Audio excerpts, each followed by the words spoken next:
Hey guys, welcome to Mr. Midnight Thriller. Before we begin, let me know where you're listening from tonight. I read every comment. If these stories help you relax or fall asleep, feel free to like, share, or subscribe, only if you feel this channel deserves it. Now get comfortable, let the rain play, and listen.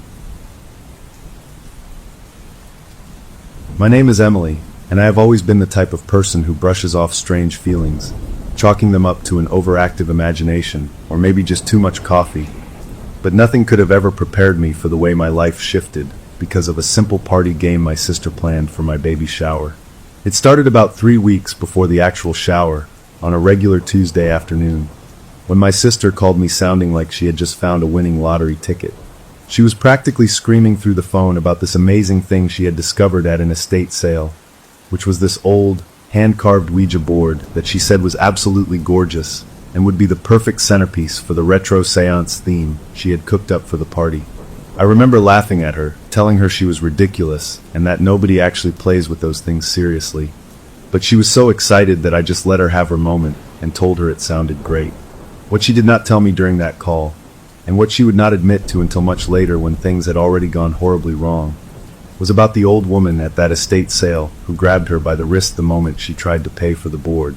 This woman, old and frail looking with cloudy eyes, had held onto my sister with a grip that was surprisingly strong and had leaned in close to whisper that the board did not like to be played with, that it liked to play back in ways you could never expect. My sister, being my sister, just laughed nervously, pulled her arm away, paid for the board, and ran out of there as fast as she could, convincing herself it was just some senile old woman who probably scared everyone who came to her sales. The day of the baby shower finally arrived, and my house was filled with the warm, happy sounds of women laughing and talking, the clinking of glasses, and the general chaos that comes with 20 people crammed into a living room. I was feeling good, excited about the baby, happy to see everyone, and trying to ignore the fact that my back was already killing me from standing too long. My sister, with all the dramatic flair she had inherited from our mother, waited until everyone had settled down with their drinks and snacks before she brought out the board. She placed it right in the center of my coffee table with a big flourish, and I have to admit, it was a beautiful thing to look at. The wood was this deep dark rosewood that seemed to almost glow under the lights, and it had this smooth, worn look that comes from being handled by a lot of people over a very long time. Everyone gathered around, giggling and making jokes, and my sister insisted that we had to do it right, that me, her, and 2 of our cousins had to be the ones to put our fingers on the planchette because we were the closest. So we all sat down around this low coffee table, our knees bumping into each other, and we placed our fingertips on this little heart-shaped piece of wood.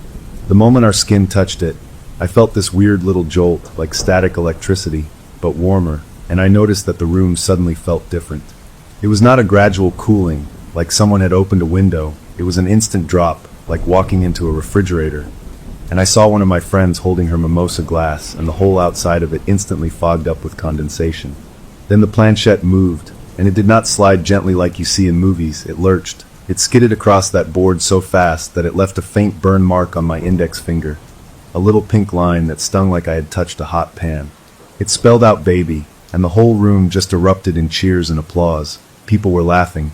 My sister was squealing with delight, and everyone was saying how it was the best baby shower game they had ever seen.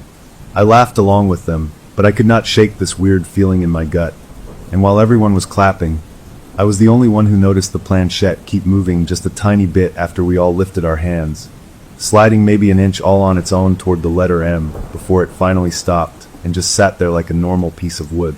The party wound down, people left with their little party favors, and my husband drove me home in our car, holding my hand and telling me how much fun he had and how my sister really outdid herself with the themes. I smiled at him and squeezed his hand back, but I could not stop touching my own stomach the whole ride home. It felt cold, not my skin cold from the outside, but deep inside cold, like I had swallowed a chunk of ice that was just sitting there in my belly. I rolled up my window and I cranked the heater until it was blowing hot air right in my face, but I still shivered the entire way home, and my husband kept looking at me with concern, asking if I was feeling okay. When we finally got home and walked through the front door, I went straight to the nursery, which was this little room we had painted a soft yellow and filled with all the baby stuff we had been collecting. I stood in the doorway and I just stared at the empty crib for a long time, at the little star-shaped mobile hanging above it that we had spent an hour putting together. And for one brief second, I swear on everything I am telling you right now, I saw that mobile spinning. It was turning slowly, lazy and deliberate, like there was a hand gently pushing it. But there was no breeze in that room, no open window, no ceiling fan, nothing that could have made it move. I blinked, and it was still again, just hanging there like it always did. And I told myself it was just my eyes playing tricks on me from being so tired from the party. Later that night, I could not sleep, and I found myself back in the nursery, sitting on the floor surrounded by piles of tiny socks and onesies, trying to organize everything because nesting had kicked in hard. I was folding these little socks that looked like they would fit on my thumb, just mindlessly working through the pile, when my daughter kicked inside me. It was a normal kick, the kind I had gotten used to feeling all day, but then she kicked again, and this time it was different. It was not just a random movement, it was rhythmic, deliberate, like she was tapping out a code. Tap, tap, tap, tap, tap. I froze right there on the floor, a little pink sock hanging from my fingers, and I just sat there completely still, trying to figure out why that pattern felt so familiar. I had learned Morse code years ago, when I was a Girl Scout for about 5 minutes, and my brain was screaming at me that this was a pattern, this was communication. I shook my head and tried to convince myself I was being crazy, that babies move in all sorts of ways, and I was just looking for something that was not there, but I could not help it. I replayed the kicks in my head, counting them out. Tap, tap, tap, tap, tap, tap. I grabbed my phone from the floor, and I Googled a Morse code translator, my hands shaking so bad I could barely type, and I put in the sequence. The screen lit up with the translation, HELLO. I dropped the phone right there on the pile of baby clothes, and I just stared at my stomach, at the place where my daughter was growing, and I felt this cold dread wash over me. She kicked again, a normal happy little flutter, like nothing had happened. And I spent the next hour sitting on that floor trying to convince myself I had imagined it, that it was just random movements that happened to look like a pattern, that I was a pregnant woman with too many hormones and not enough sleep, and I needed to just get a grip on myself. A week after that, in the middle of the night, my husband woke me up by shaking my shoulder gently.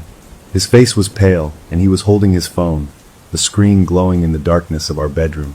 It was 2 a.m., and he was whispering for me to listen, that he had recorded something I did while I was asleep. I had never sleep-talked in my life, at least not that he had ever heard, but he pressed play on that recording, and my own voice came out of the speaker. It was my voice, I recognized it, but it was wrong. It was off in a way that made my skin crawl. It was higher, younger, like a little girl was speaking using my vocal cords, and the words it said made my blood run cold. "Mommy," the recording said, "the man in the corner says we have to share the warm place. He has been waiting so long. He is cold all the time." My husband's hands were shaking as he held the phone, and he whispered to me that there was no corner in our bedroom, that there was no man. And what did I think it meant? I looked over at the corner of our room near the window, the corner that the voice on the recording had mentioned, and it was empty, just a dark corner like always. But for just a second, I swear the air there looked different, like it was shimmering slightly, like the heat waves you see rising off a hot road in summer. And I pulled the covers up to my chin, and I did not sleep for the rest of that night. At my next appointment with my doctor, I did not say a word about any of this to anyone. I laid on the table while the technician spread that cold gel on my belly and moved the wand around, looking at my daughter on the screen. She was chatting happily about paint colors and nursery furniture, and then she just stopped. She frowned and adjusted the wand, moved it around some more, and said that was odd, more to herself than to me. She turned the screen so I could see it, and there on the grainy black and white image was my daughter. I could see her little spine and her head and her tiny fingers. Everything looked perfect. But on the inside of the sack that held her, pressed against it from the outside, was a handprint. A small, detailed handprint with 5 distinct fingers pressing inward. The technician shook her head and said it was probably just a shadow, some folding of the membrane that happens sometimes. But I looked at that image, and I knew shadows do not have knuckles, shadows do not have fingers. I went home that night, and I laid in bed staring at the ceiling while my husband slept next to me, and my daughter kicked a few times, normal and reassuring.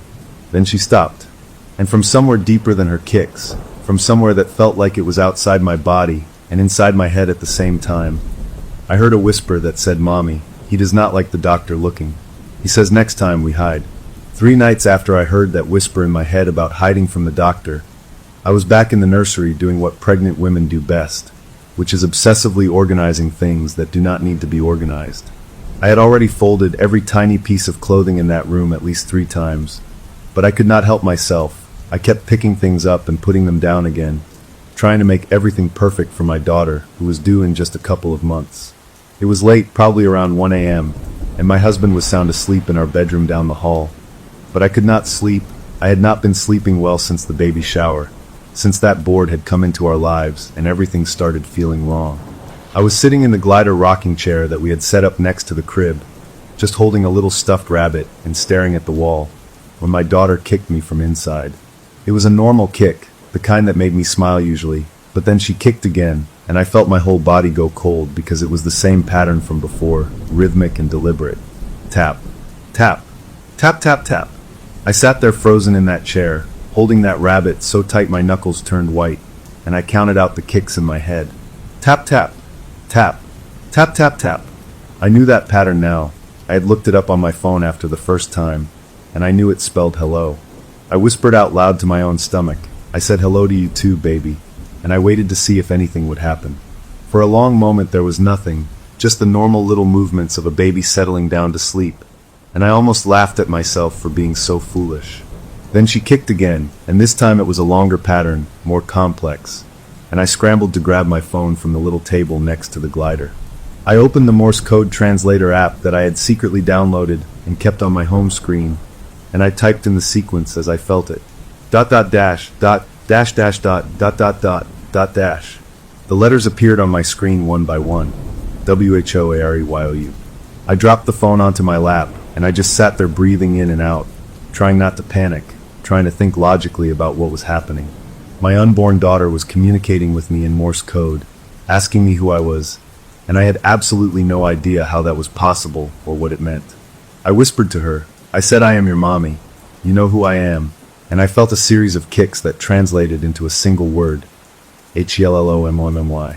Then the kicks stopped completely, and she went still for the rest of the night, leaving me sitting in that chair until the sun came up, just staring at my stomach and wondering what kind of baby I was actually carrying.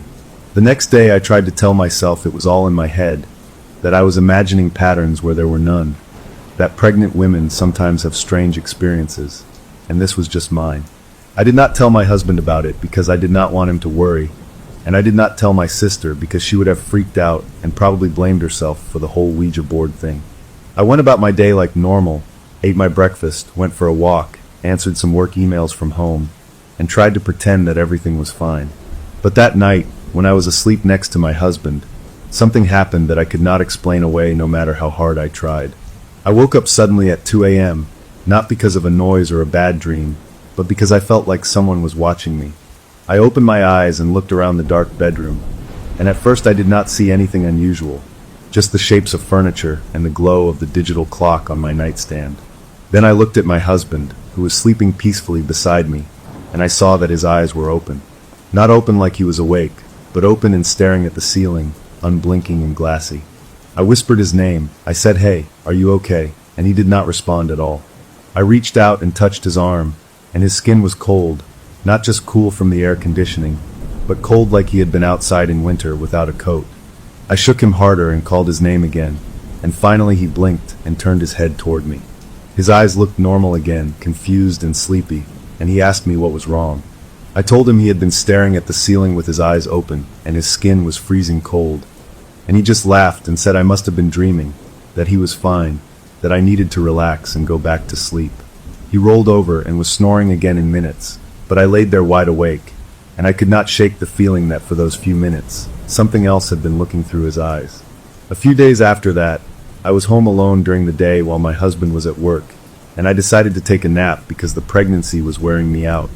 I laid down on the couch in the living room, put a pillow under my belly, and closed my eyes. I must have drifted off because the next thing I knew, I was standing in the nursery, and it was dark outside the window. I did not remember walking in there. I did not remember getting up from the couch. But there I was standing in front of the crib looking down at where my daughter would sleep in just a few more weeks.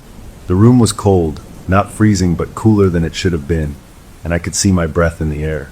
I tried to move, to turn around and leave, but my body would not obey me. I was stuck there staring at that empty crib.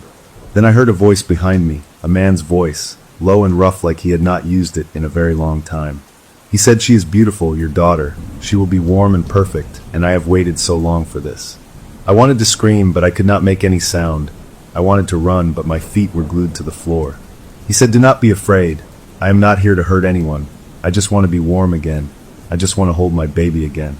I felt a cold hand on my shoulder, fingers pressing into my skin, and I woke up on the couch with a gasp, my heart pounding so hard I could feel it in my throat. The room was bright with afternoon sun. Everything was normal, but the spot on my shoulder where that hand had touched me still felt cold. And when I pulled my shirt aside to look at it, I saw a faint red mark in the shape of fingers that slowly faded as I watched. I called my sister that evening, and I told her everything, the Morse code kicks, my husband staring at the ceiling, the dream that felt too real, the handprint on my shoulder.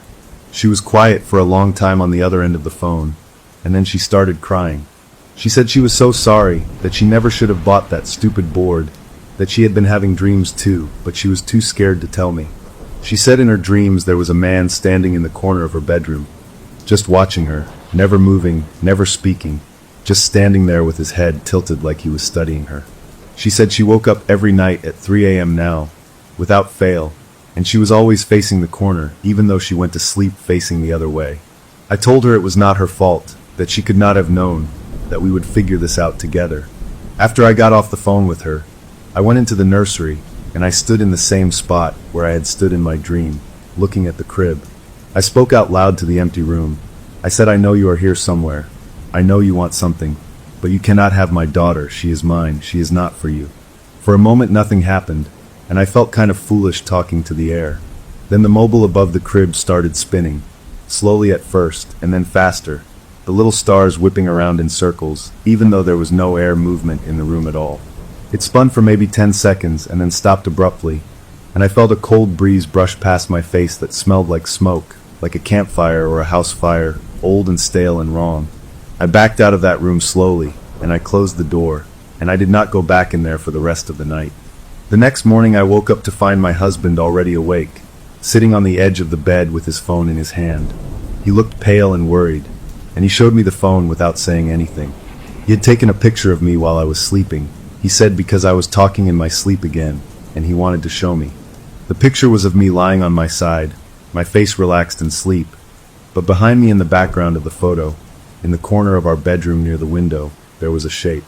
It was blurry and hard to make out, but it was definitely a shape, darker than the rest of the shadows, with a vague outline that looked like a person standing there. My husband said he did not see anything when he took the picture. He just pointed the phone at me and clicked, but when he looked at the photo afterward his blood ran cold. I looked at that picture for a long time, zooming in and out, trying to convince myself it was just a trick of the light, a shadow from the curtains or a piece of furniture. But no matter how I looked at it, it was clearly a figure, tall and gaunt, standing in the corner and facing the bed. Facing me, facing my stomach. I deleted the picture because I could not stand to look at it anymore, but we both knew deleting it did not make it go away. That night I could not sleep at all. I laid in bed with my eyes wide open, staring at the corner, waiting to see if anything would move. My husband eventually fell asleep next to me, but I stayed awake, watching, counting the minutes until dawn.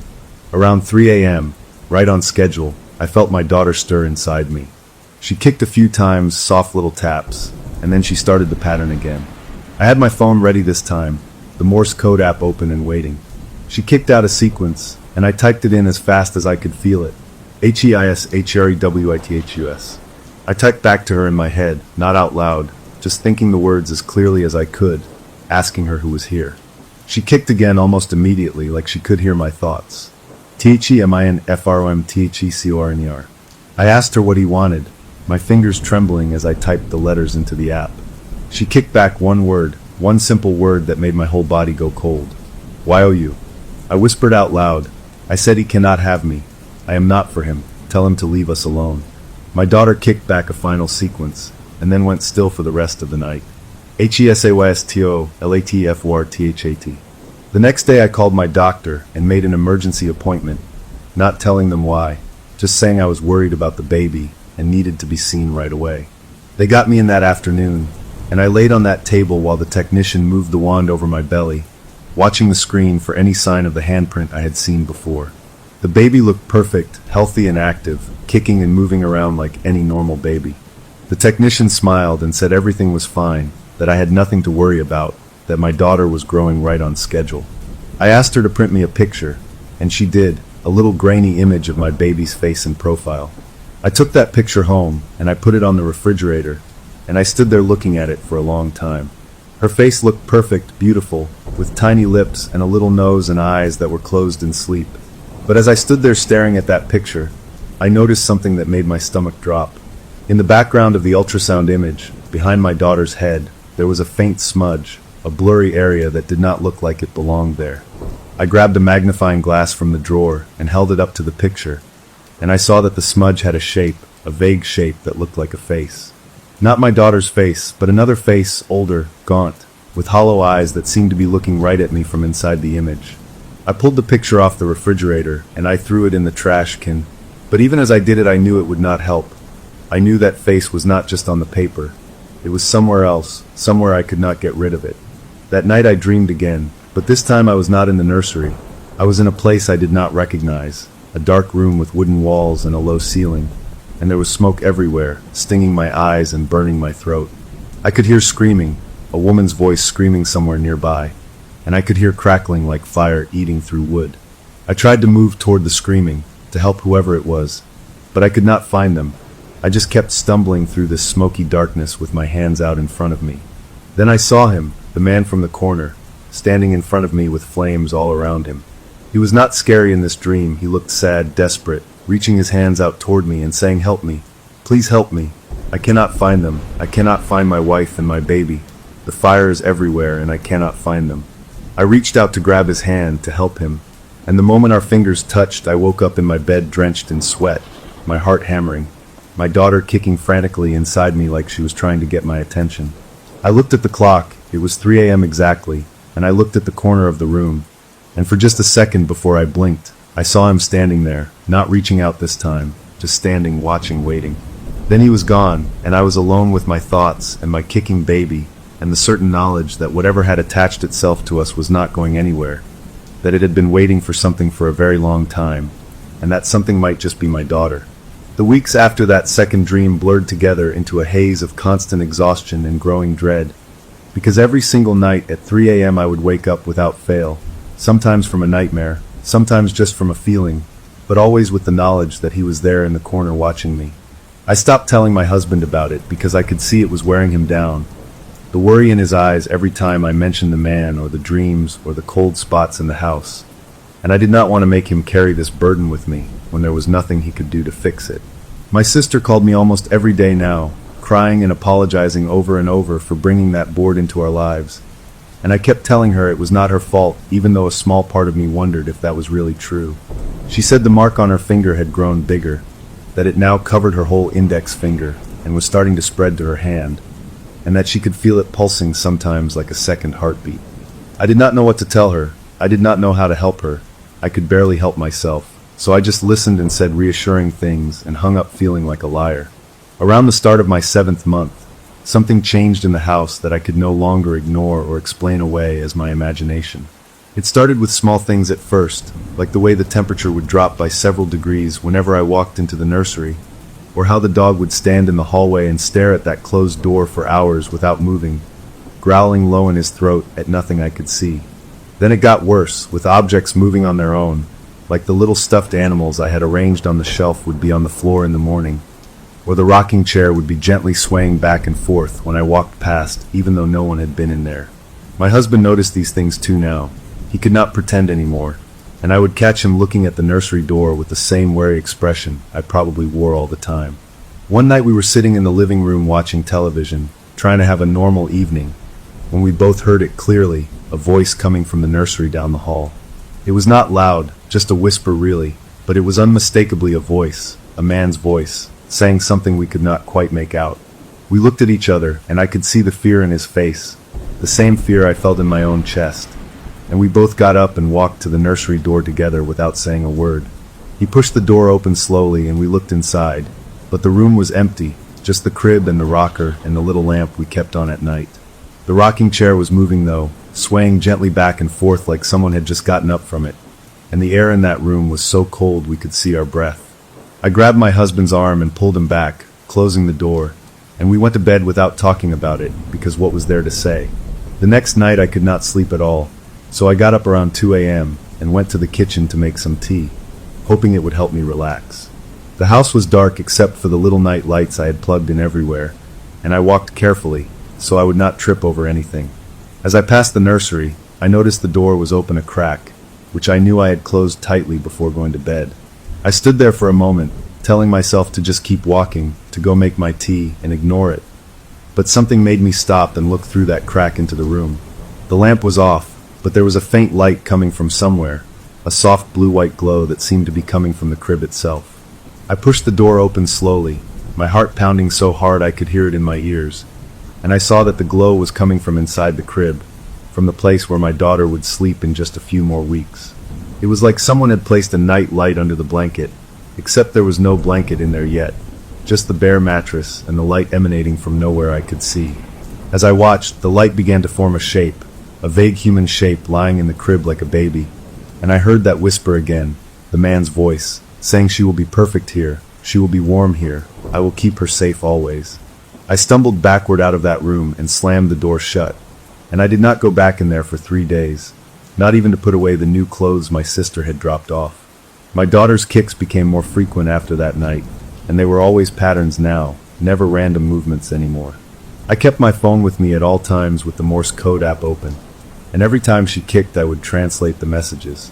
Most of them were simple, asking for things like LIGHT or WRM or MONMY, but some of them were stranger, messages that did not seem like they could come from a baby who had never even seen the world. One night she spelled out HESHOWEDMETHEFIRE, and I asked her what fire, and she spelled back WHEREHEDIED, ITWSHOT. Another time she spelled HESAYS HELLOTOYOU, HESAYSTHNK, YOUFOR THEWRMPLAC. I did not know what to do with these messages. I did not know how to respond to a ghost communicating through my unborn child. So I just talked to her out loud, telling her I loved her, telling her she was safe, telling her I would protect her no matter what. I did not know if she believed me. I did not know if she even understood, but it was all I could do. My husband came home from work one evening looking pale and shaken, and he sat me down at the kitchen table and told me he had to show me something. He pulled out his phone and opened a photo album, scrolling through pictures until he found the one he wanted. It was a picture he had taken that day at the library, a picture of an old newspaper article from 1917 that he had found on microfilm. He had been spending his lunch breaks at the library for weeks, searching through old records, trying to find anything that might explain what was happening to us. The article was about a fire at a boarding house, a fire that had killed several people, including a young couple who were expecting a baby.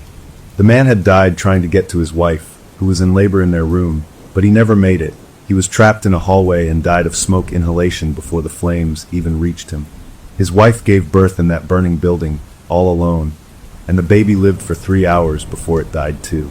The article said the wife kept telling rescuers that her husband had been there, that he had held the baby, that he was cold but he was there, and they thought she was just delirious from the smoke. My husband looked at me with those worried eyes and said the man's name was not printed. The ink had bled and it was unreadable, but the baby's name was there, clear as anything. He showed me the article on his phone, and I read the words myself, the baby's name, Mina. I felt the world tilt around me when I saw that name, because that was the name we had chosen for our daughter months ago, before the baby shower, before the Ouija board, before any of this nightmare began. We had picked it because it was my husband's grandmother's name, a family name we both loved, but now it felt like something else entirely, like a sign or a message or a claim. That night I could not eat. I could not sleep. I just sat in the living room staring at the wall while my husband tried to comfort me. He said it was just a coincidence, that Mina was a common name back then, that there was no way we could have known. I wanted to believe him, I really did, but deep down I knew this was not a coincidence. This was something else, something that had been planned long before we ever thought about having a baby. I went to the nursery around midnight. I do not know why, maybe to prove to myself that I was not afraid anymore, maybe to confront whatever was in there. The room was cold as always, and the rocking chair was moving gently even though no one was in it. But I forced myself to walk to the crib and stand there looking down at the empty mattress. I spoke out loud. I said, "I know you are here. I know you want something. I know about the fire and your wife and your baby. But this is my baby. She is not yours. You cannot have her." For a long moment nothing happened, and I started to think maybe it was over. Maybe speaking to it directly had done something. Then the room got even colder, so cold I could see my breath puffing out in clouds, and the light from the little lamp began to dim and flicker. I felt a presence behind me, something tall and cold, and I heard that voice right in my ear, whispering, "She has my baby's name. She has my baby's name. She is meant for me. She is meant for us." I spun around, but there was nothing there, just the corner of the room where the shadows seemed deeper than they should be, where the darkness seemed to have a shape. I ran out of that room, and I did not look back. I ran to my bedroom and climbed into bed next to my husband, and I buried my face in his shoulder and cried like I had not cried since I was a little girl. He held me and told me everything would be okay, that we would figure this out, that we would find a way to protect our daughter. I wanted to believe him. I wanted to believe that love and determination could overcome whatever this thing was, but deep down I knew that some things cannot be fought with love alone. My daughter kicked inside me, a gentle pattern that I automatically translated in my head. IGSOKYMOMY, HEISNOTENGRY, HEISJUSDLONELY. I cried harder at those words, at the thought of my baby trying to comfort me, at the thought of a lonely ghost who had been waiting for over 100 years to hold his child again. I whispered back to her. I said, "I do not care if he is lonely. He cannot have you. You are mine." She kicked back one final message before going still. HESAYSWECNSHARE. The next morning I woke up with a new feeling in my chest. Not exactly hope, but something like determination. A resolve to fight for my daughter, no matter what it took. I got out of bed and I walked to the nursery. And this time I did not run away. I opened the door and I went inside, and I stood in that cold room facing the corner where the shadows were deepest. I said out loud, clear and firm, "I know you are there. I know you lost your family, and I am sorry for that. I truly am, but you cannot have mine. I will do whatever it takes to protect my daughter. I will find a way to send you away. I will not let you take her from me." The room stayed cold, the rocking chair stayed still, and for a moment I thought maybe it was working, maybe I was getting through. Then the mobile above the crib began to spin, faster and faster until the little stars were just a blur, and I heard a sound that made my blood run cold. A baby's cry coming from nowhere and everywhere at once. Not my baby's cry, but a different one, an old one, a cry that had been waiting 100 years to be heard. I backed out of that room slowly and closed the door, and I leaned against the wall in the hallway breathing hard, my hand on my stomach feeling my daughter move inside me. She kicked a pattern, and I did not need the app to translate it anymore. I understood it in my bones, HESAYSNEVR. After that morning in the nursery, when I heard the ghost baby cry, and my daughter kicked out the message that he would never leave, I fell into a kind of daze where I just went through the motions of living without really being present for any of it. I cooked meals I did not eat. I answered questions I did not hear. I smiled at my husband when he tried to cheer me up, but the smiles never reached my eyes because my mind was always somewhere else, always in that cold room with the spinning mobile and the crying that came from nowhere. My daughter kept kicking her patterns day and night, keeping up a constant stream of communication that I could not ignore even if I wanted to, telling me things about him that I did not always understand.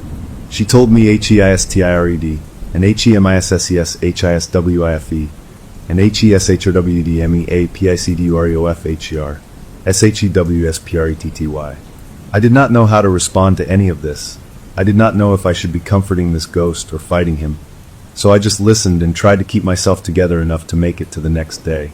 My sister showed up at my door one afternoon looking worse than I had ever seen her, with dark circles under her eyes so deep they looked like bruises, and a shake in her hands that would not stop no matter how hard she tried to hold them still. She came inside and sat at my kitchen table, and I made her tea that she did not drink, and she just sat there staring at her hands for a long time before she finally spoke. She said she needed to tell me the whole truth about the estate sale, not just the part she had told me before, because she had been keeping something back and it was eating her alive. I waited while she gathered herself, and then she told me that when the old woman grabbed her wrist and warned her about the board, she had also said something else, something my sister had tried to forget because it scared her so much. The woman had looked right into my sister's eyes with those cloudy old eyes and said that the board had been in her family for 3 generations, that her grandmother had gotten it from a woman whose husband died in a fire, that the board had been used to try to contact him, and something had come through that never left. She said her grandmother had told her on her deathbed to never sell the board, to keep it hidden, to never let anyone play with it because it did not just summon spirits. It gave them a doorway that they could use to come into the world of the living. My sister had laughed it off at the time, had paid for the board and run out of there, but the woman's words had stuck with her, had burrowed into her brain and grown like a weed until she could not think about anything else. I asked my sister why she was telling me this now, what difference it made, and she started crying so hard she could barely breathe. She pulled up her sleeve and showed me her arm, and I saw that the mark from her finger had spread all the way up to her elbow, a web of dark lines under her skin that pulsed and moved like they were alive. She said it was spreading faster now, that she could feel it crawling up her arm at night, that she had started having dreams where she was standing in a burning building looking for someone she could not find. She said in the dreams she could hear a baby crying, but no matter where she looked she could not find it, and she would wake up with her face wet with tears she did not remember crying. I held her while she sobbed and I tried to comfort her, but I did not know what to say because I was having the same dreams. I was seeing the same fire. I was hearing the same baby cry for a mother who was not there. We sat at that table for hours, two scared women holding onto each other, and I realized for the first time that this was not just happening to me, that my sister was just as trapped in this nightmare as I was, maybe more because she carried that mark that was slowly taking her over. That night after my sister went home, I could not sleep again, so I got up and went to the nursery like I always did, drawn there by something I could not name. The room was cold as ever, and the rocking chair was moving gently, but I was getting used to these things now. They did not frighten me the way they used to. I sat down in the glider and put my hands on my stomach, feeling my daughter move inside me, and I spoke out loud to the room, to him, to whatever was listening. I said, I know you lost your family. I know you have been waiting a long time, and I am sorry for that. I truly am. But my sister is hurting because of you, and I need you to stop. I need you to leave her alone. She did not mean to bring you here. She was just excited about a party game. She does not deserve to be marked like that. For a long time nothing happened, and I started to think maybe he was not listening. Maybe he did not care about my sister at all. Then the temperature dropped even further, so cold I could see my breath, and I heard that voice, the man's voice, coming from the corner where the shadows were deepest. He said I did not mark her. She marked herself when she touched the board. She opened the door and I walked through. That is how it works. That is how it has always worked. I am not the one hurting her. The mark is just the price of passage, the toll for crossing from where I was to where you are. I asked him what he wanted, really wanted, not just vague statements about warmth and babies and waiting, but the real truth of why he was here and what he planned to do. The voice was quiet for a moment, and then he said, I want what I lost. I want my family. I want to hold my baby again and feel her warmth and know that she is safe. I told him that was not possible, that his wife and baby were gone, that they had moved on to wherever people go after they die, and that he needed to move on too. He said they did not move on. They are still here, they are waiting for me, but I cannot reach them. I have been trying for over 100 years and I cannot find them. I thought if I could find another baby, a warm baby, I could use that connection to reach them. I could find my way back to my wife and my Mina through the warmth of a new life. I sat there in that cold room with my hands on my pregnant belly, and I felt my blood run cold in a way that had nothing to do with the temperature, because I finally understood what he wanted. He did not want to take my daughter. He wanted to use her as a bridge, a way to reach his own dead family on the other side. I asked him what would happen to my daughter if he used her that way. Would she be hurt? Would she be changed? Would she still be mine? He did not answer right away, and that pause told me everything I needed to know. Finally, he said she would be shared. She would have room for all of us. She would be warm and loved and never alone. I stood up from that glider so fast I almost fell over, and I shouted at the corner. I said, no, absolutely not. You cannot have her. You cannot use her. She is my daughter, and I will burn this whole house down before I let you take her. The room went completely still. The rocking chair stopped moving. The cold seemed to recede just a little, and I heard him say very quietly that it was too late for that the connection had already been made the moment my fingers touched the planchette at the baby shower, that my daughter had been responding to him ever since, that she knew him and talked to him and was not afraid of him because he had shown her things, beautiful things, things from his life and his love for his family. I stood there in that nursery with tears running down my face, and I realized that everything I had thought was my daughter communicating with me. All those Morse code messages might not have been just her, might have been both of them, might have been him using her to speak to me. I left that room, and I went back to bed, and I crawled in next to my husband, and I held on to him like he was the only solid thing in a world that was spinning out of control. He woke up and asked what was wrong, and I could not even form the words to tell him. I just shook and cried and held on while he stroked my hair and whispered that everything would be okay. In the morning I called my sister, and I told her everything he had said, about using the baby as a bridge, about his wife and daughter waiting for him, about the connection that had already been made. She was quiet for a long time, and then she said maybe that is not so bad. Maybe if he finds his family, he will leave us alone. Maybe we just need to help him cross over. I wanted to believe that. I wanted to think there was a way out of this that did not end in tragedy. But deep down I knew that nothing was ever that simple. That spirits who waited 100 years did not just politely move on when they got what they wanted. My daughter kicked inside me, a gentle pattern that I read without thinking. MOMYHESAYSTHNK I put my hand on my stomach, and I whispered back to her, to him, to both of them. I said, I am not doing this for you.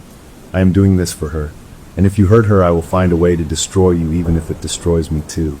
The kicking stopped for a moment, and then a single kick, soft and gentle, that I knew meant he understood. After that night in the nursery, when he told me about wanting to use my daughter as a bridge to reach his own lost family, I fell into a strange kind of routine where I would go about my days like a normal pregnant woman, but spend my nights in that cold room talking to a ghost. My husband thought I was losing my mind, and maybe I was, but I could not stop myself from going in there every night after he fell asleep, sitting in the glider with my hands on my belly, waiting for the temperature to drop and the whispers to start. My daughter would kick her patterns, translating for him sometimes, speaking for herself other times, and I began to learn things about him that I had not known before. He told me through her that his name was something he could not remember anymore, that the years had blurred together until he lost track of who he had been, that all he had left was the feeling of love for his wife and the desperate need to hold his baby again. He told me about the fire, how he had been working late and ran home when he heard the sirens, how he had fought through smoke and flame to get to his family, how he had died in a hallway just feet away from their door, close enough to hear them but too far to ever reach them. He told me about watching them die without being able to help, about feeling their lives slip away while he was trapped in that burning building, about the rage and grief that had kept him tied to this world long after he should have moved on. My daughter kicked out his words in patterns that I had come to understand without needing the app anymore, patterns that felt like they were part of my own language now, and I found myself crying for him even as I feared him. She spelled out HESAYSHELOVDTHEMSOMUCH, HESAYSHEWOULDDO YNYKHINGTO HWLDTHEMAGAN. I asked her if she was afraid of him, if she wanted him to go away, and she kicked back NOMOMY, HEISNICTOME, HESHOWSMEPICDURESOFFLOWERS. I did not know what to do with that information, with the knowledge that my unborn daughter was being shown pictures by a ghost, that she had a relationship with him that I could not control or even fully understand. I started to wonder if maybe my sister was right. Maybe the best thing was to help him find his family, to use the bridge he wanted and let him cross over, so he would leave us alone. But every time I thought about that, about my daughter being used as a doorway between worlds, my whole body would clench with fear because I did not know what that would do to her. Did not know if she would survive being a bridge or if she would be changed forever. Around the middle of my 8th month, my sister called me in the middle of the night, screaming so loud I could barely understand her words. She said the marks had spread to her face now, that she could see them in the mirror crawling up her neck, that she could feel them moving under her skin like worms, and that she had started seeing him everywhere she went, standing in corners, watching her from across the street, appearing in her bedroom at night just to stand there and stare. I told her to come to my house, to get in her car and drive over right now, and she did, showing up at my door an hour later looking like she had not slept in weeks. Her face was covered in those dark lines, a web of them pulsing under her skin, and her eyes had a hollow look that made me think of the ghost in the corner, like she was already half gone from this world. She sat on my couch and shook and cried, and said she was sorry over and over until I could not take it anymore, and I grabbed her shoulders and told her to stop apologizing, that this was not her fault, that we would figure it out together. But even as I said the words, I did not believe them, because I could see that she was fading, that the mark was taking something from her every day, and I did not know how to stop it. That night after my sister fell asleep on the couch, I went to the nursery, and I confronted him like I had never done before. I stood in the middle of that cold room, and I spoke out loud, not whispering this time, but full voice, demanding that he come out and face me. The temperature dropped so fast I gasped, and the light from the little lamp flickered and dimmed until we were in almost total darkness. And then he appeared in the corner, more solid than I had ever seen him before. He looked like a real man, tall and gaunt with hollow eyes and clothes that looked old and worn, clothes from another century. He stood there looking at me, and for the first time I could see his face clearly, could see the grief etched into every line, could see the longing in his eyes that was so deep it hurt to look at. I said to him, "You are killing my sister. The mark you left on her is spreading, and she is fading. You need to stop it. You need to take it back." He shook his head slowly and said, "I cannot take it back. It is not mine to take. It is the price she paid for opening the door. It is the toll that must be paid for any crossing." I asked him what the toll was for, what he was paying for, and he said for the bridge, for the chance to reach my family, for the warmth of a new life to guide me home. I said my daughter is not a toll, she is not a price, she is a person, and you cannot use her like that. He looked at me with those hollow eyes and said, "She is already part of this. She has been part of this since the moment you touched the board. She knows me and I know her, and we are connected in ways you cannot undo." I felt my daughter kick inside me, a pattern that spelled HEISRIGHTMONY, WEARECONNECTED. I put my hand on my stomach, and I felt tears running down my face. And I said to him, "If you hurt her, if you take her from me, I will find a way to destroy you even if it kills me." He said, "I do not want to hurt her. I want to love her. I want to hold her and feel her warmth, and through her find my way back to the ones I lost. She will not be taken from you. She will still be your daughter. She will just have room for more love, more family, more warmth." I wanted to believe him. I wanted to think that sharing my daughter with a ghost and his dead family was possible without destroying her. But every instinct I had screamed that this was wrong, that no good could come from mixing the living with the dead. I backed out of that room, and I went to check on my sister, who was sleeping fitfully on the couch, the marks on her face pulsing in time with her heartbeat. I sat beside her and held her hand and waited for morning, wondering how my life had come to this, wondering if there was any way out that did not end in tragedy for someone I loved. In the morning my sister woke up looking worse than ever, the marks now covering her entire face and spreading down her neck toward her chest. She looked at me with those hollow eyes and said she could hear them now, his wife and his baby, calling to her from somewhere far away, asking her to help them find their way home. She said they sounded sad, so sad like they had been lost for a very long time and just wanted to be found. I asked her if she could see them, and she said not yet, but she could feel them, could feel their loneliness and their longing, could feel how much they missed the man in the corner. I did not know what to say to that, did not know if this was real or if the mark was making her hallucinate. So I just held her hand and tried to be strong for both of us. My husband came downstairs and saw her, and his face went pale, and I could see him trying to process what was happening, trying to find a logical explanation for the web of dark lines covering my sister's face. He did not say anything, just made coffee and sat with us, and I loved him for that, for staying even when he did not understand, for being present even when he was scared. That afternoon I went back to the nursery, not to confront him this time, but to talk, really talk, to try to understand what he wanted, and see if there was any way to give it to him without sacrificing my daughter. He appeared in the corner almost immediately, like he had been waiting for me, and I sat in the glider and spoke to him calmly, asking him questions about his life, about his wife, about his baby.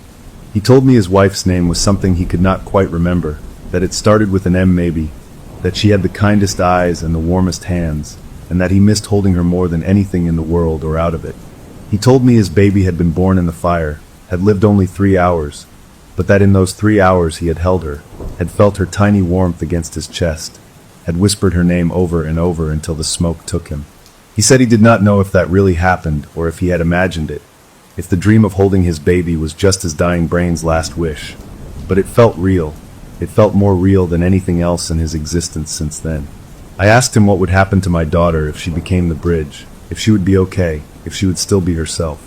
He was quiet for a long time, and then he said, "I do not know. I have never done this before.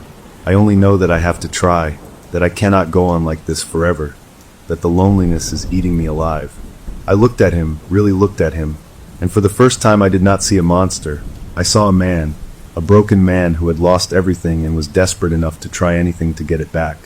I did not know if that made what he was doing right, but I understood it, and understanding changed something in me, softened the hard edges of my fear into something more complicated. After that long conversation in the nursery, where I started to see him as something more than just a monster, I found myself in a strange place mentally where I was not sure anymore if fighting him was the right thing to do.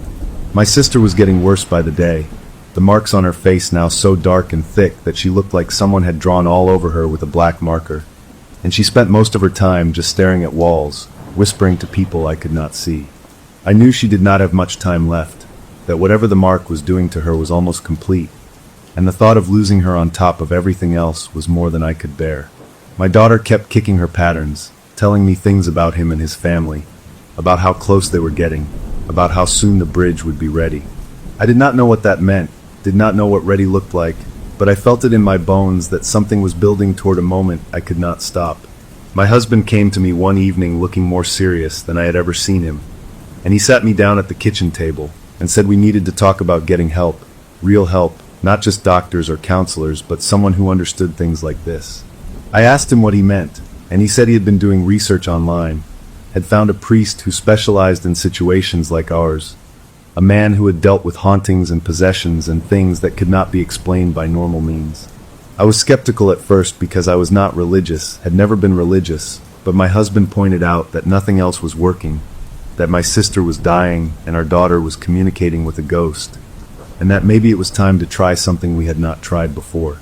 I agreed because I did not know what else to do, and he made the call right there at the table, speaking in low tones to someone on the other end of the line, explaining our situation without sounding completely insane. When he hung up, he said the priest would come tomorrow, that he had heard stories like ours before, and that he thought he could help. That night I could not sleep at all, just laid in bed staring at the ceiling, feeling my daughter move inside me, wondering what this priest would think when he walked into our house and felt the cold, and saw my sister covered in marks and heard the whispers that filled every room now.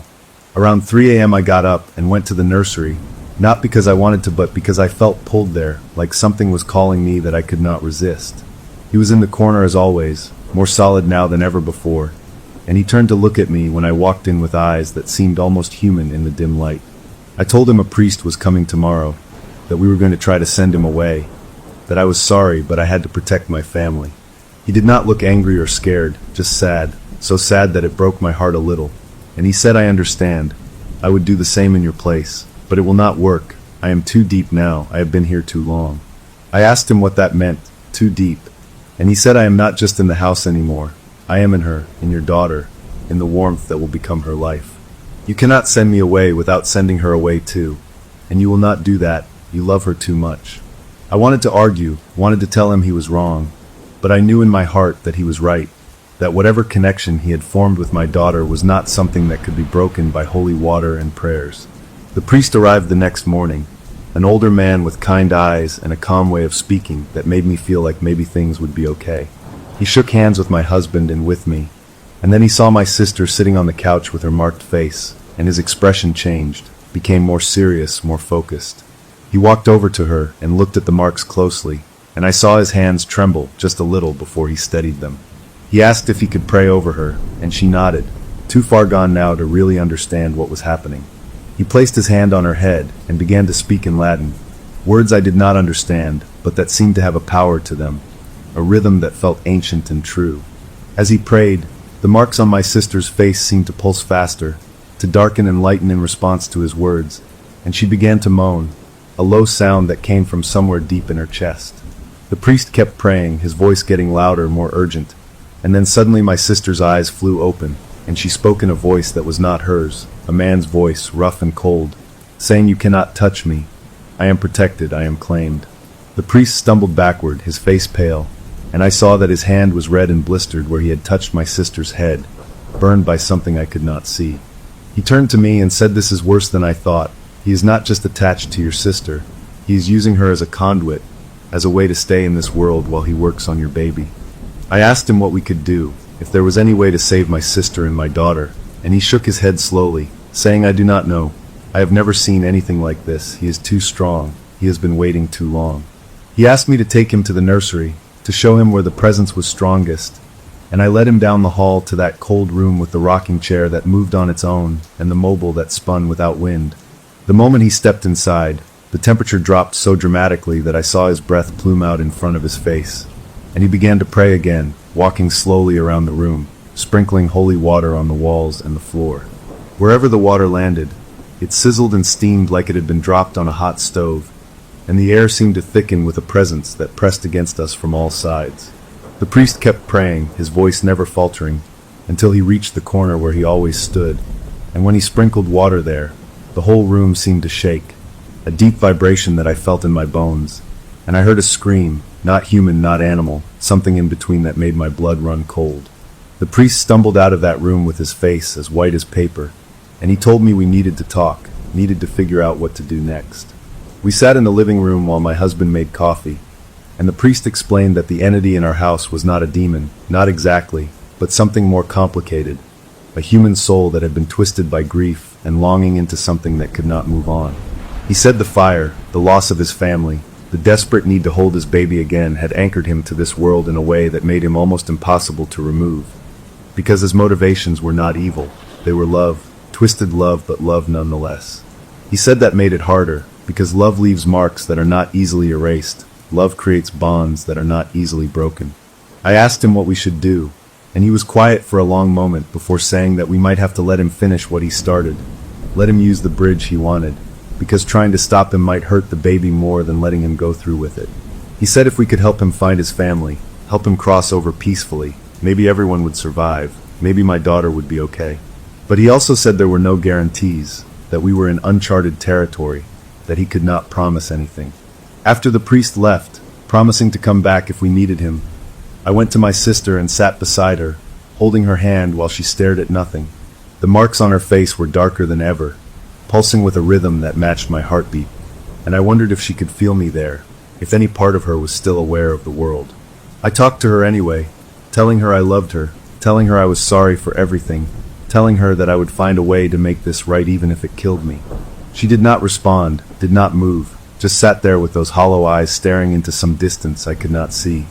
And I cried for her, for the sister who had only wanted to throw me a nice baby shower, who had only wanted to do something special for me. My daughter kicked inside me, a gentle pattern that spelled HESAYS, SHEIS, HESAYS, SHEWLLBOKY. I did not know if I believed that, did not know if I could trust anything he said anymore, but I wanted to believe it, needed to believe it, because the alternative was too terrible to face. That night I went to the nursery one more time, not to confront him, but to talk, to try to find some kind of understanding that would let us all survive this. He was there in the corner, more solid than ever, almost looking like a real man standing in the shadows, and I sat in the glider, and I spoke to him calmly, asking him what he needed from us, what we could do to help him find his family without destroying mine. He said he needed the baby, needed her warmth, needed her connection to the living world to guide him to the place where his wife and daughter were waiting. He said he would not hurt her, would not take her from me, would just use her light to find his way home. I asked him what would happen to my sister, and he said she would be free once he crossed, that the mark was just the toll for the bridge, that once the crossing was complete she would be herself again. I wanted to believe him, needed to believe him, and maybe that made me foolish, but I was out of options and out of time, and I could not see any other way forward. I told him I would help him, would let him use my daughter as a bridge, but only if he promised me that she would be okay, that she would still be mine, that I would not lose her to the other side. He looked at me with those hollow eyes and said, I promise, on the souls of my wife and my Mina, I promise she will be safe. And even though I knew promises from ghosts meant nothing, even though every instinct screamed that I was making a terrible mistake, I nodded and agreed to let him try. After I made that agreement with him in the nursery, promising to let him use my daughter as a bridge to find his lost family, something shifted in the house that I could feel in my bones. The cold did not go away, but it changed somehow, became less harsh, less angry, more like a waiting kind of cold, like the air before a snowstorm when everything goes still and quiet. My sister, who had been sitting on the couch for days staring at nothing, suddenly blinked and looked at me with eyes that seemed more like her own, and she asked me where she was and what had happened. I hugged her so hard I almost cried, and she hugged me back, confused but present, really present for the first time in weeks. The marks on her face were still there, but they seemed fainter now, less dark, less pulsing with that awful life they had before. I told her everything that had happened, about my agreement with him, about the bridge, about trying to help him cross over, and she listened without interrupting, her face growing more and more worried as I spoke. When I finished, she was quiet for a long time, And then she said she hoped I knew what I was doing, because once you make deals with the dead, there is no going back. My daughter kicked inside me more than ever those next few days, not in pain but in excitement, like she was anticipating something wonderful. Her pattern spelled out words like HEISHAPPY and WEAREALMOSDRADY and SON. I did not know what ready meant, did not know when soon was, but I felt it building, felt the pressure in the air like before a storm. My husband watched me with worried eyes, asking if I was okay, if I needed to go to the hospital, if the baby was moving normally. I told him everything was fine, that I was just tired, that pregnancy was hard, and he pretended to believe me because I think he was afraid of what the truth might be. The priest called a few times to check on us, and I told him we were managing, that we had found a way forward, that I would let him know if we needed him. He did not sound convinced, but he did not push, just said he was there if we changed our minds. Around the middle of my 9th month, I woke up one night with a feeling that something was different, something had changed while I was sleeping. The room was dark and my husband was snoring softly beside me, but the air felt electric, charged with an energy that made my skin tingle. I got up and walked to the nursery without thinking about it, drawn there by a force I could not resist. And when I opened the door I saw that the room was glowing with that soft blue-white light I had seen before, but brighter now, so bright I had to squint. He was standing in the corner, more solid than ever, looking almost like a real man in old-fashioned clothes, and beside him was a woman I had never seen before, pale and beautiful with sad eyes and a dress from another time. She was holding a baby, a tiny thing wrapped in a blanket, and they were both looking at me with expressions that mixed hope and fear and longing all together. He spoke first, saying, "This is my wife, this is my Mina. They have been waiting for me, and I have been waiting for them, and now we are so close." The woman smiled at me, a sad, sweet smile, and she said, "Thank you for letting us try. Thank you for sharing your warmth. We will not forget your kindness." I stood there in that glowing room, staring at a ghost family, at a dead woman holding a dead baby, and I felt my own daughter kick inside me so hard I gasped. She was moving like never before, spinning and kicking and pressing, and I felt a pain shoot through my belly that made me grab the doorframe for support. The ghost woman looked at me with concern and said, "It is time. The bridge is ready. The warmth is calling us home." I doubled over as another pain hit me, worse than the first, and I realized with a shock that I was in labor, that my daughter was coming, that this was happening right now in the middle of the night with ghost witnesses. I tried to call out for my husband, but the pain stole my voice, and I slid down the doorframe to my knees, breathing hard, trying to remember everything I had learned in birthing class. The ghost man moved toward me, reaching out a hand, and I flinched before I saw that his face was kind, worried, that he was not trying to hurt me but to help. He said, "Let me help you. Let me ease the pain. I can do that much at least." I nodded because I could not speak, and he placed his cold hand on my forehead, and instantly the pain receded, not gone but distant, manageable, like I was watching it happen to someone else. My husband woke up to find me on the floor of the nursery with a ghost kneeling beside me, and the look on his face was something I will never forget, a mix of terror and confusion and love all tangled together. He ran to me and helped me up, asking what was happening, what was going on, and I managed to gasp out that the baby was coming, that we needed to go to the hospital. He grabbed my bag, helped me to the car, and we drove through the dark streets with me in the back seat, breathing through contractions that came faster and faster. The whole time I could feel him with me, the ghost, his cold presence wrapped around me like a blanket, keeping the pain at bay, keeping me calm. I could feel his wife too, and his baby, all of them clustered around me like a protective circle. And I knew that this was it.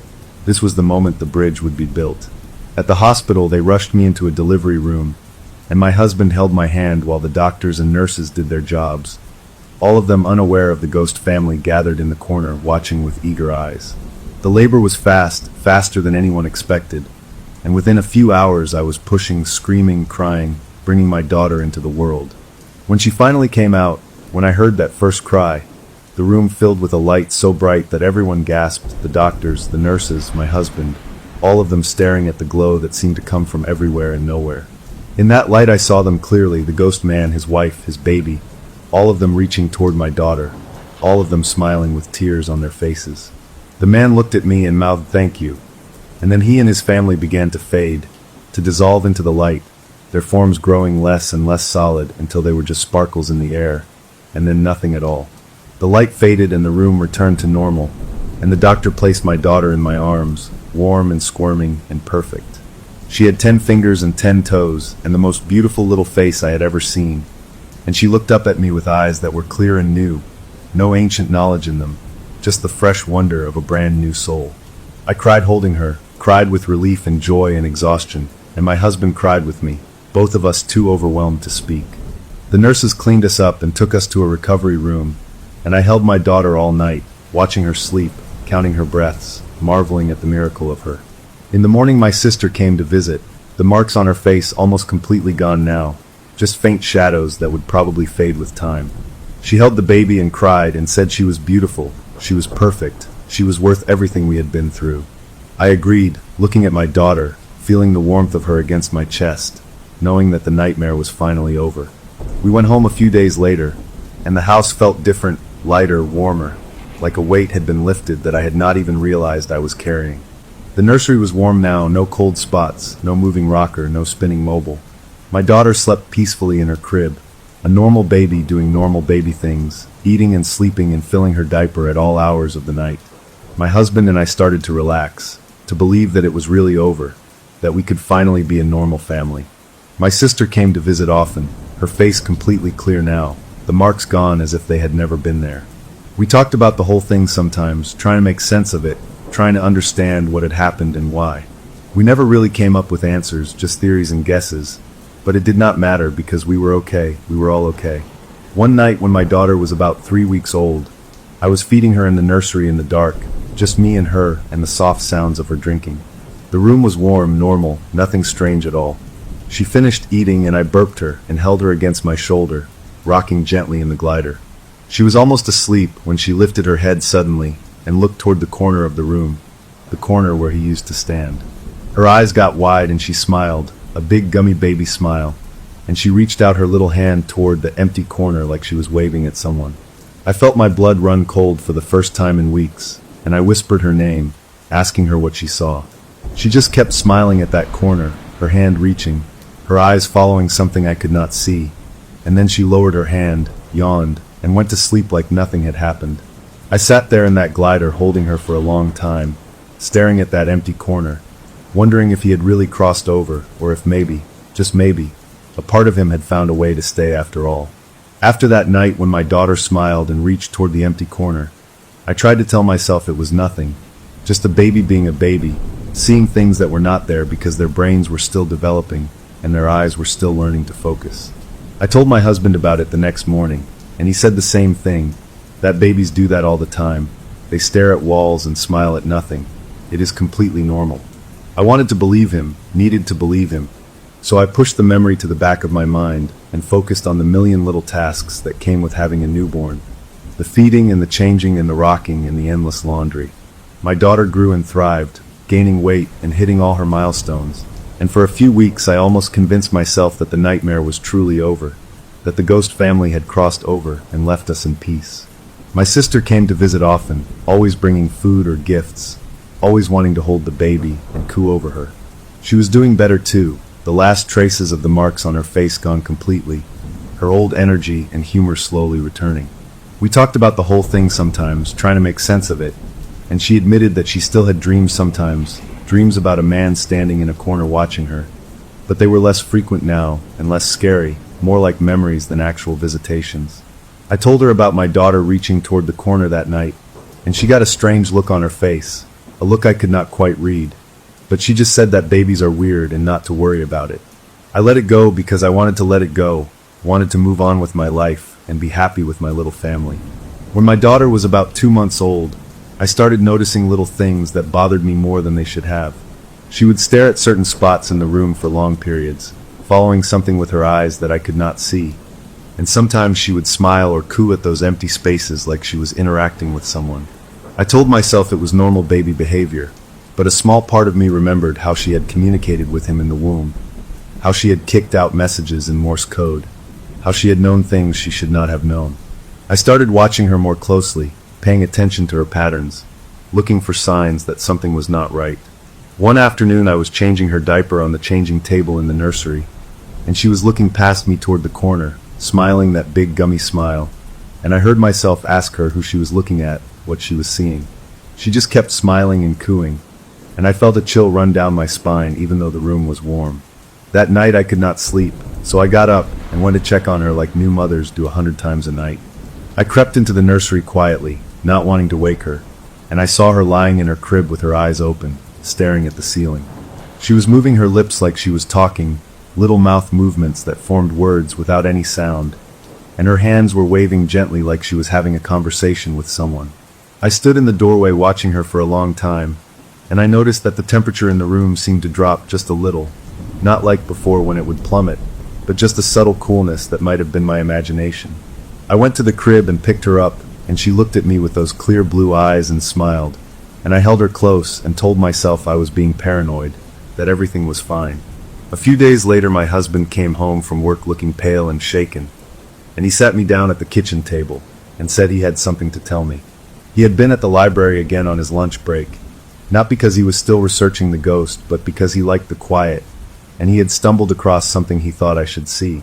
He pulled out his phone and showed me a picture of another old newspaper article, this one from 1918, about a year after the fire.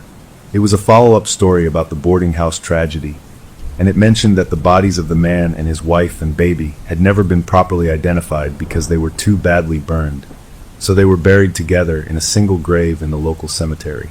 The article gave the location of the grave, the plot number and everything, and it also mentioned that the man's name had finally been confirmed through old records, a name that had been lost in the initial reports.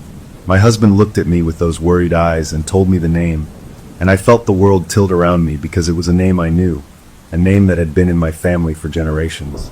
The man who had haunted us, who had tried to use my daughter as a bridge, was my own ancestor, my great-great-grandfather who had died in that fire and whose wife and baby had died with him. I sat there at that kitchen table staring at my husband while the world spun around me, trying to process what this meant, what it changed. My daughter, my precious baby girl, shared blood with the ghost who had tried to claim her, shared DNA with the man who had been waiting over 100 years to hold his child again. I thought about the name we had chosen for her, Mina, the same name as his baby who died in the fire, and I realized that it was not a coincidence. It was never a coincidence. It was destiny or fate or something I did not have words for. He had not just picked any pregnant woman to haunt. He had found his own descendant, his own bloodline, the only place where he might have a chance to connect with the living world. I started to cry, not from fear this time, but from a strange mix of emotions I could not sort out. Grief for this man I had never known, relief that his motivations might have been more about family than theft, terror at what this meant for my daughter's future. My husband held me while I cried, and then he said there was more, that he had gone to the cemetery to find the grave, that he had stood there looking at the headstone with their names on it, and had felt something, a presence, a warmth instead of a cold. He said he had spoken to them out loud, told them that their family was alive and well, that their bloodline continued through our daughter, that we honored their memory and wished them peace. And as he stood there, he said, a butterfly had landed on the headstone, a beautiful orange and black butterfly that had stayed for a long moment before flying away. He took it as a sign, a message that they had heard him, that they were at peace. I wanted to believe that, wanted to think that after everything, they had finally moved on and left us alone. But a small part of me, the part that had learned to be afraid, wondered if that butterfly was really a goodbye, or just a different kind of hello. That night I went to the nursery and sat in the glider with my daughter in my arms, rocking gently and thinking about everything we had learned. She looked up at me with those clear blue eyes, and I told her about her great-great-great-grandfather, about the fire and the loss and the long waiting. I told her that he had loved his family so much that he could not let go, that he had searched for a way back to them for over 100 years, and that he had found her, found us, found a connection that might finally set him free. She listened with that focused attention babies sometimes have, and when I finished she smiled and reached up to touch my face with her tiny hand. I held her close, and I felt the room grow warm, not cold, just warm and comfortable and safe, and I allowed myself to believe that maybe, just maybe, it was really over. In the weeks that followed, life settled into a normal routine that I had almost forgotten was possible. My daughter grew and changed, hitting milestones and developing a personality that was all her own, funny and sweet and sometimes stubborn. My sister got a new job and moved to a new apartment, starting fresh after everything that had happened. My husband and I reconnected in ways we had not been able to during the nightmare, finding each other again after being lost in fear for so long. I stopped watching the corners, stopped waiting for the temperature to drop, stopped listening for whispers in the dark. I let myself be happy, really happy, for the first time since before the baby shower. But sometimes, late at night when I was feeding my daughter in the dim light of the nursery, I would catch her looking at something over my shoulder, her eyes following something I could not see, and she would smile that secret smile that made my heart skip a beat. I would turn to look, but there was never anything there, just the empty room with its shadows and its furniture. And I would hold her a little tighter and whisper to her that I loved her, that she was safe, that nothing would ever take her from me. And she would look at me with those knowing eyes and pat my face with her tiny hand. And I would pretend that I did not notice the way the air seemed to shimmer sometimes, just for a second, in the corner of the room where he used to stand.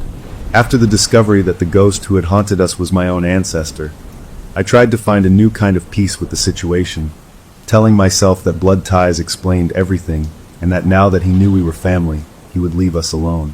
For a few months, it seemed like that might be true. My daughter grew and thrived, a happy, healthy baby who smiled and laughed and reached all her milestones right on schedule. She was curious about everything, always watching the world with those bright blue eyes, and I would catch myself staring at her sometimes, marveling that she was mine, that I had made this perfect little person. My husband and I settled into the rhythm of parenthood, tired but happy, building a life together that felt solid and real. When my daughter was about 6 months old, she started doing things that babies should not be able to do. It began with her sitting up earlier than expected, which I chalked up to her being advanced, because every parent thinks their child is a genius.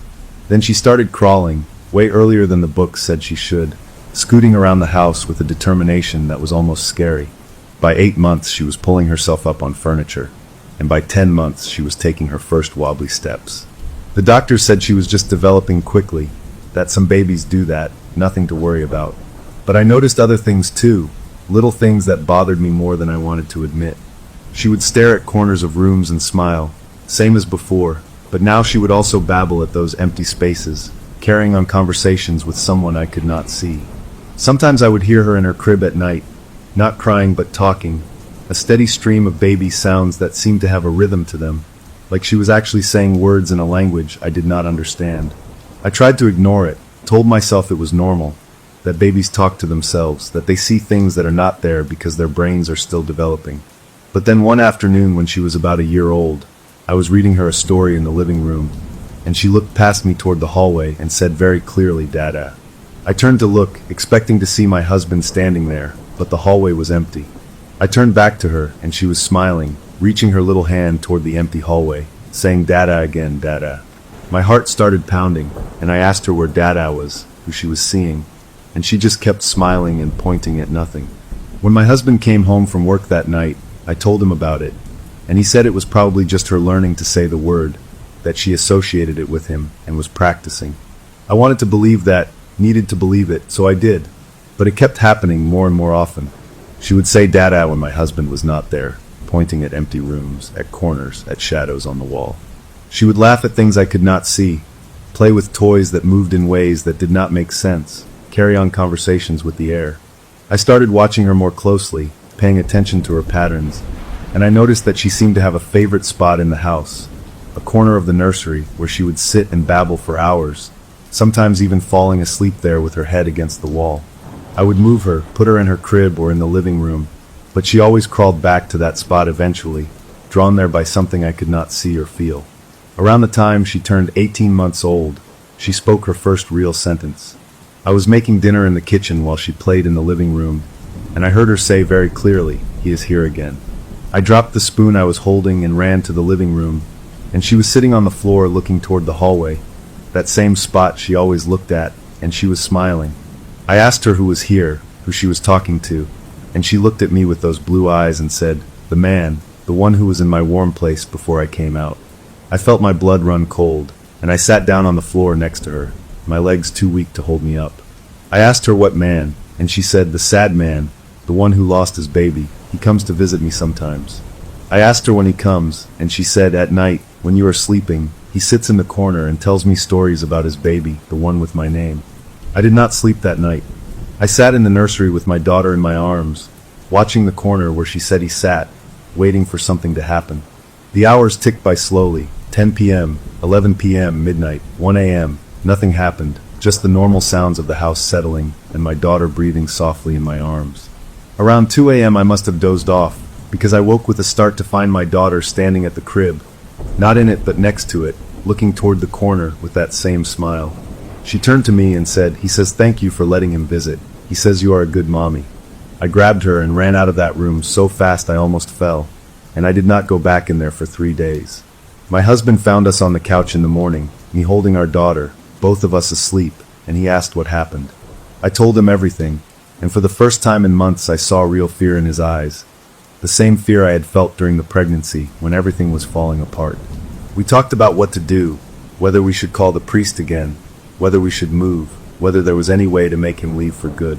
My daughter, who was listening to us talk from her high chair where she was eating breakfast, said very calmly, "He is not going to leave, he is family, family stays." We both stared at her, this tiny person speaking with such certainty, and I asked her how she knew that. She said, "He told me, he said we are the same blood, we are connected, he will always be here." I asked her if that scared her, and she looked at me like I was the one who did not understand.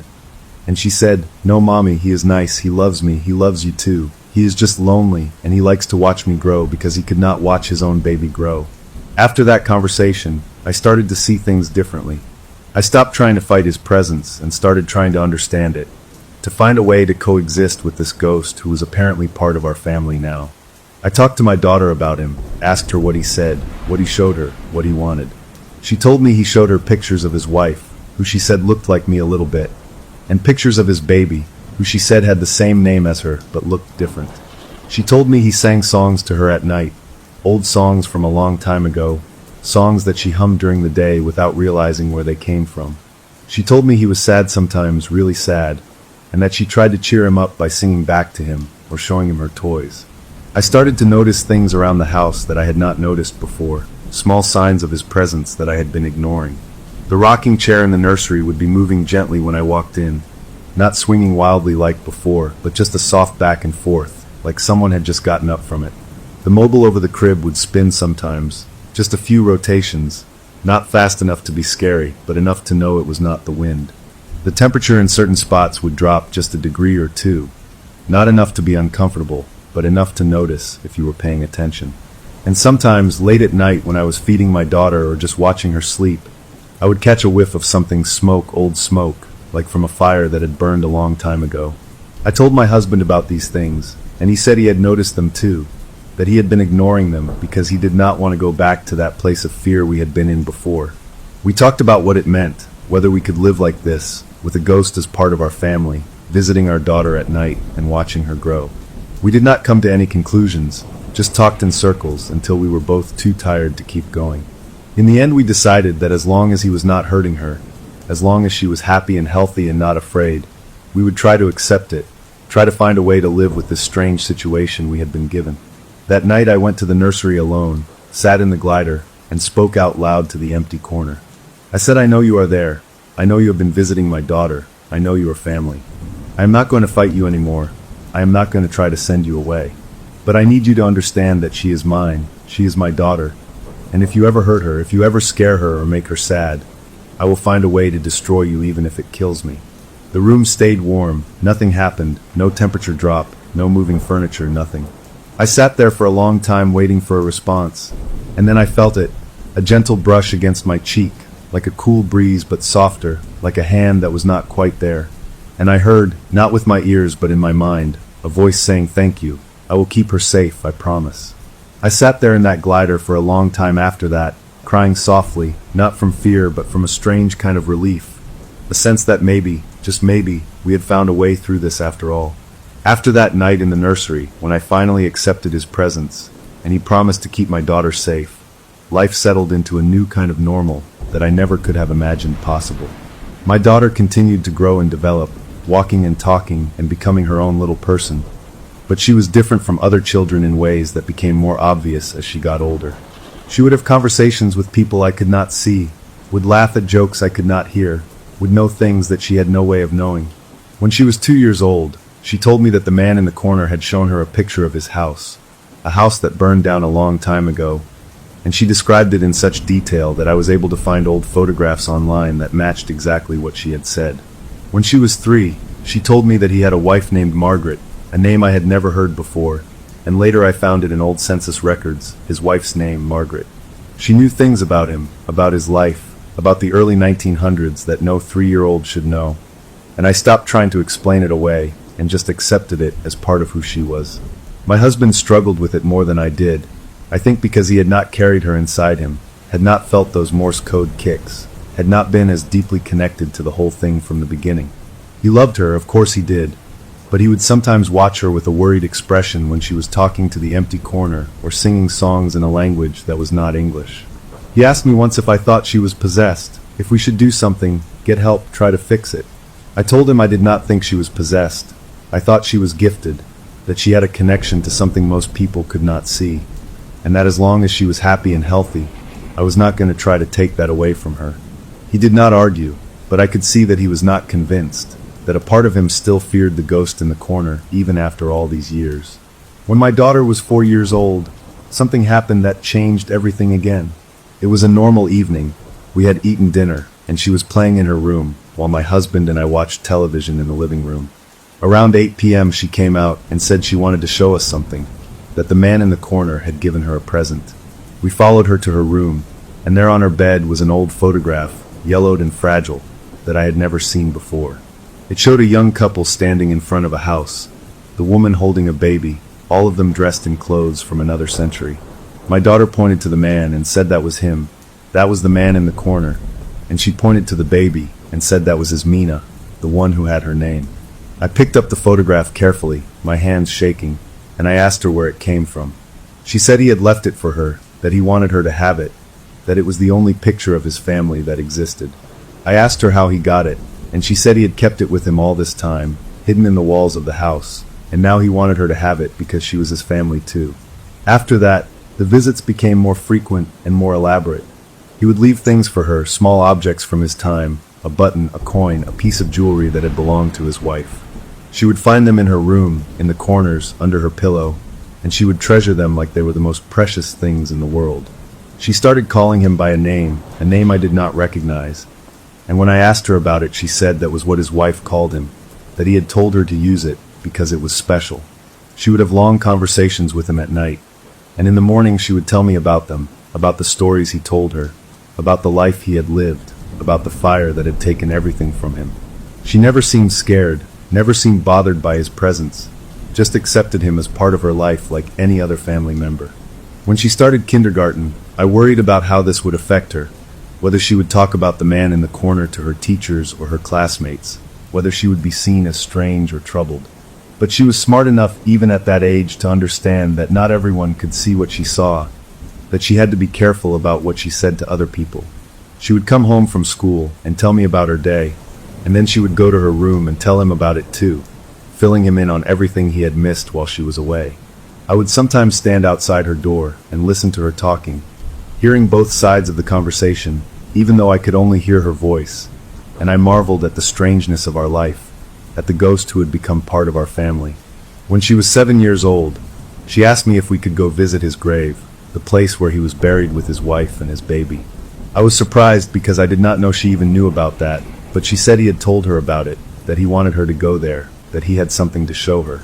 So one Saturday we drove to the old cemetery, found the headstone with their names on it, and stood there in the quiet afternoon sun. My daughter was quiet for a long time, just looking at the stone, and then she reached out and touched it gently. She said she could feel them, all 3 of them, that they were happy we had come, that they were glad we were family. As we stood there, a butterfly landed on the headstone, the same kind my husband had seen years ago, orange and black and beautiful. My daughter smiled and said that was his wife, saying hello. I did not know if I believed that, but I smiled too and said hello back, just in case. On the way home from the cemetery, my daughter was quiet in the back seat, looking out the window at the passing trees. After a long time, she said, "Mommy, do you think he will ever leave? Do you think he will ever go away?" I thought about it for a moment and said I did not know, that maybe he would when he was ready, when he had watched her long enough, when he felt like his family was okay. She nodded and said that was what he had told her too, that he was waiting until she was grown, until he had seen her whole life, and then he would go find his wife and his Mina and be with them forever. I asked her if that scared her, and she shook her head and said no, because he would always be part of her even after he left, because he was family and family never really goes away. I looked at her in the rearview mirror, this strange wise child of mine, and I felt a love so big it almost hurt. Love for her and for the ghost who had become part of our lives. Love for this weird broken family we had somehow become. That night after she went to bed, I sat in the nursery alone for the first time in years, in the glider where I had spent so many nights during my pregnancy. The room was warm, comfortable, nothing strange about it at all. I spoke out loud to the empty corner, not sure if he was there or not, and I said thank you for watching over her. Thank you for loving her. Thank you for being patient. I know you are waiting. I know you will leave someday, and I want you to know that when you do, it is okay, we will be okay, she will be okay.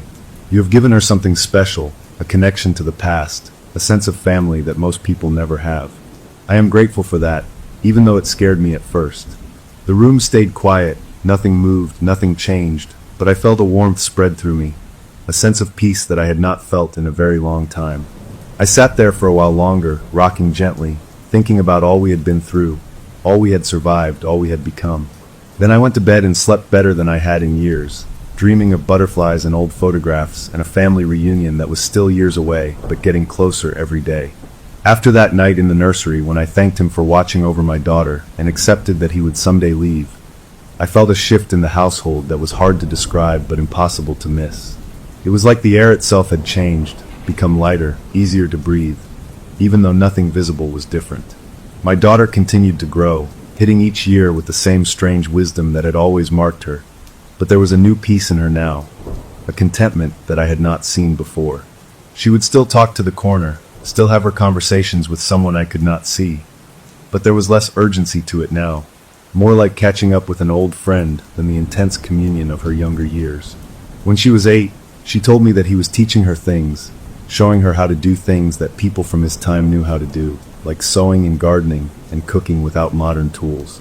She would come into the kitchen and show me stitches she had learned, or plants she had identified in the backyard, and I would marvel at the knowledge that was being passed down through generations in the strangest way possible.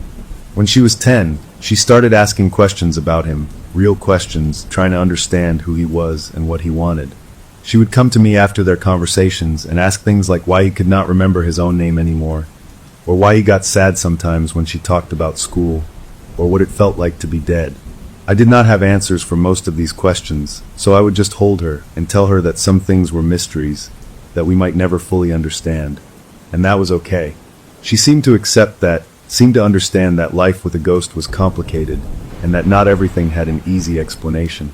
But I could see her thinking, could see her trying to piece together the puzzle of this presence that had been with her since before she was born, and I knew that someday she would have to make her own peace with it, whatever that looked like. When she was 12, she came to me one night and said that he was fading, that he was not as solid as he used to be, that sometimes she could see through him. She said he told her it was almost time, that he had watched her long enough, that he needed to go find his wife and his baby before he forgot them completely. I asked her how she felt about that, and she was quiet for a long moment before saying she was sad but also happy for him, that she would miss him, but she wanted him to be at peace. I held her while she cried a little, the first time she had ever cried about him, and I cried with her, both of us mourning someone who was not even really gone yet. That night I went to the nursery alone and spoke to the corner, asking him if it was true, if he was really leaving. The room stayed warm for a long moment, and then I felt that cool brush against my cheek, that almost touch I had felt before, and I heard in my mind a voice saying it is time. I have seen her grow, I have watched her become, I need to find my own now. I whispered back that I understood, that I was grateful for everything, that I would take care of her always. The coolness faded and the room returned to normal, and I knew that our time with him was coming to an end. Over the next few months, my daughter reported that he was getting harder to see, that his visits were shorter, that sometimes days would go by without any sign of him. She was sad but handling it better than I expected, talking about him in the past tense sometimes, like he was already gone. She would tell me stories he had told her, things she wanted to remember, and I would write them down in a notebook so she would not forget. She talked about his wife Margaret, about how beautiful she was, about the way she laughed. She talked about his baby Mina, about how tiny she was, about how he only got to hold her for 3 hours, but those 3 hours were the best of his life. She talked about the fire, about the smoke and the heat and the desperation of trying to reach his family. She talked about the long years of waiting, of wandering, of searching for a way back to them. And she talked about finding us, about the board and the baby shower and the connection that had brought him into our lives. It was a strange inheritance, this ghost history, but she treasured it like the precious thing it was. On the night of her 13th birthday, she came to me after her party and said that he was there, that he had come to say goodbye. She said he looked more solid than he had in months, almost like a real person, and that he was smiling. She said he told her he was proud of her, that she had grown into a wonderful person, that he would always love her even after he was gone. She said he asked her to take care of the photograph he had given her, to keep it safe and pass it down to her own children someday, so that his family would never be forgotten. And then she said he faded slowly, like mist burning off in the morning sun, until there was nothing left but the empty corner and the memory of his presence.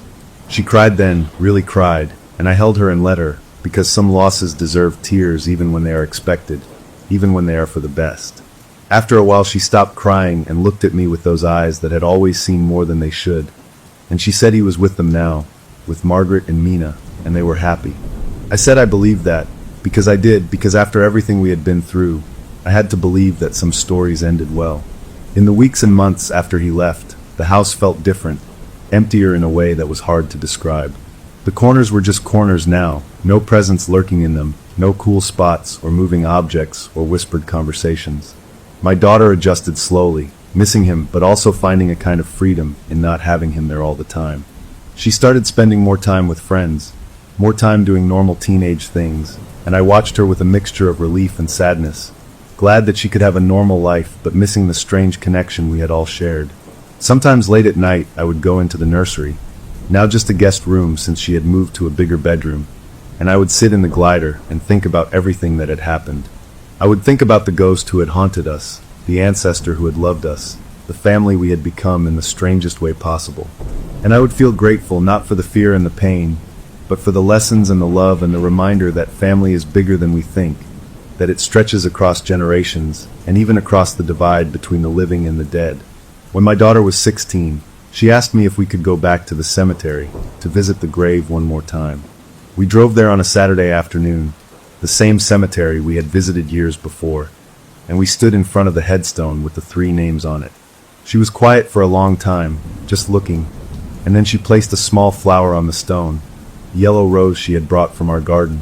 She said she could not feel them anymore, that the grave was just a grave now, that they were really gone. I asked her if that made her sad, and she thought about it for a moment before saying no. It made her happy, because it meant they were where they were supposed to be, together at last. We stood there for a while longer, mother and daughter, connected by blood and by a ghost, and then we went home, back to our normal lives, carrying with us the memory of the man in the corner who had loved us enough to wait. After that visit to the cemetery when my daughter was 16, life continued on its normal path in ways that felt almost strange after everything we had been through. She finished high school with good grades and went off to college in a different city, and I cried when she left like every mother does. But underneath the normal sadness was a deeper relief that she was starting her own life away from the house where so much had happened. My husband and I settled into the quiet of middle age, just the 2 of us and the dog, and we talked sometimes about the ghost and the baby shower and all the years of strangeness that had followed. It felt like a story from someone else's life sometimes, like a movie we had watched rather than something we had lived through. But then I would look at the photograph that my daughter had left behind, the old picture of the man and his wife and his baby, and I would remember that it was real, that it had all really happened. When my daughter was in her 3rd year of college, she called me one night sounding strange, not upset exactly but thoughtful, like she was working through something in her mind. She said she had been thinking about him a lot lately, about the man in the corner, and she had started doing research, trying to find out more about his life before the fire. She had found old records, census data, newspaper articles, even a distant cousin who was also researching the family tree. She told me things I had not known, like what his job had been, where he had grown up, the names of his parents and siblings. She said it felt important to her, like she was completing something, giving him back the history he had lost when he forgot his own name. I listened to her talk with a kind of wonder, amazed at the person she had become, at the way she had taken something strange and scary and turned it into a gift. After she graduated from college, she moved back to our city and got an apartment not too far from us. She was working as a teacher, helping young children learn to read and write, And she was happy, really happy in a way that made my heart swell every time I saw her. She would come over for Sunday dinners, and we would talk about her work and her friends and her life, normal conversations that I had never expected to have after everything that happened. Sometimes she would ask about him, about the ghost, about things she remembered from her childhood, and we would talk about those too, keeping his memory alive in the only way we could. She still had the photograph he had given her, framed now and hanging on her wall, and she told me she talked to it sometimes, not because she thought he was there, but because it made her feel connected to something bigger than herself. When she was 25, she got married to a wonderful man who loved her deeply, and who knew the whole story of her childhood, every strange and frightening detail.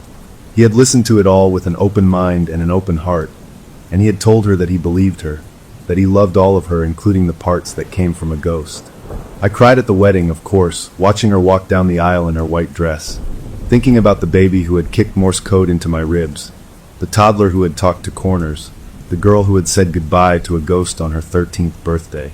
She was a woman now, strong and kind and wise beyond her years, and I knew that some of that wisdom came from him, from the long years of his watching and waiting and loving from the other side. A few years after she got married, she had a baby of her own, a little girl with bright blue eyes and a curious expression that reminded me so much of her at that age. I held that baby in my arms, and I felt tears running down my face, tears of joy and gratitude, and a strange kind of sadness for all that had been lost and found across the generations. My daughter looked at me with knowing eyes and said she had not felt any presence yet, no ghost in the corners, no whispers in the dark. She said she thought maybe it was over, that he had really moved on and taken his family with him. I said maybe that was true, maybe the connection had been just for her, a one-time gift that would not be repeated. But even as I said it, I remembered how he had found us, how he had waited and watched and found a way back to the living through blood and love and desperation. And I wondered, not with fear but with curiosity, what the future might hold for this new little girl with her great-great-great-grandfather's blood in her veins. The years passed, as they do, and I grew old in a house that was warm and normal and free of ghosts. My daughter visited often with her family, and I watched my granddaughter grow from a baby to a toddler to a little girl with the same curious expression her mother had worn. She was normal in every way, no talking to corners, no knowing things she should not know, just a regular child living a regular life.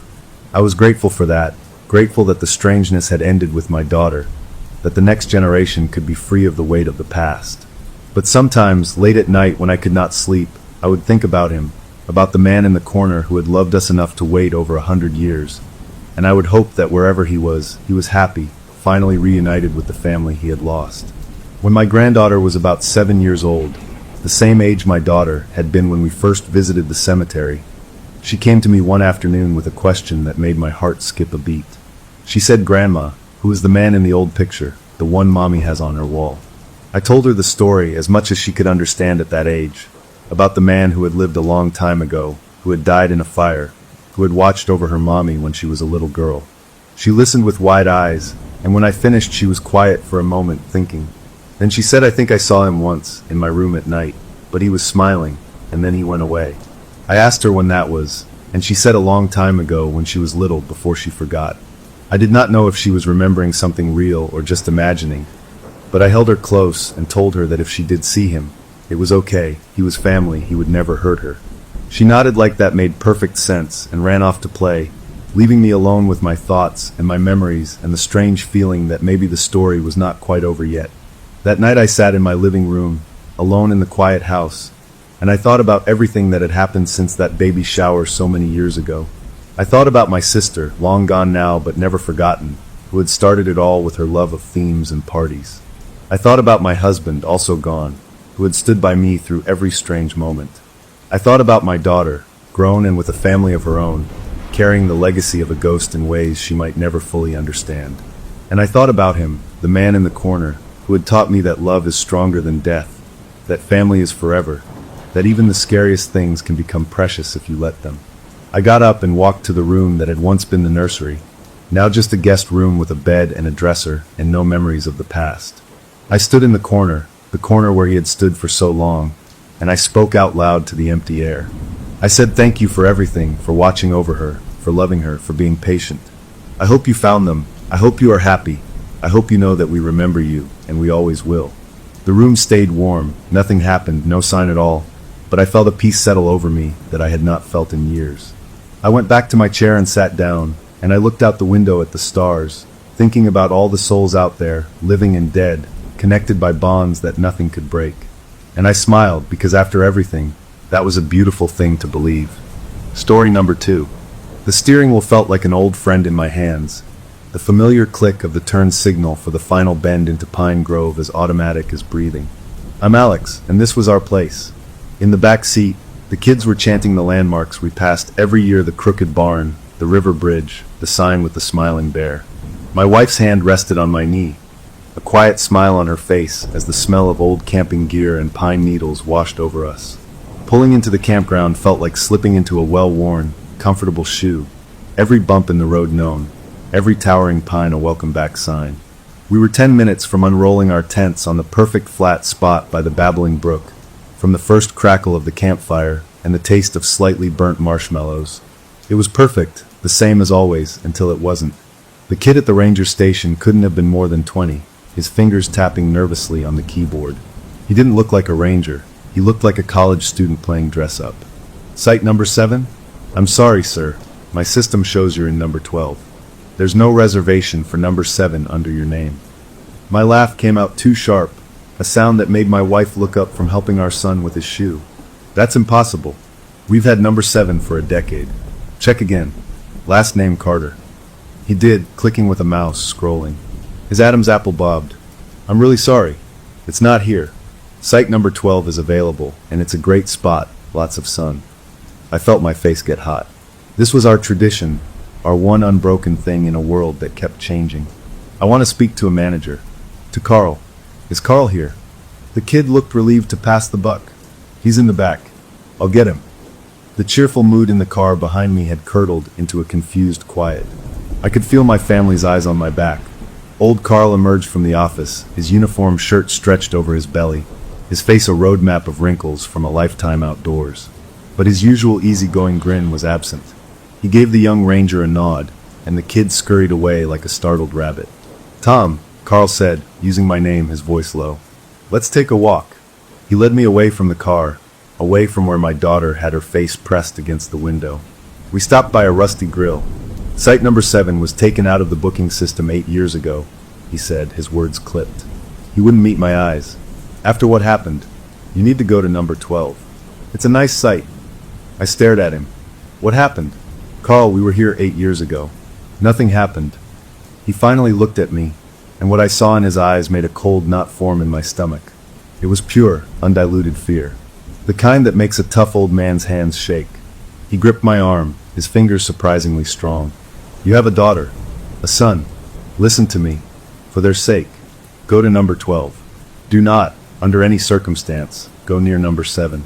Not even to look. Not even to show the kids the brook. You understand me? He was dead serious. My mind raced, trying to remember any news, any gossip. Nothing. Carl, what are you talking about? He just shook his head, a quick, frantic motion. Just don't. Please. As a favor to an old man who doesn't want to see another family. He trailed off, let go of my arm, and walked stiffly back to the station, leaving me standing there with a map to site number 12 in my hand and a head full of buzzing questions. I went back to the car, forcing a smile that felt like a crack in plaster. All sorted. Little mix-up. We're in number 12 this year, gang. New adventure. The kids, bless them, cheered at the word adventure. My wife didn't. She searched my face as I got in. What was that about? She asked quietly. Oh, you know Carl, I said, putting the car in drive, my voice too light. Getting older. Bureaucratic nonsense. Site number 12 is supposed to be great. Site number 12 was not great. It was a dusty, sunny patch crammed between 2 other sites, with no brook, no privacy, just the constant murmur and flash of other people's camps. It felt all wrong. As we set up the tents, the poles feeling awkward in my hands, a low hum of irritation burned in my chest. This wasn't what we paid for. This wasn't what we drove 6 hours for. My wife kept throwing me looks, but she busied herself with the kids, making the best of it.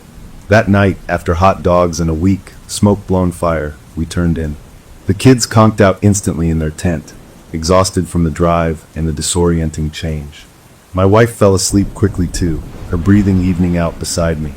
But I lay there, staring at the dark fabric of the tent ceiling. The sounds were wrong. Instead of the gentle, constant whisper of the brook, I heard the distant thump of someone's radio, the crack of a log on a fire 2 sites over, the rustle of unfamiliar animals in unfamiliar trees. Carl's words played on a loop in my head. After what happened? What happened? I tried to push it away, to tell myself he was just an old man losing his grip, getting spooked by his own shadow. But the grip on my arm had been real. The fear in his eyes had been real. Around 2 in the morning, I gave up on sleep. I needed air. I unzipped the tent as quietly as I could and stepped out into the cool night. The campground was quiet now, most lights out. I stood there, taking deep breaths, trying to shake the unease. And that's when I saw it. Through a gap in the trees, away from the direction of the other campsites, deep in the blackness of the woods where site number 7 should be, a light flickered. It was a faint, sickly blue color, not like a flashlight or a lantern. It pulsed once, slowly, like a dying heartbeat. Then again. My breath caught in my throat. It was there for maybe 3 seconds, and then it went out, leaving the woods darker than before. A prank, maybe. Kids with glow sticks. It had to be. But no trails led back there. No sights were back there. I stood frozen for a long time, staring into that perfect blackness, the cold from the ground seeping through my socks.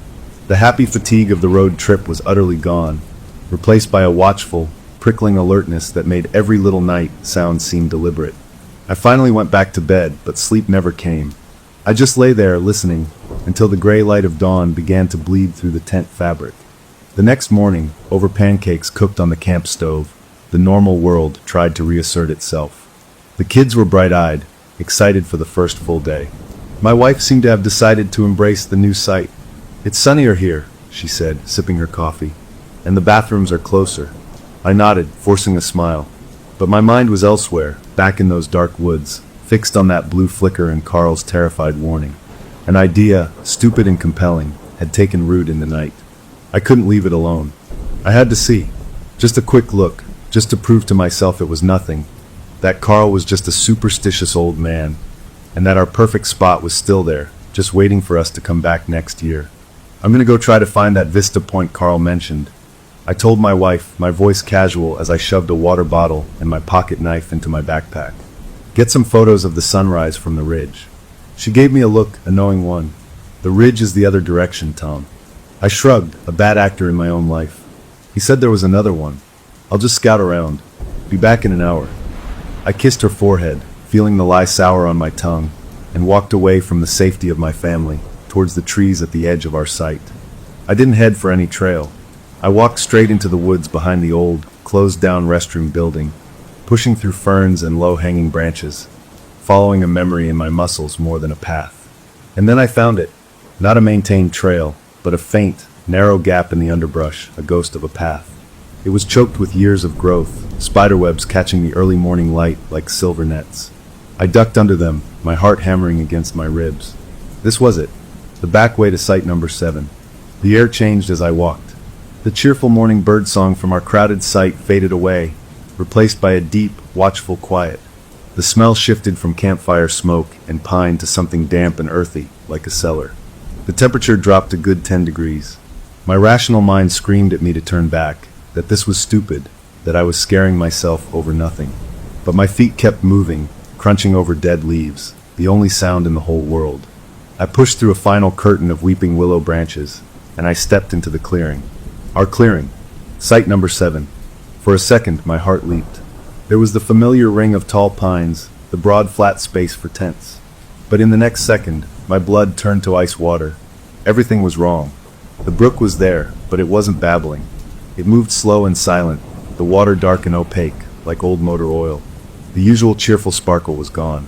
The fire pit in the center wasn't filled with ash and old logs. It was brimming with a solid, glossy black substance that looked like hardened tar. I poked it with a stick from the edge. The stuff was rubbery and gave way slightly, and a faint, sweet, sick odor wafted up like burnt plastic and spoiled meat. I gagged, stepping back, and the ground where we always pitched our tents wasn't covered in soft pine needles. It was a perfect circle of bare, packed earth, dark and dead, like nothing had grown there in 100 years. A weather-faded, wooden sign hung crookedly from a tree on the far side, its red letters barely readable. restricted area, no entry. I had already entered. My eyes scanned the perimeter, taking in the wrongness. And that's when I saw the stones. I almost tripped over the first one. It was a rough, knee-high hunk of gray rock, half buried in emerald green moss. It looked ancient, like it had been there since the glaciers retreated. I took a step to the side and saw another, and another. Walking slowly, my breath puffing in the sudden cold, I counted them.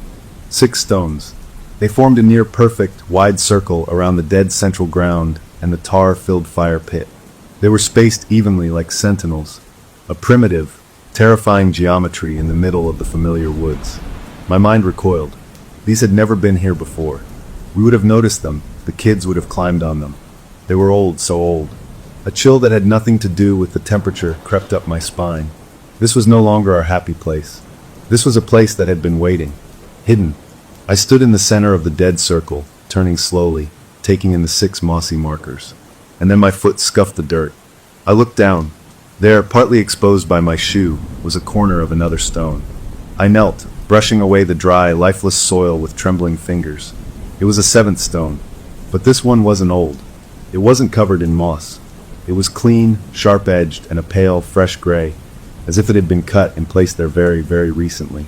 It sat just outside the ring of the other 6, but aimed right at the center of the circle, like an arrow, like a new grave marker. I stumbled back, falling on my hands, the cold of the dead earth seeping through my jeans. The silence of the place was absolute, a physical pressure on my ears. I had my proof. It wasn't nothing. It was something very, very bad. And as I scrambled to my feet, my only thought was to get back to my family, to pack up, to get as far from Pine Grove as humanly possible. The mystery was solved, and the solution was 1,000 times worse than I could have imagined. I turned to run back the way I came, but for a terrifying second, every tree looked the same, and the ghost path I'd followed seemed to have vanished into the ferns. I was lost in a small, terrible circle of wrongness in the woods, and the only thing I knew for sure was that I was no longer alone in wanting to be here. My heart was a frantic drum against my ribs as I thrashed through the ferns, the branches clawing at my jacket like they were trying to hold me back. The peaceful morning woods had become a maze of twisted green and looming shadows. I couldn't find the gap I'd come through. Panic, sour and metallic, filled my mouth. I just ran, stumbling over roots, my only thought to put distance between me and that clearing with its dead earth and its 7 stones. I burst out of the tree line not at our campsite, but at the edge of the main gravel road, a good 100 yards from where my family was. I stood there, bent over, hands on my knees, gasping for air that felt too thin. I must have looked wild-eyed and covered in dirt, because a passing family on bikes gave me a wide berth and a strange look. I forced myself to walk, not run, back to site number 12, trying to smooth my hair, brushing pine needles from my clothes. My wife was flipping pancakes on the griddle. She took one look at me, and her smile vanished. "What happened? You're pale as a ghost." "Just got turned around," I said, my voice too rough. I poured a cup of coffee with a hand that wasn't quite steady. The woods are thicker back there than I remembered. She didn't believe me. I saw it in the way her eyes narrowed, in the tight line of her mouth. But she didn't push, not with the kids right there chattering about the day plans. The normal sounds of the campground, laughter from a neighboring site, a car door slamming, felt jarring and unreal, like a TV left on in another room. I was here, but I wasn't. My mind was still back in that cold, quiet circle. I needed to know what Carl was talking about. I needed facts. While my wife took the kids to the playground to burn off energy, I pulled out my phone. The signal at our site was just 1 bar, flickering in and out. I typed Pine Grove Campground Incident 8 years ago into the search bar. The page loaded with painful slowness. There were no big news articles, just fragments, like pieces of a broken plate. A comment on a hiking forum from 5 years back. Does anyone remember that weird story from Pine Grove? A family up and vanished. They never found them. My thumb froze on the screen. Another link, a local news blog that looked like it hadn't been updated in a decade, had a short, matter-of-fact paragraph. Authorities have called off the search for the Miller family, who were reported missing from Pine Grove Campground. The parents, their 3 children, and the maternal grandmother have not been located. No evidence of foul play has been discovered. A family of 6. My coffee turned to acid in my stomach. 3 kids. A grandmother. Just like the 6 old, moss-covered stones. I scrolled down. Another forum. This one for true crime enthusiasts. A user with a generic avatar had posted. My cousin was a volunteer on that search. Said it was the creepiest thing he'd ever seen. Tents were still up, sleeping bags laid out, a pot of cold coffee on the fire grate. It was like they just got up and walked into the woods in the middle of the night and evaporated. They never found the father's body. Just the grandmother's knitting, sitting by a cold fire. The words "cold fire" seemed to burn on the screen. I thought of the fire pit filled with that black, rubbery tar. I closed my eyes, seeing the stones again. 6 of them, for a family of 6, and a 7th new one, waiting. I shoved the phone in my pocket like it was on fire. I had to get us out of here. Today. Now. But when my family returned, flushed and happy from the playground, my resolve met reality. My wife was in full vacation mode. "We just got here," she said, her voice firm when I suggested maybe we should cut the trip short. "The kids are having fun. You're just spooked because you got lost. Let's just have a nice day. Stay away from the woods if they bother you." She said it like it was that simple. The kids whined in protest at the idea of leaving. I was outnumbered. The bright sunlight, the smell of sunscreen, the shrieks of joy from the playground. It all conspired to make my terror from the clearing feel silly, like a nightmare forgotten by noon. I almost convinced myself. Almost. We spent the day at the lake. I swam with my son, built sandcastles with my daughter, tried to laugh at my wife's jokes. But my eyes kept drifting to the tree line, to the specific patch of forest that I knew held site number 7. It felt like a sore tooth I couldn't stop touching with my tongue. The knowledge was a cold rock in my gut that the sun couldn't warm. Nightfall felt like a threat. We made a fire, roasted hot dogs. I kept the blaze big and bright, using way too much firewood. The kids told spooky stories, and every one of them felt like a personal warning. When we finally zipped them into their tent for the night, their giggles soon fading into the deep, even breaths of sleep, my own exhaustion hit me like a wall. The sleepless night, the panic, the mental strain, it all crashed down.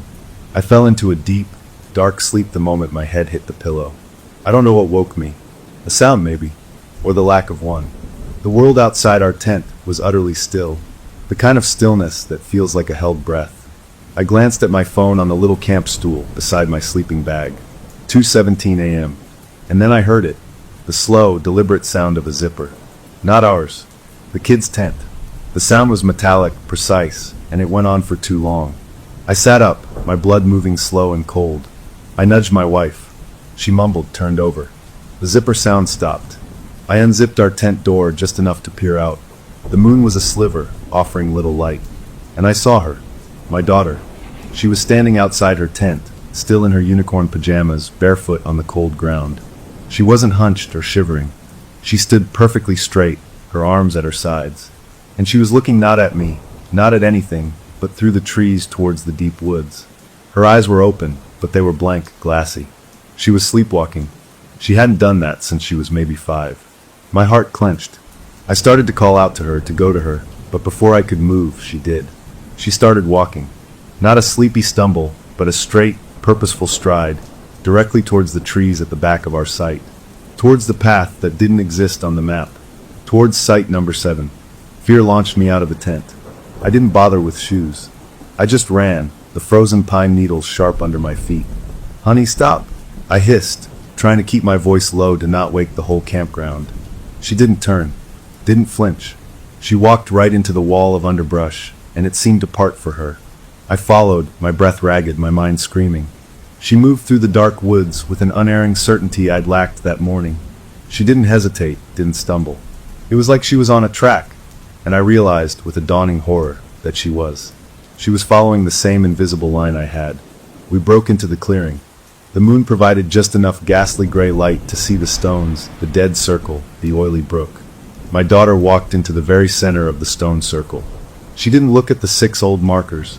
She went straight to the spot where I'd uncovered the sharp corner of the new 7th stone. And she lay down. She lay down on that bare, cold earth, stretching out as if on a bed, her head resting right at the foot of that new stone. She folded her hands on her chest.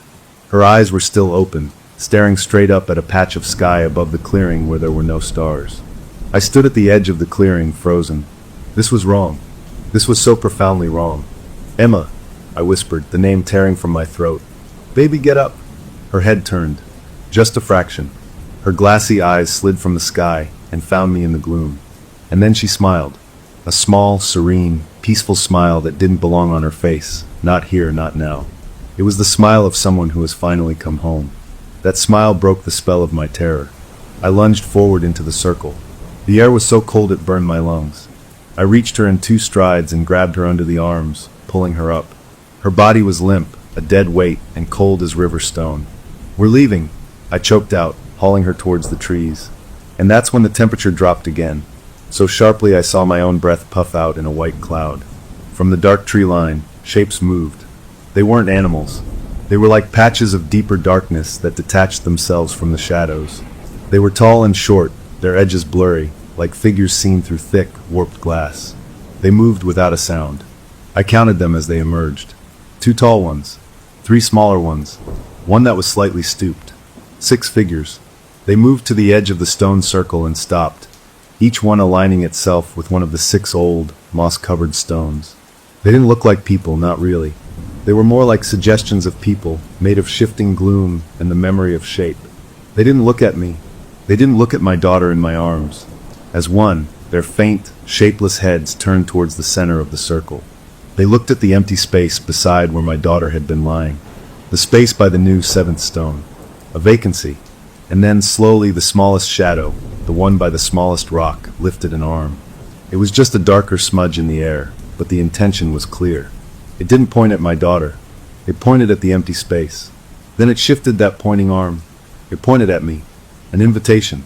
A replacement. The cold wasn't just in the air now. It was in my bones, in my soul. I clutched my daughter tighter, turned my back on the circle and the 6 silent watchers, and I ran. I ran like I have never run before, branches whipping my face, my feet screaming in pain, the cold weight in my arms the only thing that mattered. I didn't look back. I burst into our campsite, where the battery-powered lantern we'd left on cast a tiny, pathetic yellow glow. My wife was out of the tent, her face a mask of panic. "What's happening?" "I heard you run." Her words died when she saw our daughter's limp form. I laid her by the fire pit, which held nothing but gray ash. "Get a blanket." "Now." I barked, and the tone in my voice sent her scrambling. We wrapped her, rubbed her hands, called her name. After a minute that felt like a century, she groaned. Her own voice, weak and confused. "Daddy? I'm cold." Her eyes fluttered open, and they were hers again, scared and disoriented. I pulled her into a hug so tight she whimpered. Over her shoulder, I stared into the woods. At the tree line, just at the edge where our lantern light faded into black, they stood. All 6 of them. They didn't come closer. They just watched, waiting. The night was not over, and we were trapped in a small island of light with something ancient and hungry pacing just beyond the glow. My daughter was back, but the thing in the woods had made its offer, and I knew with a certainty that chilled me deeper than the air ever could, that it was not an offer you could refuse twice.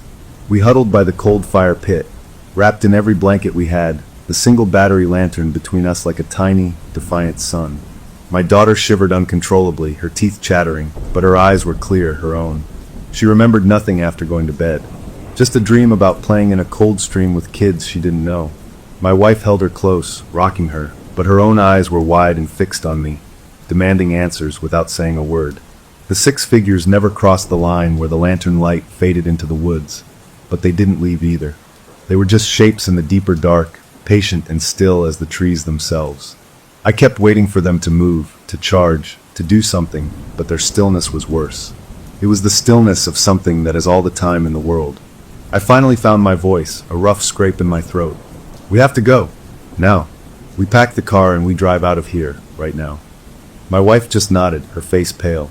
No argument this time. We moved like robots, a frantic, silent team. We left the tents, the chairs, the cooler. We just grabbed the kids, our wallets, the car keys, and threw them into the car. I shoved our sleeping bags in after them, thinking of the cold. The whole time, my skin crawled with the feeling of being watched from the tree line. I kept the lantern in my hand until the last second, then tossed it into the passenger seat as I jumped behind the wheel. My hands were shaking so bad I fumbled the key, dropping it on the floor mat. Come on," I whispered, finally stabbing it into the ignition. I turned the key. The engine coughed, whined, and didn't catch. A cold dread that had nothing to do with the weather flooded my veins. I tried again.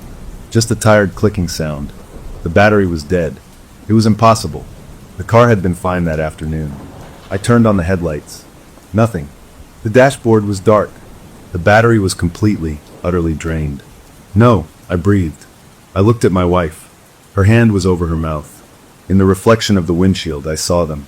The 6 shadows were closer now, having drifted soundlessly to the very edge of our campsite, just outside the ring of light that had spilled from our car doors. They were waiting for the light to go out. We were trapped in a metal box, and our flashlight was dying. My son, picking up on the terror, started to cry softly. That sound, more than anything, snapped something in me. This wasn't just about being scared. This was about protecting them.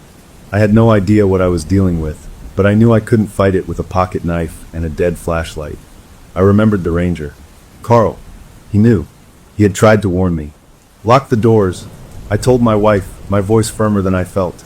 Do not open them for anyone but me. Do not get out. I'm going to get help. Her hand shot out and grabbed my arm. Don't you dare leave us here. I'm going to the ranger station. It's a 5-minute run. Carl is there. He'll have a truck, a radio, something. I'll be back before you know it. It was a terrible plan, but it was the only one I had. Leaving them felt like tearing my own heart out, but staying meant we all slowly froze, or worse, as the shadows closed in. I saw the conflict in her eyes, the terror of being alone warring with the logic that someone had to do something. Finally, she gave a tiny, tight nod. Run! I took the dead flashlight anyway, a useless club. I threw open my door and leaped out, slamming it behind me. I heard the locks click instantly. The moment I left the car, the cold hit me like a physical blow, that same deep, unnatural chill from the clearing. I didn't look at the tree line. I just ran, my socked feet slipping on the gravel, then pounding on the asphalt road towards the front of the campground. The night was vast and empty, the stars impossibly bright and cold above me. I made it to the ranger station in 3 minutes, my lungs burning. The building was dark, but there was a pickup truck parked beside it. I hammered on the door, not caring about the noise. Carl! Carl, open up. It's an emergency. No answer. I tried the knob. Locked. I ran to the truck, peered inside. Empty. I was panting, my breath pluming in the air, turning around in a helpless circle. Where was he? Then a beam of light hit me from the side, making me flinch. It came from the small, windowless equipment shed behind the station. The door was ajar. Carl's voice came out, low and tense. In here. Quick. I stumbled towards the light, slipping inside. He shut the door behind me, plunging us into a space lit by a single, bare bulb hanging from a cord. The shed smelled of gasoline, old wood, and something else, something sharp like ozone after a lightning strike. Carl wasn't in his ranger uniform. He wore a thick flannel and jeans, and his face was grim, older than I remembered. He looked at me, at my wild eyes and my socked feet, and he just nodded, like he'd been expecting me. They showed themselves, he said. It wasn't a question. My daughter, I gasped. She sleepwalked to the clearing. There were figures. 6 of them. My car won't start. My family is locked in it back at the site. He let out a long, slow breath, rubbing a hand over his stubbled jaw. I told you not to go near there. I know what I did. Now help me. We need a jump, a phone, something. He shook his head, a movement of profound weariness. A jump won't help if they don't want you to leave. Your battery isn't dead. It's empty. They can do that. They feed on the energy, the warmth, the life of a place, of people. His words sank in, horrible and impossible. What are they? I demanded. Ghosts? What? He leaned against a workbench cluttered with tools. What do you think happens when a whole family, a happy family, is taken by something they don't understand? They don't just vanish. They get stuck. They love that place, you see? It was their happy spot, their tradition, just like it was yours. That love, that attachment, it becomes a chain. They don't know they're gone. They just know their family circle is broken. And every summer, when a new family comes that feels like theirs, that resonates just right, the site wakes up. It tries to fix the circle, to make the family whole again. The family of 6. The Miller family. The 6 stones. They want to replace the father, I said, the pieces clicking together with a dreadful clarity. The 7th stone. It's new. It's for me. Carl's eyes held a pity that made me feel sick. It's not just you. It's the pattern. A father, a mother, 3 kids, a grandparent. You have 2 children. They had 3.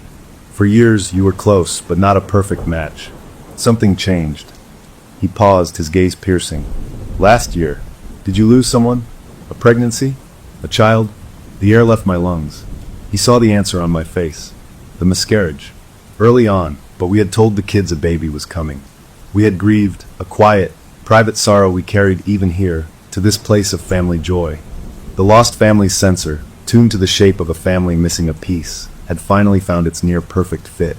The sight had been waiting, and our sadness had been a beacon. "Oh God," I whispered. "So what do we do?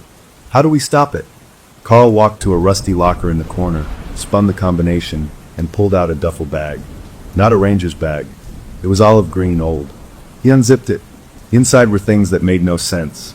A few old leather-bound books, a plastic spray bottle filled with clear liquid, a small hammer, a pouch of what looked like rock salt, and a simple metal cross on a chain, tarnished with age. "I'm not just a ranger," he said, his voice flat. "My family has been around these woods for generations. We remember things. We try to keep a lid on things. Father Albright, from over in Millerton, he helps when he can. This is his stuff. He was supposed to come up tomorrow for a maintenance visit. He handed me the cross. It was cold in my hand. Take this. It might make them keep their distance. Not a guarantee, but it's something. The salt around your car, a line of it, it can slow them down. They don't like it. It reminds them of borders, of things they can't cross. Might slow them down." I echoed, panic rising again. "You need to come with me. You have a truck. We can load my family in and just drive out." He shook his head again, and for the first time, I saw real fear in his own eyes. "I can't go back there. Not at night. Not when it's active. It knows me. It knows I try to interfere. If I go near your site with you, it'll just pull more power, try harder. It'll make things worse. Your only chance is to hold out until sunrise. They fade with the light. They don't go away, but they lose their grip. You get your family to this shed the moment the sun is up. I'll be here with the truck running. We'll get you out." It was a plan, but it felt thin as tissue paper. Hold out until dawn. It was only maybe 3 a.m. That was hours away. Hours of sitting in a dead car with those things outside. I took the duffel bag, the cross clenched in my other hand. The salt. The spray bottle. Holy water. Well, blessed electrolyte solution. Better conductivity. He says it works like a battery for a prayer. Don't ask me.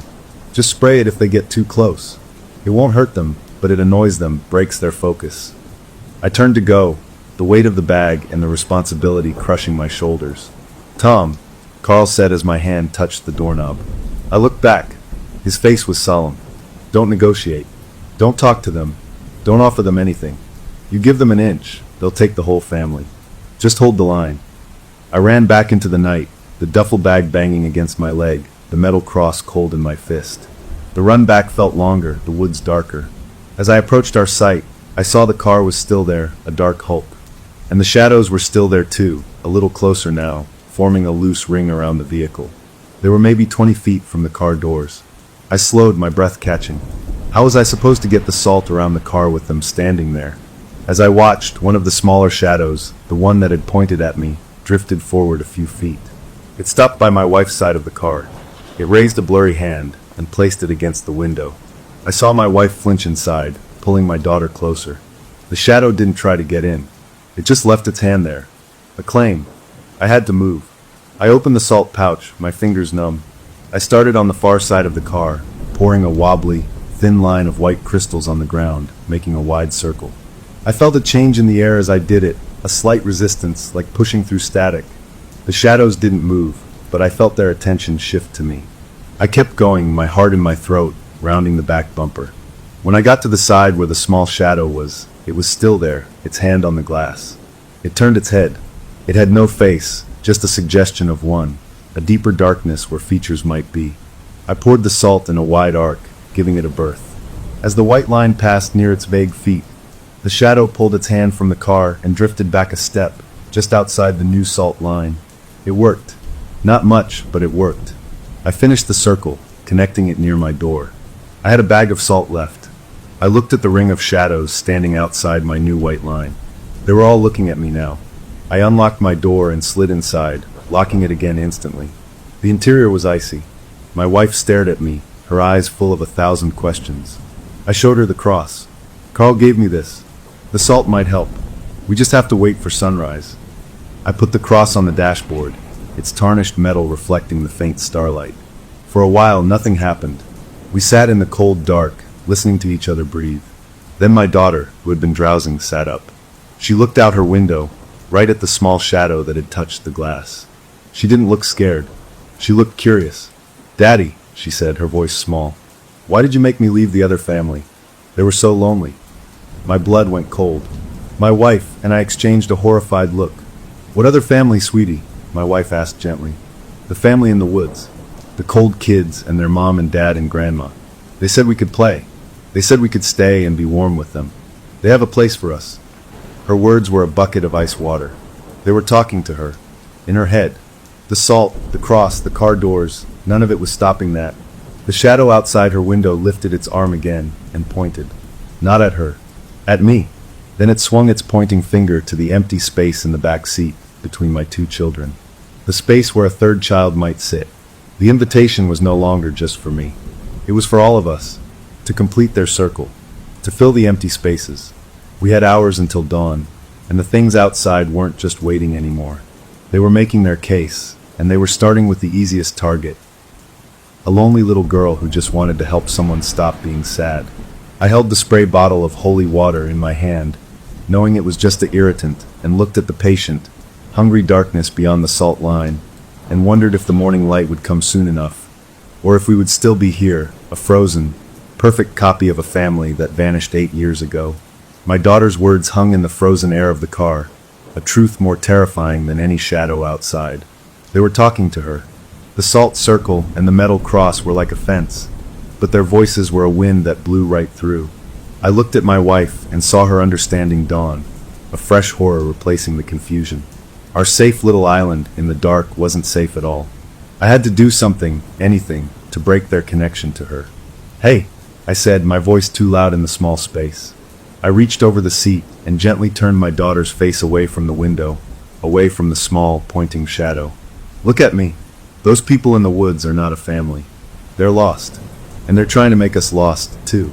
You can't listen to them. It's a trick." Her eyes, wide and too trusting, searched mine. "But they're sad, Daddy. I know, baby. But we can't help them that way. We have to be strong and stay right here, together in our car. That's how we help our family." I fumbled in the duffel bag Carl had given me. My fingers brushed the cold spray bottle. An idea, desperate and probably stupid, formed. I couldn't spray the shadows outside, but maybe I could cleanse the air inside, break the mental link. "Everyone, close your eyes and cover your faces for a second," I instructed. My wife, without question, pulled the kids close and ducked her head. I aimed the bottle at the ceiling of the car and gave 2 long squeezes. A fine, cold mist rained down on us, smelling faintly of minerals and something else, a dry, papery scent like old churches. My daughter squealed at the sudden cold wetness. But as the mist settled, I felt it. A change. Not a big one, but the oppressive, listening feeling in the car eased just a little. The static in the air seemed to clear. My daughter blinked, looked around as if waking up, and snuggled deeper into her mother's side, no longer looking out at the shadows with that eerie curiosity. It had worked, at least for now. The small shadow outside her window seemed to ripple, its form becoming less distinct for a moment, like a television picture struggling to come in. It lowered its pointing arm. A small victory, but it filled me with a fragile hope. We settled back into our vigil. The cold was a living thing, creeping through the steel and glass of the car. We huddled under the sleeping bags, sharing body heat. The shadows didn't move again. They just stood sentinel beyond the salt, a ring of patient gloom. The worst part was the quiet. Not a peaceful quiet, but a waiting quiet, a paused quiet. No crickets, no owls, no rustle of night creatures. Just us, and the occasional shuddering breath from one of the kids. Time stretched like taffy. Minutes felt like hours. I watched the sky through the moonroof, praying for the first hint of gray. My mind raced over everything Carl had said. They feed on energy. I looked at the dark dashboard, the dead battery. They love the place. I thought of our decade of happy memories at Site Number 7, our laughter soaking into that ground, making it ripe for this horror. They don't know they're gone. The profound sadness of that idea almost overwhelmed me. They were just a family like us, wanting to be whole. But their wholeness meant our end. My son, who had been brave and quiet, suddenly spoke, his voice small. "Daddy, I have to go to the bathroom." It was such a normal, Kid thing to say in the middle of this nightmare that I almost laughed, a strangled, hopeless sound. You have to hold it, buddy, I said softly. We can't go outside. I really have to go, he insisted, his face pinched. My wife and I exchanged a look. This was a problem. A real, physical problem that the shadows could exploit. Okay, I said, a new plan forming, reckless but necessary. Listen, I'm going to open my door. Just me. You're going to climb over the seat and go right here, on the floor behind my seat. Quick, like a bandit. Okay. He nodded, his eyes wide. I looked at the shadows. They were still. I gripped the spray bottle in one hand, the metal cross in the other. Ready? Go. I unlocked and shoved my door open, stepping out into the biting cold, putting my body between the open door and the nearest shadow. Now, buddy. My son scrambled over the center console and into the footwell behind my seat. I stood there, facing the darkness, my skin crawling. I could feel their focus intensify, a pressure against my skin. The tall shadow I thought of as the father figure took a slow, flowing step closer to the salt line. It stopped at the white crystals, its form seeming to test the boundary. I held up the cross. Back up, I said, my voice trembling. It didn't back up, but it didn't come forward either. It just watched me. From inside the car, I heard the quick, quiet sound of my son relieving himself. Done, he whispered. Get back to your seat, buckle up, my wife said, her voice tense. I didn't turn around. I kept my eyes on the shadow, stepping backward slowly, feeling for the car with my leg. My son was back in his seat. I started to slide back into mine, and that's when the stooped shadow, the grandmother, moved. It didn't come toward me. It drifted to the front of the car, right over the hood. It stretched out a vague, dark hand and placed it on the metal, and the car groaned. It was a low metallic sound, like a ship straining in ice. The whole vehicle settled an inch on its springs. Frost, thick and white and crawling with intricate, fern-like patterns, radiated out from under the shadow's hand across the windshield, blotting out our view. The cold inside the car spiked sharply. My daughter cried out. The thing was leaning on us, leaning its weight, its cold, impossible weight, on our only shelter. I slammed my door shut and locked it. We were now in a frozen, frosted tomb. I couldn't see out. They could probably see in. The panic was a bird trapped in my chest. We couldn't last like this. The cold would get us before dawn. I had to do something more aggressive. I remembered the salt. I still had half a pouch. Give me your sock, I said to my son. He looked confused but peeled off his damp sock. I poured the remaining salt into it, tying a knot at the top. I had a crude, lumpy salt bomb. What are you doing? My wife asked, her voice thin with fear. Creating a distraction, I said. I powered down my window just a crack, maybe 2 inches. The cold that poured in was brutal. I shoved the knotted sock through the crack and with a hard throw, sent it sailing over the car, towards the woods on the far side of our site. It landed with a soft thump in the dry leaves. For a second, nothing. Then all 6 shadows turned their heads as one, tracking the sound, the new intrusion of the substance they disliked. Their focus shifted from the car to the woods. The pressure in the car lessened. The frost on the windshield stopped spreading. Now, I hissed. I grabbed the door handle. We run for the ranger station. All of us. Right now. Carry the kids. Don't look back. My wife didn't hesitate. She threw open her door and grabbed our daughter. I had my son in my arms before his seatbelt was fully off. We ran. We abandoned the car, the bags, everything. We ran barefoot and freezing down the asphalt road, our breaths sobbing in the night air. I heard a sound behind us, not a footstep, but a rushing, like a gust of wind through a narrow canyon.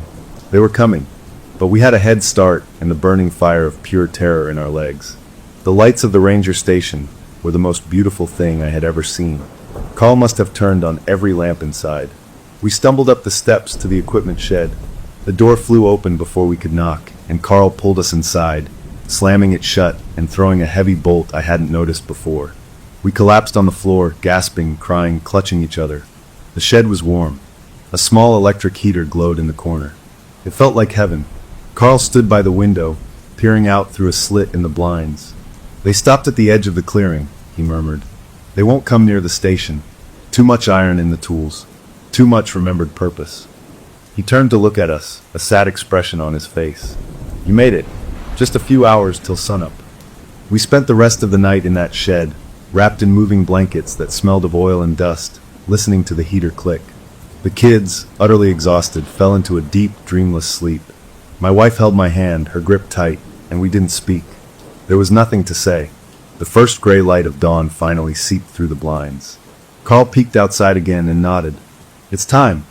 His truck started on the first try, a roar of beautiful, normal machinery. He drove us the short distance back to our site. In the pale morning light, everything looked ordinary, even silly. Our abandoned car sat there, doors open, frost melting off the windshield in slow tears. The salt circle was a messy white line on the dirt. There was no sign of the shadows. They were gone, faded back into the bones of the land. We transferred our few grabbed belongings into the back of Carl's truck. I took one last look at our campsite, at the woods holding site number 7. It looked peaceful, innocent, but I knew the truth that lived there now. Carl drove us all the way to our car at the entrance gate, which started right up with a jump from his truck. The battery was fine. It had always been fine. We stood by our open car doors, the morning sun warm on our faces, a contrast so sharp it felt unreal. Carl handed me a slip of paper with a phone number on it. "Father Albright. Call him when you get home. He'll know what to do next. To protect yourselves, just in case." I took the paper, numb. "Thank you," I said, the words inadequate. He just shook his head. "Don't thank me. Just go. And never, ever come back. Not you, not your kids, not your grandkids. This place is not yours anymore." We drove away from Pine Grove. The kids, sensing the profound shift, were quiet in the back. My wife stared straight ahead, her profile rigid. We were alive. We were out. The nightmare was over. But as the miles stretched between us and those woods, a new chill settled in me, one the sun couldn't touch. We had escaped the place, but had we broken the connection? The thing had known my daughter's mind. It had known about our lost baby. It had invited us specifically.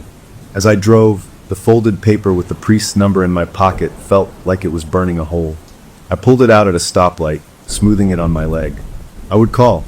I had to. But for now, the only thing that mattered was putting more road between us and that clearing. The relief of survival was immense, a solid, real thing in my chest. But underneath it, a question pulsed, low and steady like a hidden heartbeat. When you take something from a place that hungry, does it ever really let you go?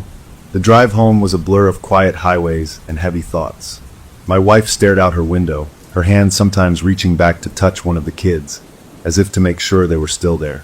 The kids themselves slept, the deep, exhausted sleep of the traumatized. The normal world rushed past, gas stations, billboards, other families and other cars going on vacations, and it all felt like a movie playing on a screen. We were separate from it, carrying a pocket of cold woods inside our car. When we finally pulled into our own driveway, the familiar sight of our house, our lawn, our mailbox, should have been a comfort. It just felt like a set piece, a stage where we were supposed to act normal. We unloaded in a daze. Inside, the central heat was on, a dry, artificial warmth that didn't reach the chill in my bones. My wife immediately ran a bath for the kids, scrubbing the forest dirt from their skin with a ferocity that was about more than cleanliness. I went to the garage and found the cell phone charger. My phone had died sometime during the night. I plugged it in, watching the screen light up with the empty battery symbol. As it slowly gained life, notifications began to pop up. A few work emails, a weather alert, nothing from the world we'd just left. I waited until it had enough power, then I took out the crumpled slip of paper from my pocket. The numbers were smudged from sweat, but still readable. I dialed Father Albright's number. It rang. Once, twice, then a click, and a recorded voice, calm and professional, filled my ear. "You have reached the voicemail of Father Albright. I am currently away assisting with an emergency sanctification at the Pine Grove Campground. Please leave a message." The words Pine Grove Campground hit me like a punch. He was there, right now. Carl must have called him after we left. An emergency sanctification. The phrase sounded both powerful and hopeless. I didn't leave a message. What would I say? I hung up and just stood there in my quiet kitchen, the hum of the refrigerator the only sound. He was trying to fix it, to seal it. A fragile hope, thin as a spider's thread, tried to form. Maybe it would work. Maybe the priest with his special tools and knowledge could do what we couldn't, could close the door we'd opened. We tried to settle back into our life. The next few days were a strange performance. We went through the motions, work, school, dinners, bedtime stories, but a distance had opened up between us, filled with the things we weren't saying. My wife jumped at every creak in the house. She started checking the locks on the doors and windows 3 times before bed. The kids had nightmares. My son woke up screaming about the cold kids who wanted to play tag. My daughter would sometimes stop in the middle of playing and stare at nothing, a vacant look in her eyes that made my heart stop. I'd call her name sharply, and she'd blink, smile, and go back to her toys, not remembering. The connection wasn't broken. It was stretched thin, like a radio signal from a faraway station, but it was still coming through. A week after we returned, I was in the backyard raking leaves, trying to lose myself in the mindless physical work. My daughter was on the swing set, pumping her legs lazily. Out of the blue, she said, "Daddy, my friend says her grandma is good at knitting." I froze, the rake handle slick in my grip. The grandmother's knitting, left by a cold fire. "What friend, sweetie?" I asked, keeping my voice casual. "My friend in the woods. She's not there anymore. She says they had to move because a loud man was making big noises and it hurt. But she says she can still visit me in my dreams. She gave me something so she can find me." My blood turned to ice. I walked over to the swing, knelt in front of her. "She gave you something? What did she give you?" My daughter looked thoughtful, then shrugged. "A present. I put it in my treasure box." She slid off the swing and ran inside. I followed, my heart hammering. Her treasure box was an old shoebox she kept under her bed, full of pretty rocks, broken jewelry, and glittery drawings. She dumped it out on her pink rug and sifted through the clutter. "Here it is," she said, holding up a small, folded square of faded flannel cloth. I took it from her. It was soft, worn thin. I unfolded it carefully. Inside was a child's handmade bracelet, woven from colorful embroidery threads, the pattern simple, the knots slightly uneven. The ends were tied together in a sloppy, child-made knot. It was faded, as if it had been left in the sun for a long, long time. It was not something from our house. It was not something from any store we shopped at. It was a homespun, handmade thing, full of love and time. A thing a child might make for a friend. Or a sister. The lost family had 3 children. My hands shook. This was an anchor. A tag. The priest's sanctification might have hurt them, driven them from their woods temporarily.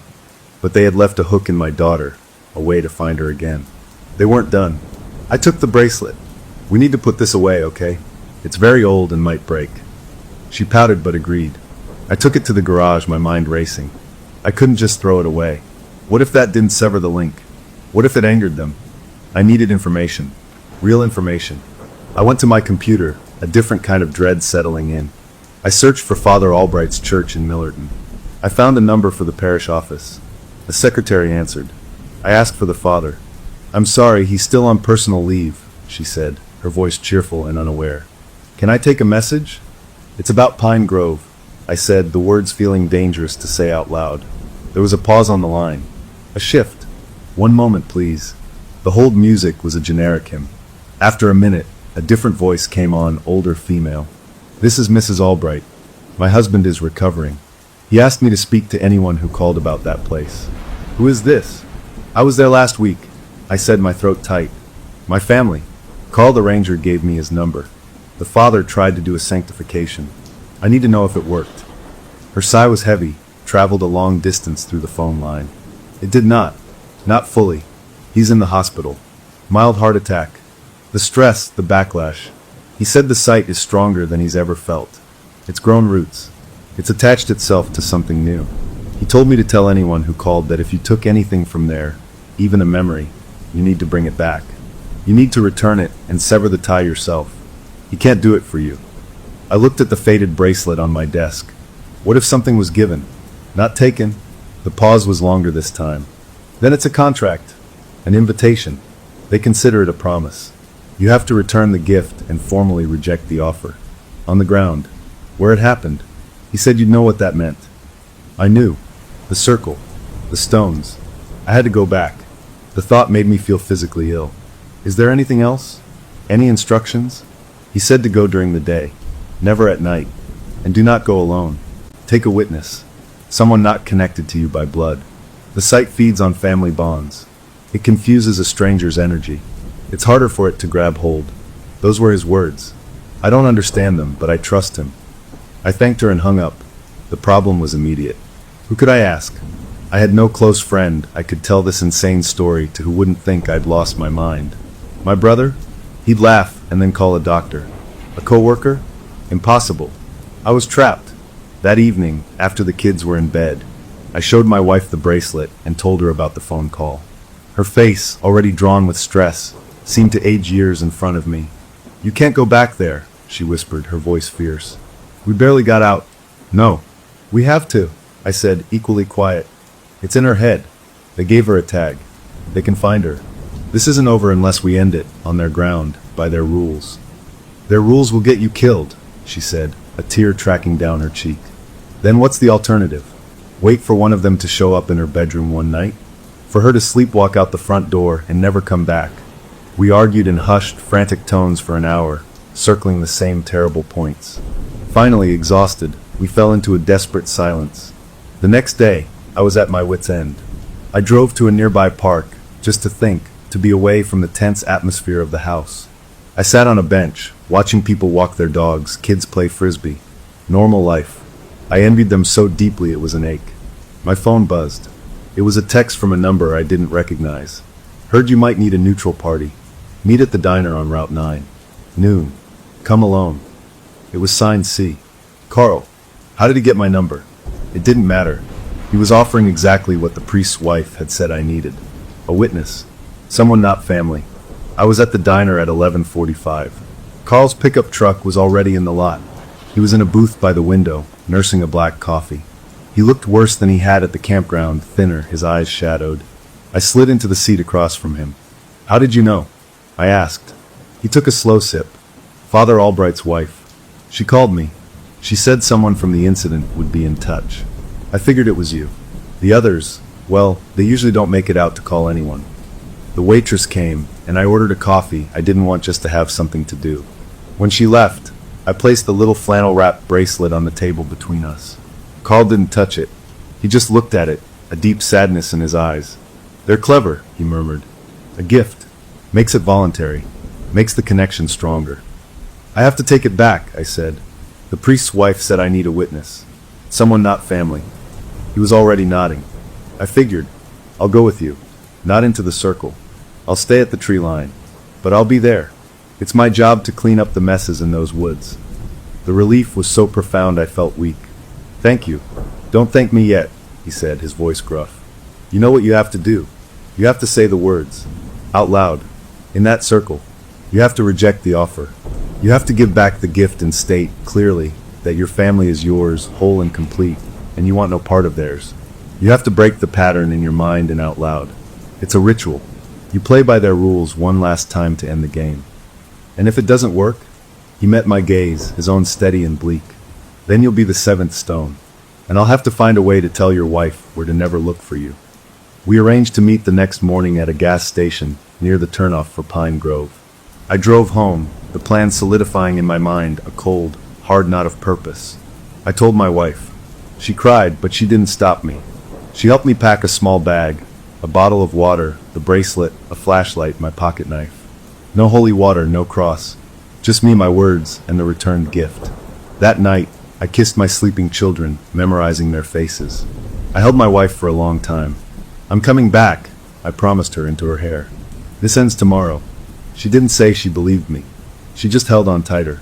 The next morning, I met Carl at the gas station. He gave a curt nod, and I followed his truck down the familiar roads. The sight of the Pine Grove sign filled me with a nausea so strong I had to swallow hard. We didn't go to the entrance. Carl turned down a forgotten fire road, overgrown and bumpy, that skirted the edge of the campground property. We parked where the road washed out. "From here we walk," he said. The hike was shorter than I expected, cutting through a young, dense patch of forest before hitting the older, taller pines. I recognized the land. We were coming up behind site number 7. We reached the edge of the clearing. In the stark afternoon light, it looked even more wrong. The dead circle of earth was a sore spot. The brook was a trickle of sludge. The 6 old stones were there, mossy and ancient. And the 7th, my stone, was there too, pale and sharp and waiting. The black tar in the fire pit seemed to have bubbled, flowing over the edges a little. Carl stopped, putting a hand on my shoulder. "This is as far as I go. You see that flat rock by the big pine? I'll be right there. I'll be watching. You go in, do what you need to do, and walk out. Don't run. Walk. Show no fear. You're returning what's theirs, that's all. A business transaction." I nodded, my mouth dry as dust. I stepped out of the tree line and into the clearing. The air was still and cold, a pocket of winter. I walked towards the center, towards the seventh stone. I could feel the place waking up, a subtle shift in the pressure, a focusing of attention. I was being watched by the trees, by the stones, by the earth itself. I stopped by the new stone. I took the flannel cloth from my pocket, unfolded it, and laid the little bracelet on the cold, gray rock, right on top of it. Then I took a step back. I cleared my throat.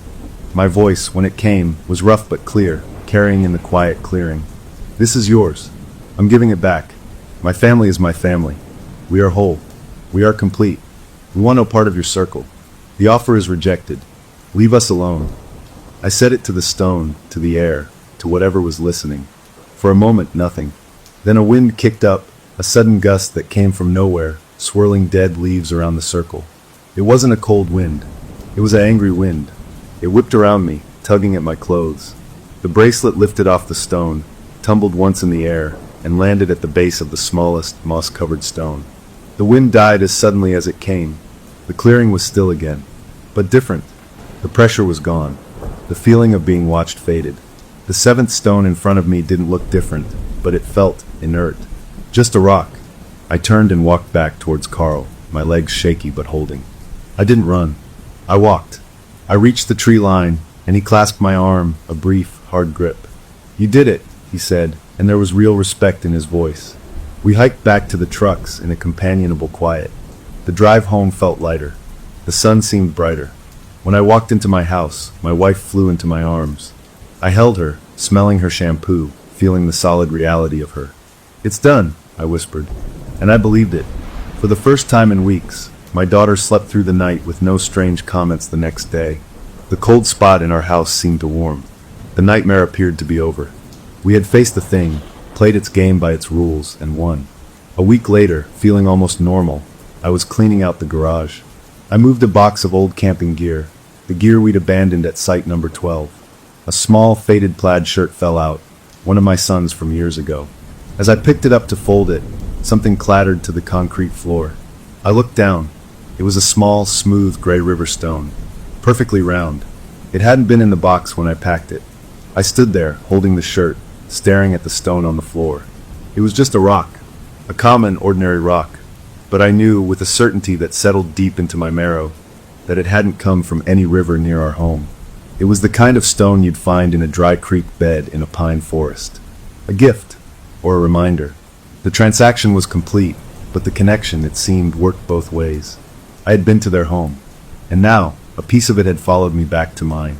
I stared at the smooth, gray stone on the garage floor for a long time, the sounds of the neighborhood, a lawnmower, a kid's distant shout, feeling muffled and far away.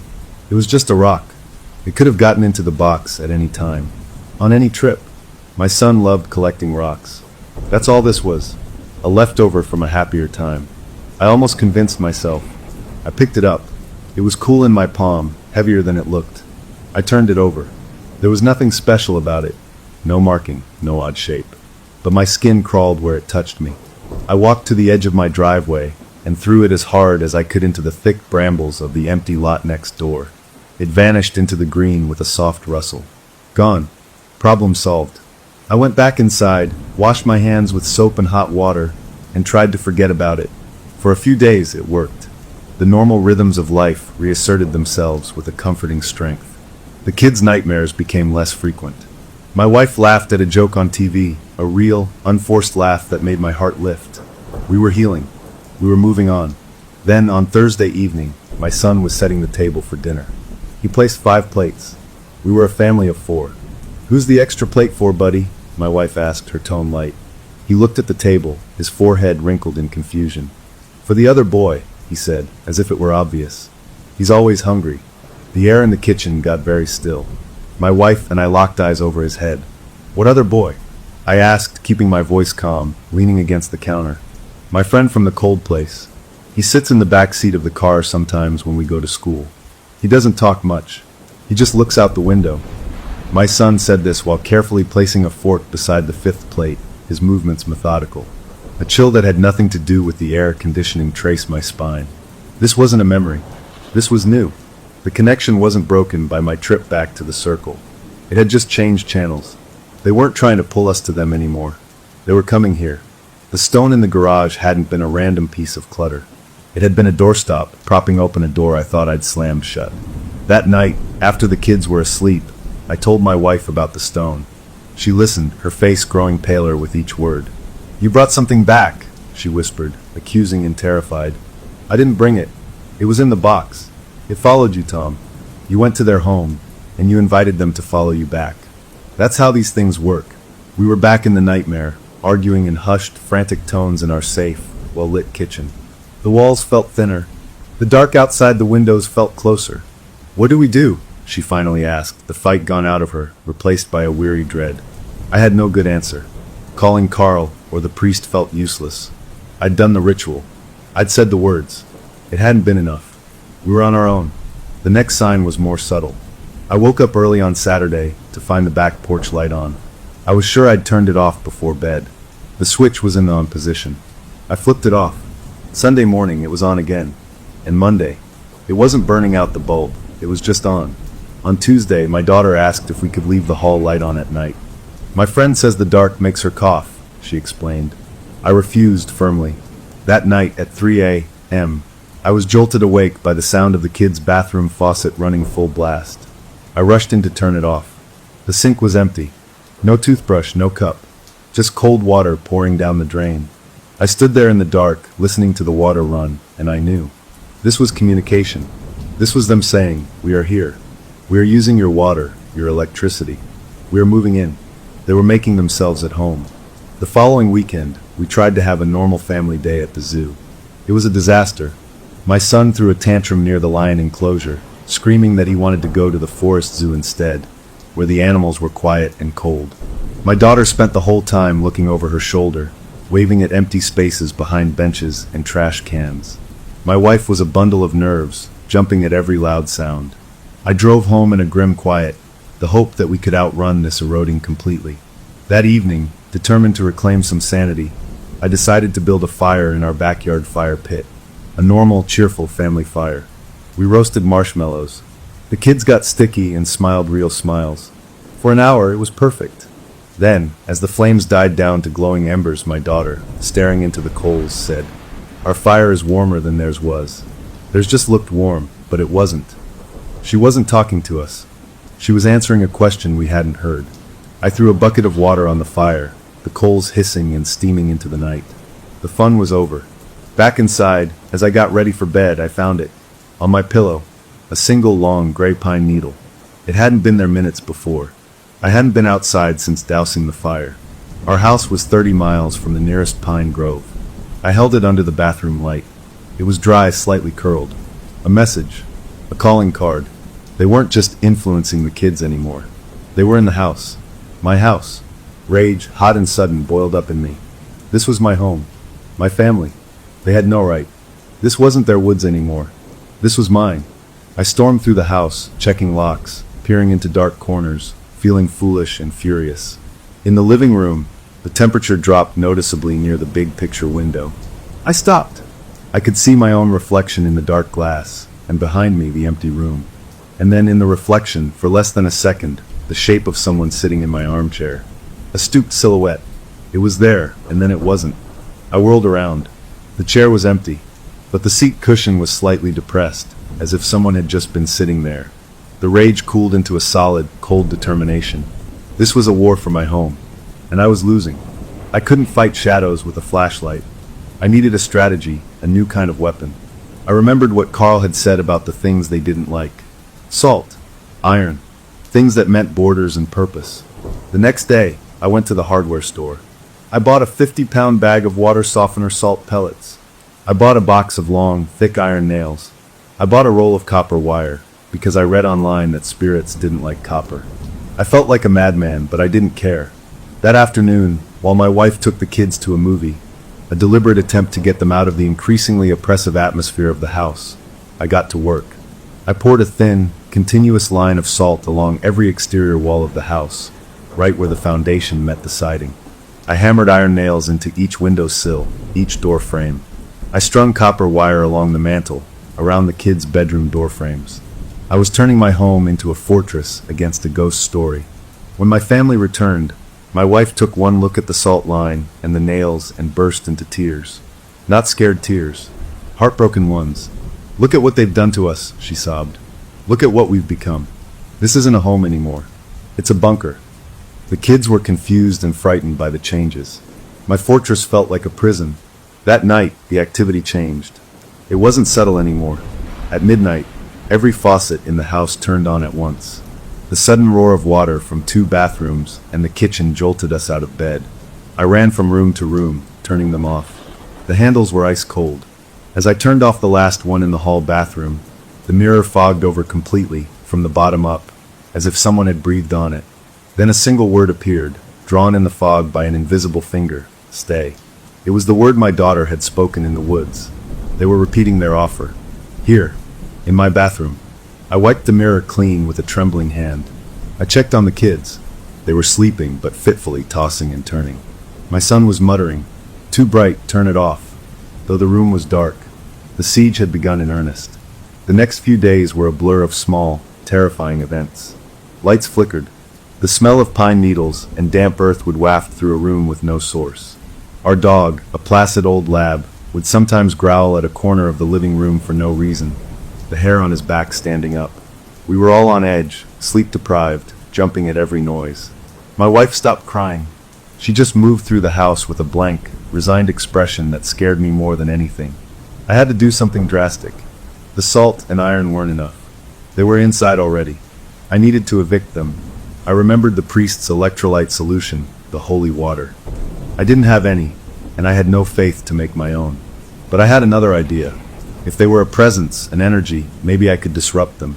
On a website about paranormal cleansing, a site I never thought I'd visit in my life, I read about using sound. Loud, complex, human sound, not recordings. Live sound. It was a long shot, but it was all I had left. That Friday, I called my brother. I didn't tell him the truth. I told him we were having a bad bout of melancholy after the miscarriage anniversary, and we needed a pick-me-up. I asked him, his wife, and their 2 loud teenage boys to come over for a pizza and game night, to fill the house with noise and life, and people who weren't us. He agreed instantly, worried about us. They arrived that evening with board games and too much soda. The house was suddenly full of shouting, laughter, the blare of the TV, the thump of teenagers playing video games in the den. The normal, boisterous chaos of a big family gathering. And it worked. For the first time in weeks, the air in the house felt light. The cold spots warmed. My own kids got swept up in the fun, their faces losing that pinched, watchful look. My wife even laughed, a real laugh, at one of my brother's dumb jokes. I watched, a fierce hope blooming in my chest. This was the weapon. Life. Loud, messy, present life. The energy of a family that was alive and here. The lost family couldn't compete with this. They were echo. This was the original booming sound. The evening was a triumph. When my brother's family finally left, hugs and promises to do it again soon, our own house felt different. Warmer. Quieter in a good way. The kids went to bed without complaint and fell asleep instantly. My wife gave me a real smile as we cleaned up pizza boxes. "That was a good idea," she said.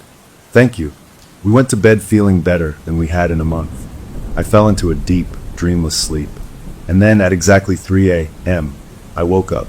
Not to a sound, to a feeling. A profound emptiness. The house was too still. I reached for my wife. Her side of the bed was cold. I sat up. "Honey." No answer. I got out of bed, my heart starting to hammer. I checked the kids' rooms. Empty. Their beds were unmade, but they were gone. I ran through the house, turning on every light, calling their names. Nothing. The back door was unlocked. I ran outside into the backyard. The moon was full, casting a sharp, blue-white light. And I saw them. My wife and my children. They were standing in a line at the far edge of our property, where our lawn met the woods that backed onto a community park. They were in their pajamas, barefoot on the dew-soaked grass. They were standing perfectly still, facing the woods. And they were holding hands, just like a family. My breath caught in my throat. I started to run towards them, to scream. But as I got closer, I saw their faces in the moonlight. They were serene, peaceful, blank. Their eyes were open, but they weren't seeing our yard, our woods. They were seeing a different clearing, a different set of stones. The noise had driven them out. Not away, deeper. It had pushed the presence to act, to make its final, desperate move. It wasn't waiting for us to come to them anymore.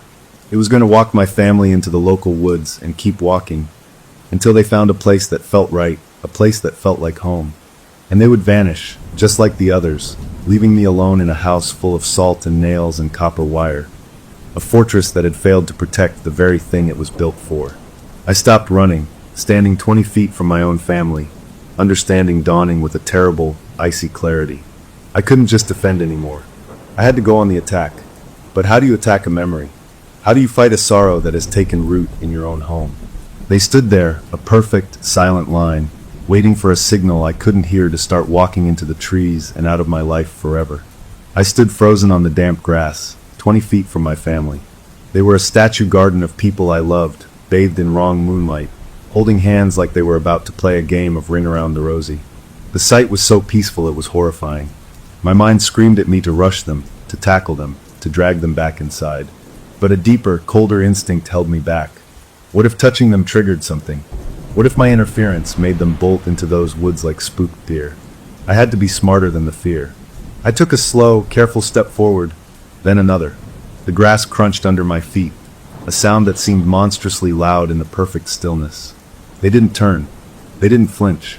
I was 5 feet away now, close enough to see the goosebumps on my son's arms, the vacant stare in my wife's eyes. They were looking at the tree line, but they weren't seeing the familiar oaks and maples of our local park. They were seeing a different forest entirely. I spoke, my voice low and calm, the voice I used when one of them had a night terror. "Hey, it's me. It's time to come back inside now. It's cold out here." No reaction, not even a blink. I reached out, my hand hovering just above my wife's shoulder. I could feel the cold radiating from her skin, that same deep, unnatural chill from Pine Grove. "Honey," I said a little louder. "Wake up." Her head turned. Just a fraction. Her eyes, glassy and distant, slid towards me. There was no recognition, just a mild curiosity, like looking at a bug. Then her lips moved. The voice that came out wasn't hers. It was a dry, papery whisper, the sound of many leaves rustling together. "We're going home." The words weren't aimed at me. They were a statement of fact, spoken to the night. My daughter, still holding her mother's hand, echoed in her own little girl voice, but with the same hollow tone, "Going home." My son just nodded, a slow, dreamy motion. Panic threatened to short-circuit my brain. They were a unit, a locked system. I couldn't reason with them. I had to break the trance physically. I abandoned caution and grabbed my wife's arm. It was like gripping a marble statue, cold and rigid. "You are home," I said, my voice cracking. "This is your home. Look at me." I pulled, but she was rooted to the spot, an impossible weight. I pulled harder, putting my whole body into it. She didn't budge. It was like trying to pull a tree out of the ground. My son, still looking forward, spoke. "Daddy, you're pulling too hard. You'll hurt her." The use of my name, in his normal voice, was a knife twist. "Then help me, buddy. Wake up. Please." He didn't respond. The family unit just stood, a wall of serene determination. I was losing. I needed a different tool. I remembered the salt, the iron. They were in my house, not in my pocket. I had nothing on me but my pajamas. Then I remembered the one thing I always carried, a silly habit from my own childhood. A lucky silver dollar, worn smooth, that I kept in my pocket. It was in the pocket of the jeans I'd worn yesterday, currently in a heap on the bedroom floor. Useless. Think. Sound. The website said sound. Live sound. I took a deep, shuddering breath, and I screamed. Not a scream of fear, but a loud, wordless animal yell, full of every bit of frustration, love, and terror I had in me. I yelled directly into my wife's face. The effect was immediate and electric. All three of them flinched as one. A full-body jerk like a puppet string had been yanked. Their linked hands tightened. My wife's eyes lost their glassiness for a split second, filled with confusion and terror, before the vacant calm slammed back down. But it had worked. For a moment, I'd reached her. I screamed again, a raw, sustained roar at the sky. "This is MY family. You can't have them." This time, the reaction was different. The woods behind them moved. Not the trees. The shadows between the trees detached, flowing together, forming into those familiar 6 shapes at the edge of my property. They had followed us home. They were here. The tall father shape stepped forward, just beyond the first tree. It didn't enter my lawn. It stood there, a pillar of condensed darkness. It lifted an arm and pointed. Not at my family. At me. Then it swung its pointing finger to the empty space at the end of my family's line, right next to my daughter. The space for me. The final invitation. To join the chain. To complete the set. To walk into the woods with them. A trade. My family for me. A cold logic settled over me. It was the only offer on the table. I couldn't pull them back. I couldn't fight 6 of them. But maybe, just maybe, I could redirect their attention. If I stepped into that space, if I let them think they'd won, it might break their hold on my wife and kids. They'd focus on me, the new prize, and maybe, just maybe, my family would snap out of it and run for the house. It was a terrible gamble, but it was the only move I had left. I looked at my wife's blank face, at my children's empty eyes. I thought of our real home, the one full of light and noise and life. I took a step to the side, moving towards the empty spot in their line. "Okay," I said, my voice now calm, resigned. "Okay, you win. I'll come. But you let them go. Right now. They stay here." I took another step. The 6 figures at the tree line became very still. The pointing arm of the father shape lowered slightly. I was within arm's reach of my daughter. I could feel the cold coming off her small body. I looked at her, praying for a flicker of understanding. There was none. I moved to step into the space. And then my wife's hand shot out. Her grip, moments ago cold as stone, was now burning hot, desperate. Her fingers clamped around my wrist like a vice. Her head whipped towards me, and her eyes were completely her own, blazing with a fury and love so intense it stole my breath. "No," she snarled, the word guttural and real. "You do not get to leave us. You fight with us, not for us. We are not a bargaining chip." Her words were a lightning strike. The second she broke the chain, the spell shattered. My son gasped, stumbling back as if waking from a dream. My daughter started to cry, a normal, scared kid cry. The line was broken. The 6 shadows at the tree line rippled, their forms becoming agitated, less distinct. The father shape's arm rose again, pointing now with a frantic, jerky motion. The air temperature plummeted. Frost crackled across the grass, racing in lines from the woods towards our feet. The shadows began to advance, not walking, but flowing over the ground like spilled ink, coming onto my property, coming for us. "Inside! Now!" I yelled. We ran, a stumbling, terrified herd. My wife scooped up our crying daughter. I grabbed my son's hand, and we sprinted for the back door. We burst into the kitchen, slamming the door shut and locking it. I flipped on every light switch I could reach. We crowded into the center of the living room, breathing hard, the kids sobbing. Outside, the 6 shadows gathered on our back lawn. They didn't try to come in. They just formed their circle again, this time on our grass, surrounding our house. The siege had moved. They were in our world now, and they had us surrounded. The next few hours were a special kind of hell. We sat on the couch, the 4 of us wrapped in a blanket, watching the shadows through the windows. They didn't move.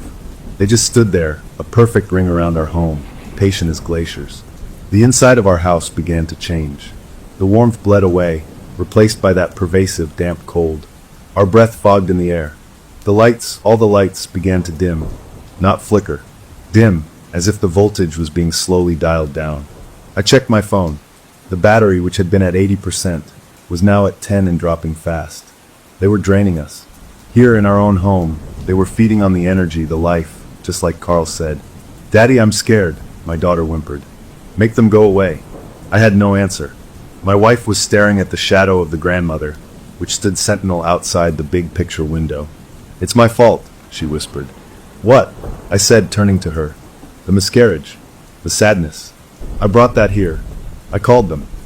"No," I said, fierce. "That's what they want you to think. That grief is a door. But it's our grief. Ours. Not theirs to use." But my words felt hollow as the lights continued to fade. We were trapped in a shrinking circle of dim light, growing colder by the minute. My son, shivering, pointed to the car keys on the hook by the door. "Can't we drive away?" It was a child's logic, beautiful and simple. But the car was in the garage, and the garage door was electric. With the power failing, we couldn't open it. And even if we could, to get to it, we'd have to cross the ring of shadows. We were truly trapped. As the room grew darker, a new sound started. A faint, staticky sound, like a radio not quite tuned to a station. It seemed to come from the walls themselves. Then, through the static, a clear melody emerged. An old, simple tune, a camping song. "Under the pine trees, where the firelight gleams, we'll be a family forever," in each other's dreams. It was a song I'd never heard before, cheery and sinister at the same time. Outside, the three child shadows began to sway, a gentle, rocking motion in time with the music. My own children's eyes started to droop. My daughter's head nodded. "No!" I shouted, clapping my hands. "Stay awake. Everyone sing. Sing anything. Row, row, row your boat."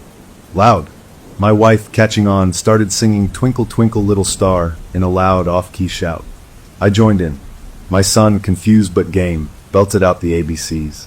We created a wall of ragged, human noise, drowning out the ghostly lullaby. The child shadows stopped swaying. The static song cut off. We kept singing, our voices getting hoarse, until we'd run through every kid's song we knew. We fell into a panting quiet. The lights were now just faint orange glows in the lamps. It was almost dark. The shadows outside were closer.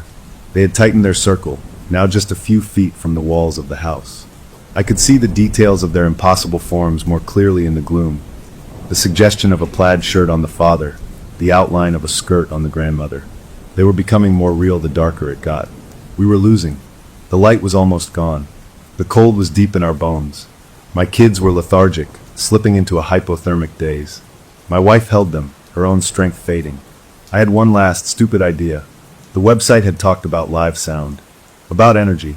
We had no energy left. But the house did. Or it had. The electrical system.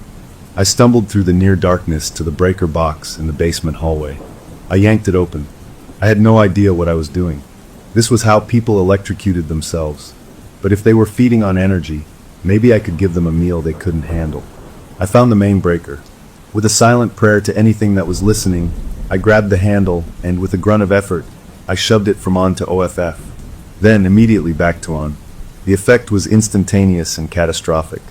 Every light in the house that was still drawing power blew out with a series of loud pops. The TV, the fridge, every digital clock, everything surged and died. But for one brilliant, split second as the power arced back, every single bulb in the house flashed with a blinding, blue-white light brighter than the sun. A wave of pure, raw electrical energy pulsed through the wires in the walls. A sound like a thunderclap rolled through the house. From outside, I heard a sound I'd never heard before, a high, keening wail, like feedback from a microphone, mixed with the rustle of a forest in a hurricane. I ran back to the living room window. The flash was gone, leaving us in total, profound darkness. But outside, the shadows were gone. The lawn was empty. The moon shone down on ordinary grass. The ring was broken. I stood there, my heart pounding, waiting for them to reform. They didn't. The cold in the house began to recede, slowly, replaced by the normal cool of a late night. The oppressive feeling lifted. The house was just a house again. A dark, powerless house, but ours. We spent the rest of the night huddled together by candlelight, too scared to believe it was over, but too exhausted to do anything else. The kids slept fitfully. My wife and I kept watch, jumping at every creak of the settling house. Dawn came, gray and slow. With the sunrise, a profound relief washed over us. We had survived the night. We had fought them off. We had won a battle, right here in our own home. As the sun fully rose, I went outside. The grass was frosted where the shadows had stood. In the exact center of the lawn, where the father shape had been, the frost was shaped like a perfect, sprawling starburst, as if something had exploded outward from that spot. I walked back inside, the morning sun warming my back. My family was awake, eating cold cereal by candlelight. They looked tired, shell-shocked, but present. All of them. Here. We had defended our home. We had broken the circle. But as I looked at the blown-out light bulbs, at the fried electronics, at the exhaustion on my wife's face, the victory felt fragile. We had used a surge of power to drive them out. But a surge fades, and I couldn't shake the feeling that we hadn't destroyed anything. We'd just startled them, sent them scattering back to the dark corners they came from. They knew where we lived now. And a thing that waits, a thing made of longing and patience, can always try again. The war wasn't over. We'd just won a skirmish. And the question that hung in the air, unspoken but felt by all of us, was simple. What do you do when the enemy isn't at your gates, but in the very idea of your home? The days after the blackout were spent in a haze of repairs and quiet fear. Electricians came, shaking their heads at the fried wiring, muttering about a once-in-a-lifetime power surge. We replaced bulbs, bought a new refrigerator, and tried to laugh about it being a crazy fluke. We didn't laugh much. The kids went back to school, my wife went back to work, and I tried to focus on the mundane details of life, paying the electrician's bill, raking the frost-scorched patch of lawn, fixing a loose step on the porch. We were building a new normal on top of the cracks, pretending the foundation wasn't haunted. But the signs were small and persistent. A faint smell of pine in the laundry room with no source. The dog still occasionally growling at the empty corner of the living room at dusk. My daughter would sometimes hum that camping song, stopping herself with a frown when she realized what she was doing. They were gone, but they'd left an echo, a fingerprint on our lives. The worst part was the dreams. We all had them. Vivid, cold dreams of standing in a stone circle, of holding hands with people whose faces were blurred by shadow, of a profound, aching loneliness that wasn't our own. We'd wake up shivering, even under thick blankets. We were connected to them, a connection forged in terror and pity, and I didn't know how to sever it for good. A month after the incident, a package arrived in the mail. No return address. It was a small, heavy box. Inside, nestled in crumpled brown paper, was Carl's old metal cross, the one I'd left at the ranger station. Under it was a note in his blocky handwriting. Found this. Thought you should have it. Heard about your electrical trouble. They don't like being shocked. Remember that. Don't call me again. It was a goodbye and a warning. The cross felt different now. Not like a holy object, but like a tool. A piece of armor. I hung it on the wall by the front door, not as a symbol of faith, but as a reminder of the fight. It was a declaration. We know what's out there. We are not an easy meal. Spring turned to summer. The memory of Pine Grove should have faded in the heat, but it didn't. It became a low-grade fever in our family life. We didn't go on trips. We didn't talk about camping. The word forest was spoken carefully. We were healing, but we were also hiding, and everyone knew it. The idea that we were just waiting for the next round was a poison in our well. One evening in late July, we were having a barbecue. My brother's family was over again, the noise and chaos a welcome shield. The kids were playing tag, screaming with laughter. The smell of burgers filled the air. For a few hours, it was perfect. Then, as the sun dipped below the trees, my nephew, a lanky 15-year-old, wandered over to me at the grill. "Uncle Tom," he said, his voice casual. "Who are those people in the woods?" I froze, the spatula in my hand hovering over a burger. "What people?" "Over there," he said, nodding towards the tree line at the back of our property. "Just standing there. Two tall ones, some kids, an old lady. They've been there for like 10 minutes. Just watching." My blood turned to ice. I slowly turned my head. I saw nothing but the deepening shadows of the oaks and maples. "You see them?" I asked, my voice tight. "Yeah, kinda weird, right? Are they neighbors?" He could see them, in the daylight. To him, they were just people. The connection wasn't just in our heads anymore. It was becoming visible. They were solidifying, using the link they'd forged with us to step a little further into our world. I forced a smile. "Probably just the Jeffersons from down the lane. They're shy. Don't worry about it." He shrugged and went back to his phone. I finished the burgers with robotic movements, my mind racing. This was the next step. They weren't attacking. They were appearing, making themselves seen to outsiders, normalizing their presence. The siege wasn't with cold and darkness this time. It was with perception. If my nephew could see them, soon others might. And then what? Would they start walking out of the woods, knocking on the door, asking to borrow a cup of sugar? The mundane horror of it was worse than the shadows. That night, after everyone left, I told my wife. We sat at the kitchen table, the remains of the party around us, and felt the walls of our world shrink another inch. "We can't live like this," she said, her voice flat, final. "Waiting for them to become everyone else's problem. For our kids to have to explain the ghost family in their backyard to their friends. What do we do?" I asked, the old helplessness rising. "We do what we should have done in the beginning," she said, a fierce light in her eyes. "We don't just defend. We don't just reject. We end it. We go to their home, and we evict them." We tried that. I gave back the bracelet. I said the words. "No," she said, leaning forward. "You went alone. You played by their rules on their field. That was a refusal. That's not the same as an eviction. We go as a family. Our whole family. We show them what a real, living, complete family looks like. Not as a replacement, but as the opposite of them. We show them they don't belong here, in our world, or in theirs anymore." It was a crazy idea. Insane. To go back to Pine Grove, to site number 7, all 4 of us voluntarily. It was everything Carl had warned against. But the look in her eyes wasn't crazy. It was determined. It was the same look she'd had when she grabbed my wrist on the lawn. We were not bargaining chips. We were a unit, and a unit could act. We didn't tell the kids where we were going. We said it was a special trip to fix a bad memory. They were scared, but they trusted us. We drove out on a bright Saturday morning in August, the car filled with a tense, quiet purpose. We didn't pack camping gear. We packed a picnic lunch, a first aid kit, and the metal cross. We pulled off at the same fire road Carl had used.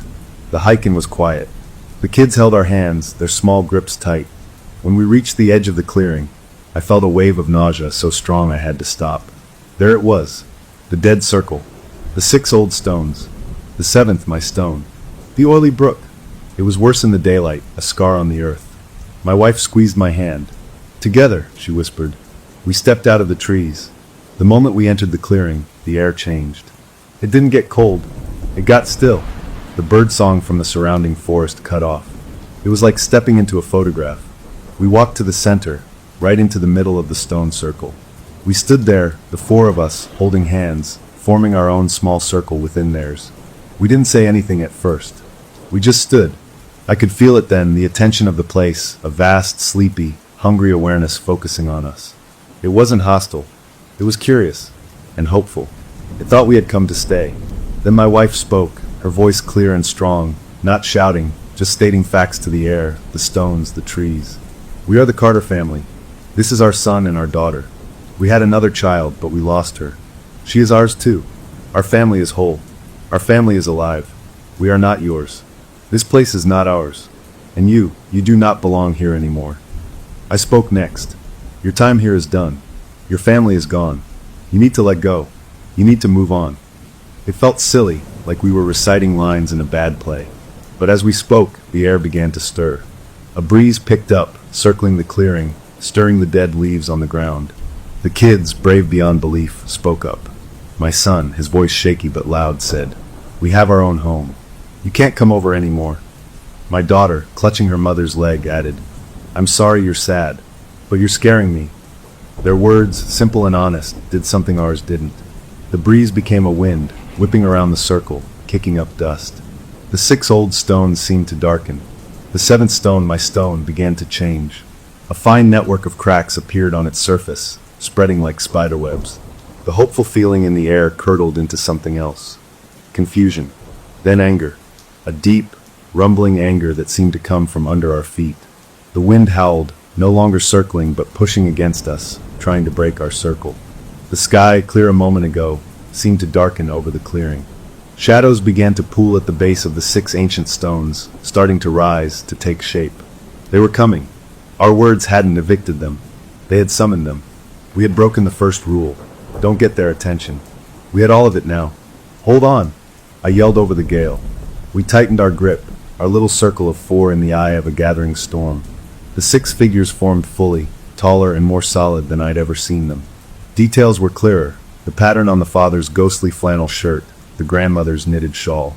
Their faces were still blurred, but their posture was clear. They were advancing. They weren't pointing or inviting.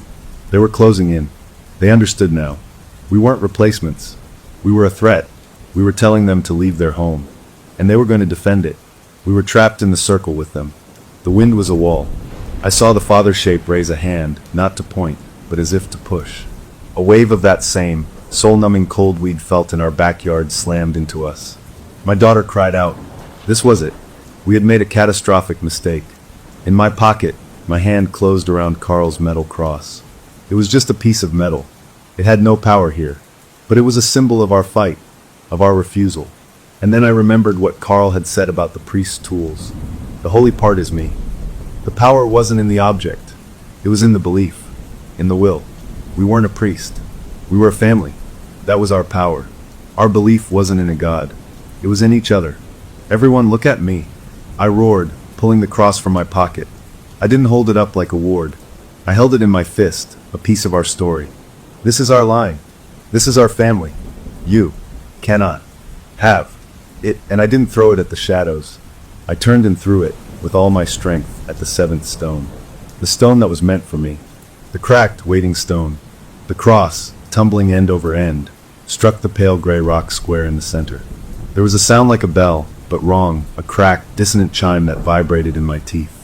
The seventh stone didn't shatter. It dissolved. It crumbled into a pile of gray, lifeless sand, as if all the years it had been waiting crashed down on it at once. The effect was instantaneous. The 6 advancing figures froze. The howling wind cut off, leaving a ringing absence of sound. The shadows that made up their forms began to waver, to blur at the edges. They weren't looking at us anymore. They were looking at the pile of sand where the 7th stone had been. The stone that anchored their hope for a new father, a new family. The keystone of their longing. It was gone. The father shape turned its blurred face towards me. For a second, I didn't see anger. I saw a sorrow so deep and vast it could have swallowed the sun. A grief that finally, after 8 years, understood it was dead. Then it did something it had never done before. It nodded. A slow, single nod of acknowledgement. Of release. One by one, the other figures did the same. The mother. The grandmother. The 3 children. They nodded. And then, they didn't fade or vanish. They turned, all 6 of them, and walked. They walked out of the stone circle, past the 6 mossy markers that were their own graves, and into the trees. They didn't look back. They just walked, their forms becoming less distinct with every step, until they were gone, absorbed into the green of the forest. Not as predators, not as lost souls, but as memories finally finding their path away. The clearing was just a clearing. The brook began to babble, a normal, cheerful sound over normal rocks. A bird sang, then another. The sun broke through the canopy, warming the dead circle of earth. For the first time, I saw a few brave blades of green grass pushing through the packed soil. We stood there, holding hands, for a long time, breathing in air that was just air. We had done it, not with violence or with holy words, but by showing them the truth. We were a closed circle, and by destroying the symbol of their false hope, we had given them the gift of realizing they were one too. A closed circle that needed to close forever. We drove home in a quiet that was peaceful, not strained. The kids fell asleep in the back seat. My wife held my hand, her head resting against the window, a small, real smile on her face. That was 6 months ago. The dream stopped. The smell of pine left our house. The dog sleeps peacefully by the fire. My nephew never mentioned the people in the woods again. We talk about Pine Grove now, not with fear, but with a kind of sad respect. We won't ever go back, but we don't have to fear it anymore. The other day, I was cleaning out the garage again. I moved the same box of old camping gear. This time, nothing fell out, but as I was about to close it, I saw, tucked into a fold of the tent fabric, a single, beautifully smooth gray river stone, just like the one before. I picked it up. It was warm from sitting in the sun coming through the garage window. It was just a rock, a common, ordinary rock. I held it for a minute, feeling its weight. Then I walked outside to my backyard. I went to the edge of the lawn near the tree line. I knelt and dug a small hole with my fingers. I placed the stone in the bottom of it. I didn't throw it away. I planted it. I covered it with dirt, patting the earth flat. A marker. Not for them. For us. For what we lost, and what we fought for, and what we kept. I stood up, brushed the soil from my hands, and went inside to my family, to the noise and the light and the life, closing the door on the quiet woods behind me. The story was over. The circle was closed. But sometimes on very still nights, I look out at that spot in the yard, and I wonder if things that are planted, even stones, ever truly stop growing. Story number 3. I was finishing up a pretty standard job, just a dead battery for a nice lady in a grocery store parking lot, when the call came through on the radio. The dispatcher's voice had that little bit of extra static that meant the guy calling in was way out in the sticks, probably on one of those old county roads where the trees take over and the pavement gives up. The coordinates they rattled off were for Old Ridge Road, a stretch I knew all too well and didn't like one bit. It's one of those places your phone goes dark, not a single bar, just a blank screen that makes you feel totally alone. The weird calls, the ones that give you a funny feeling in your gut, they always seem to happen in these dead zones, where the world feels like it's forgotten to watch. But it's my job, so I told the dispatcher I was on my way. My name is Leo, for what it's worth. I've been driving a tow truck and doing roadside assistance for about 8 years now, and you see a lot of strange things when people are stranded and scared. Still, something about this one felt different right from the start, a low itch between my shoulder blades I couldn't scratch. The drive out there was pretty, in a lonely kind of way. The late afternoon sun cut through the pine trees in long golden bars, But as I got deeper, the shadows got longer and the road got worse, cracked and crumbling at the edges. It was so quiet, just the rumble of my truck and the wind sighing through the needles. I almost missed the car because it was the same color as the shadows, a deep, dull green. It was a Cadillac, an old one from the 70s, a real boat of a car just sitting there on the narrow shoulder like a giant, sleeping toad. I pulled up behind it and got out, the smell of pine sap and hot asphalt filling my nose. He was leaning against the front fender, just waiting. He was a tall, thin man, dressed in clothes that looked a few decades out of date, a brown jacket and trousers that were a little too short. But it was his face that got me. He was gaunt, like he hadn't had a good meal in a while, and his eyes were dark, so dark they seemed to drink up the fading light instead of reflect it. He didn't smile, didn't wave, just gave me a slow nod and gestured with his sharp chin towards the open hood of the Cadillac. "Won't turn over," he said, and his voice was dry, like pages rustling in an empty library. I gave him my usual friendly nod, the one meant to put people at ease, but it just felt stupid out here. "No problem," I said, my own voice sounding too loud. "Let's have a look." The engine bay was clean, surprisingly clean for such an old car, but the battery was ancient, the terminals crusted with corrosion.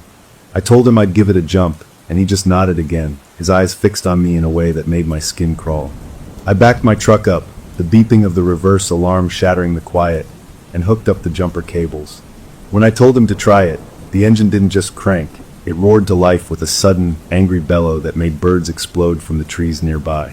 It settled into a low, too smooth purr. The man walked around to the driver's window, reached in, and shut the engine off. Just like that, the sudden return of the forest quiet was almost worse than the noise. He came over to me, patting his pockets, a frown on his narrow face. "I seem to have left my wallet," he said, not sounding sorry at all. "No cards, no cash." A little flash of anger warmed my chest. This was a long way to come for nothing. I started to say something about how I'd have to bill him, but he was already turning and walking to the back of the Cadillac. He popped the trunk with a heavy clunk. What was he going to give me, a bag of potatoes? He bent over and rummaged around, then straightened up holding something flat and rectangular. It was a Ouija board, the old wooden kind, the one kids use at sleepovers to try and talk to ghosts. But this one wasn't shiny and new. It was stained dark, almost black in places, with what looked and smelled like decades of old motor oil and something else, something earthy and damp, like wet soil after a rain. He walked right up to me and pushed it into my hands before I could say no. The wood was cold and slick under my fingers. "This should cover it," he stated, his tone leaving no room for argument. I just stood there, holding this stupid, dirty board game, completely baffled. He leaned in a little closer, and I could smell that dry, dusty smell coming off his clothes. "It'll guide you," he said, and the way he said it, it wasn't a hope or a guess. It was a fact, solid and heavy, dropped right into the pit of my stomach. His eyes held mine for a second too long, and I saw nothing in them, no joke, no madness, just a flat, empty certainty that scared me more than anything. All I wanted in that moment was to be back in my truck, to be away from this man and this too quiet stretch of road. A deep, primal part of my brain was screaming at me to just take the weird object and end the encounter. So I mumbled a thanks, I guess, and turned away, carrying the board over to my truck. I opened the big side door on the utility bed and tossed it into my toolbox, the heavy thud of wood on metal sounding like a door slamming shut. I climbed into my cab, started the engine, and pulled away. In my rearview mirror, I watched him. He didn't get in his car. He just stood there in the middle of the empty road, hands at his sides, getting smaller and smaller until my truck rounded a bend and the trees swallowed him up. The rest of my shift was normal, but I couldn't shake the feeling. That board in my toolbox felt like a presence, even though I knew it was just a piece of wood. I stopped for a burger on the way home, tried to watch some TV, but my mind kept circling back to those dark, empty eyes and the cold weight of that board in my hands. Finally, I went to bed, figuring a good night's sleep would reset everything. I was wrong. I didn't dream in pictures. I dreamed in sound and smell and feeling. There was the deafening, metallic scream of cars colliding, a sound that vibrated in my teeth. I smelled the bitter, chemical stink of an airbag deploying, mixed with the sharp, nose-burning scent of spilled gasoline. And I felt it, a violent, tumbling rotation, my body thrown around with brutal force. I woke up with a choked gasp, my heart trying to punch its way out of my ribs. But I wasn't in my bed. I was standing on the cold, rough concrete of my own driveway. The first pale gray light of dawn was seeping into the sky, and my bare feet were freezing and sore.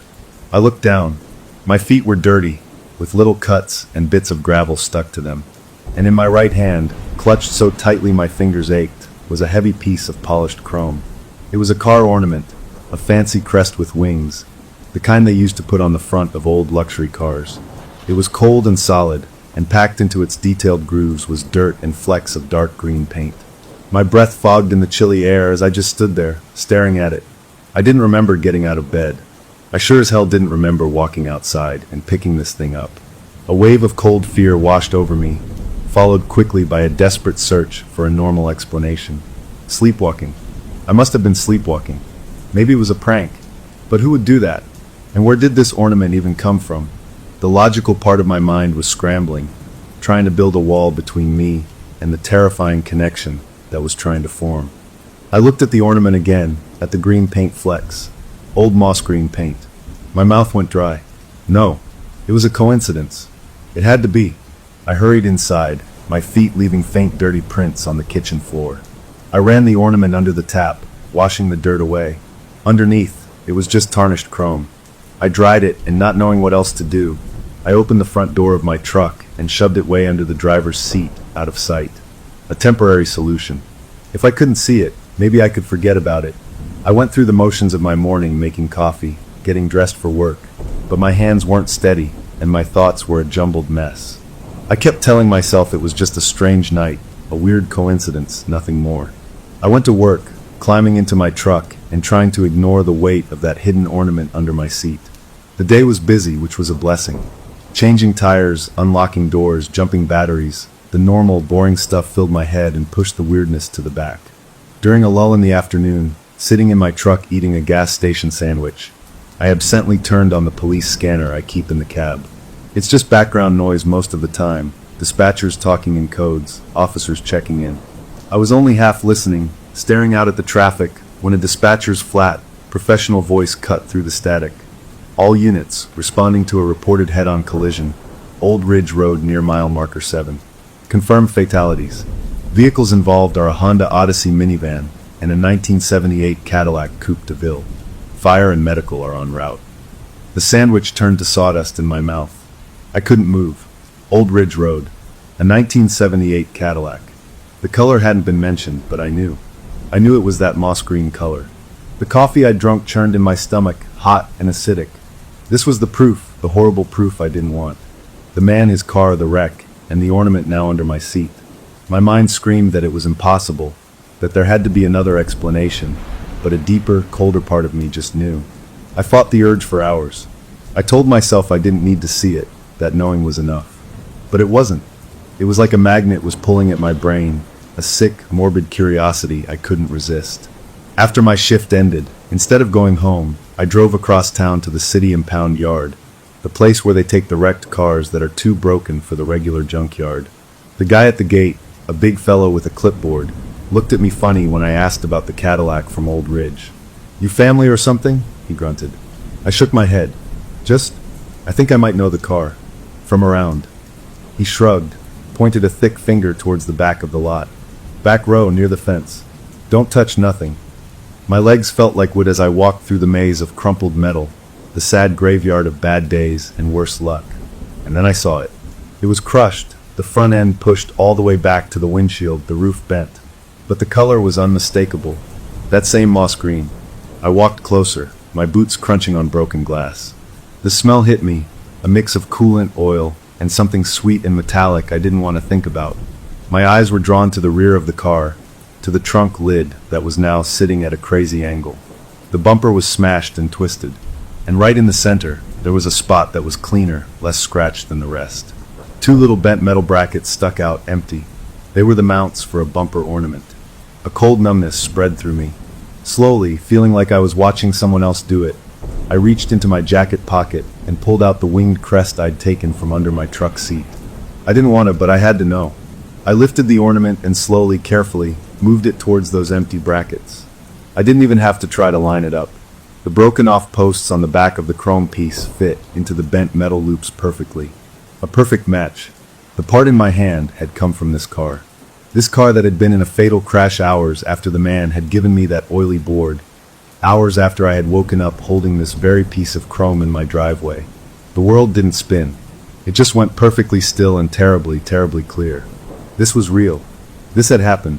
I shoved the ornament back into my pocket like it was on fire and stumbled away from the wreck, back to my truck. I drove home in a daze, the streetlights blurring into streaks. That night, I locked all my doors, something I almost never do. I lay in bed staring at the ceiling, the events of the last day playing on a loop behind my eyes. The man, the board, the dream, the ornament, the wreck. They were all connected by a thread I couldn't see but could feel, a thread that was now wrapped around my life. I finally fell into a restless sleep, the last thought in my head a quiet, desperate hope that it was over, that whatever this was had been a one-time, terrible fluke. But under my truck seat, the chrome crest gleamed dully in the dark, and out in the garage, tucked away in my toolbox, the old Ouija board waited, its stained surface holding a secret I wasn't ready to learn. The strange business on Old Ridge Road was done, but a new and much more frightening question had just begun. What did it want with me next? The next few days were a battle inside my own head. I kept the chrome ornament hidden, but I could feel its presence under my truck seat like a bad thought I couldn't shake. I told myself over and over it was a wild coincidence, a freakish bit of luck that meant nothing. Sleepwalking explained the ornament in my hand. The wreck was just a tragic accident. The two events touching each other was random, like two raindrops hitting the same spot on a windshield. Coincidence is a story we tell ourselves to feel safe, to make the world seem orderly. I clung to that story. I had to, because the other option, the one where that oily board had somehow guided me to steal a piece of a car before it crashed, was too much to hold. I went back to work, forcing myself to be normal, answering calls with my usual cheerful tone, but my eyes kept drifting to the big side compartment where I'd tossed the Ouija board. I didn't open it. I treated it like a forgotten lunchbox, something that could be ignored. For a whole week, nothing happened. I started to breathe easier. Maybe it really was over. Then on the 8th night, I dreamed again. This wasn't about noise or spinning. This was a place, a specific intersection out near the old mill, where a stop sign was bent and the road was cracked. In the dream, I was just standing there waiting, and I heard it, clear as a bell in the still air, the cheerful metallic dingling of a kid's bicycle bell. The sound echoed, lonely and out of place. I woke up with a jolt, my heart rabbiting in my chest. I was in my bed. Thank God, I was in my bed. I let out a long, shaky breath, a laugh of relief almost bubbling up. See? Just a normal, weird dream. But as I swung my legs out from under the covers, my foot brushed against something on the floor. Something that hadn't been there when I went to sleep. It was cool and smooth. My blood turned to ice water. I didn't want to look. I forced myself to lean over the edge of the bed. There on the rug was a car's side view mirror. It was a round, chrome style from an old muscle car, the glass perfectly intact, the housing a shiny cherry red. I hadn't walked anywhere. I was sure of it. Yet here was this object, a piece of a vehicle, sitting in my bedroom like it belonged. The feeling of relief vanished, replaced by a cold, hard knot of dread in my stomach. I picked up the mirror. It was real solid. In its reflective surface, I saw my own pale, wide-eyed face looking back, a stranger trapped in a nightmare. I didn't know what to do. I hid the mirror in my closet, behind a stack of old shoes. I went through my morning routine like a robot, my mind screaming. At a coffee shop later, grabbing a large black coffee I didn't really want, the local news was playing on a small TV mounted in the corner. The volume was low, but I saw the headline on the screen. Fatal hit and run near mill intersection. I froze, the cup halfway to my lips. The reporter was standing at that exact crossroads from my dream, the bent stop sign visible over her shoulder. My ears started to ring. The report said a child on a bicycle had been struck late the previous night. The driver, in a classic 1965 Ford Mustang, had fled the scene, lost control a mile down the road, and wrapped the car around a tree. The driver was pronounced dead at the scene. The news showed a blurry, distant photo of the wrecked Mustang, its cherry red paint visible even in the poor image. And I could see, even on that little screen, that the passenger side mirror was gone. Just an empty stub on the door. I don't remember leaving the coffee shop. I found myself sitting in my truck, the engine off, just staring at my shaking hands. Coincidence was a lie. A comforting, stupid lie. This was a pattern. The board, the dream, the part, the crash. It was a sequence, and I was stuck in the middle of it. I drove home in a fog. I didn't go to work. I called in sick, my voice sounding thin and fake even to me. I spent the entire day at my kitchen table with my laptop, obsessively searching online news archives, local police blotters, anything I could find. I was looking for other crashes involving old cars, for any other strange links. I found nothing useful, just a list of tragedies that seemed random and unconnected. The only link was me, and the growing collection of stolen car parts in my house. That's when the understanding began to dawn, ugly and clear. The board wasn't predicting the future. It was like a radar, finding cars that were marked for a violent end. And it was using me, my sleeping body, to go out and claim a trophy from them first. I was a grave robber for accidents that hadn't even happened yet. The thought made me sick. That night, fear made me clever. Or so I thought. I couldn't stop myself from sleeping, but maybe I could stop myself from walking. I found a thick piece of rough nylon cord in my garage. When I went to bed, I tied one end tightly around my ankle and the other end to the solid leg of my heavy oak bed frame. It wasn't comfortable, and the cord bit into my skin, but it felt like a safety line. If I tried to sleepwalk, I'd jerk myself awake. It was a physical tether to reality. I lay there in the dark, feeling the rough cord against my skin, listening to the house settle. It took a long time, but exhaustion finally pulled me under. The dream came fast and hard. I was on a high bridge, one of the old steel ones outside of town. Wind whipped around me, and I heard the desperate, long blast of a car horn, a sound that started loud and then faded, like it was falling away. I tried to run in the dream, but my feet were stuck. I woke up. I was in my bed. The relief was immediate and overwhelming.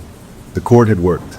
It was still tied around my ankle, which throbbed with a raw, burning pain. I must have struggled against it in my sleep. I sat up, wincing, and looked down at my ankle in the dim light from the window. The skin was rubbed raw and bloody from where I'd pulled against the rough nylon. But I was in bed. I hadn't gone anywhere. I started to laugh, a shaky, giddy sound of pure victory. I had beaten it. I had stayed put.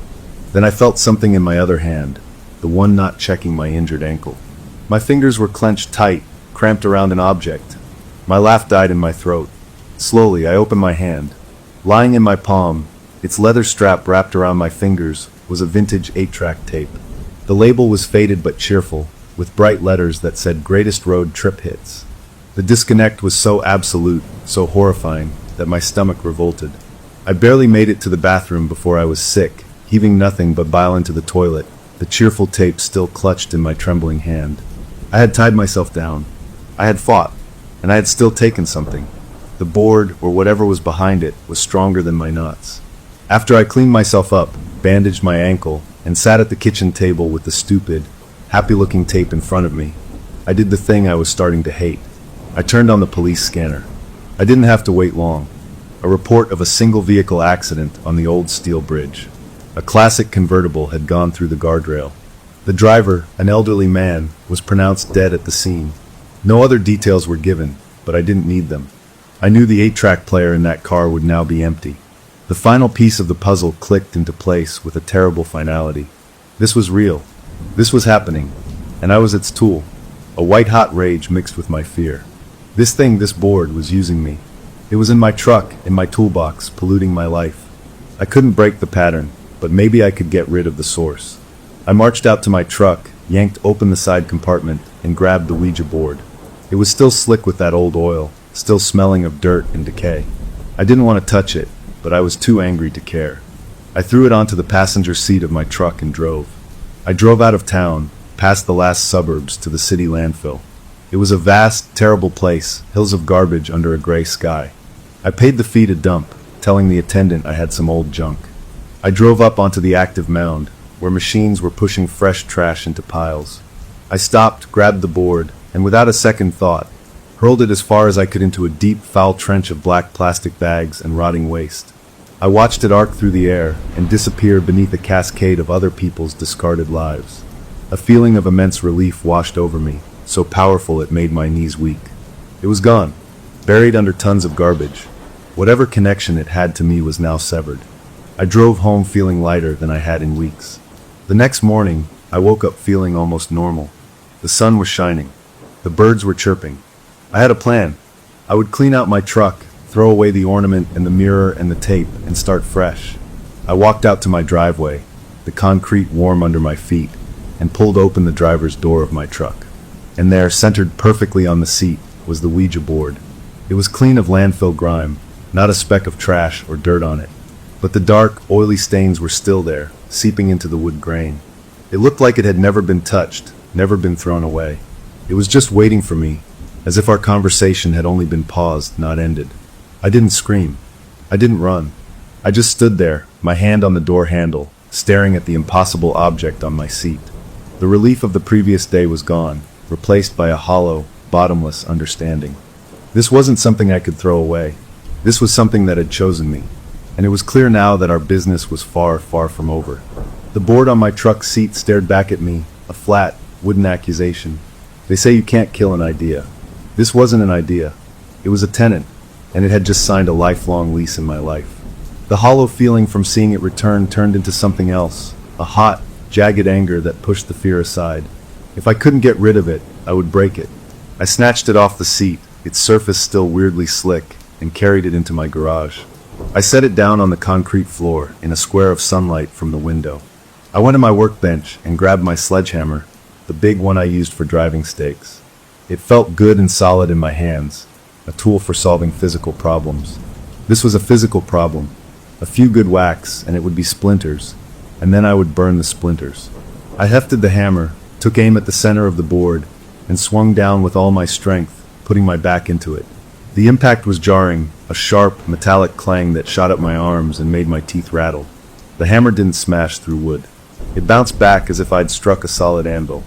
I almost lost my grip. I stared, dumbfounded. The board lay there completely untouched. Not a scratch, not a dent. The wood, which looked old and dry, hadn't splintered or even chipped. It was like I'd hit a block of solid iron. I tried again and again, swinging from different angles, each blow resulting in that same punishing, ringing clang and a shockwave of pain in my wrists. After the fifth swing, I dropped the hammer, panting, my hands stinging. The board was pristine. It wasn't just strong, it was impossibly hard. Fine, I thought. If I couldn't break it, I would lose it forever. That night, under a moonless sky, I drove out to the old quarry at the edge of town. It was a deep, flooded pit, the water black and still, a place kids were told to stay away from. I had brought a heavy chain from my garage. I wrapped it around the board several times, securing it with a thick padlock. I stood at the rocky edge, the cold water smell filling my nose. "Stay down there," I muttered, and with a grunt, I hurled the weighted bundle out into the center of the dark water. It hit with a deep, final plunk and vanished instantly. A few bubbles rose to the surface, popped, and then the water was smooth again. I waited for an hour, sitting in my truck, watching that spot, making sure it didn't come back up. I was certain. It was gone, buried under 50 feet of cold, dark water. I drove home, and for the first time in weeks, I slept a deep, dreamless sleep, the exhaustion of fear finally overtaking me. I woke to the sound of birds. Sunlight streamed through my window. I felt a fragile hope. I made coffee, drank it looking out at my quiet driveway. On my way to get the newspaper, I opened my front door, and there it was, leaning against the doorframe, dripping quarry water in a small, dark puddle on my welcome mat, was the Ouija board. The chain was neatly coiled beside it, the padlock still fastened. It was wet, but the wood wasn't swollen or warped. The oily stains seemed darker against the damp grain. It had come back. It had come back from the bottom of a pit, and left a puddle on my porch like a cat bringing in a dead mouse.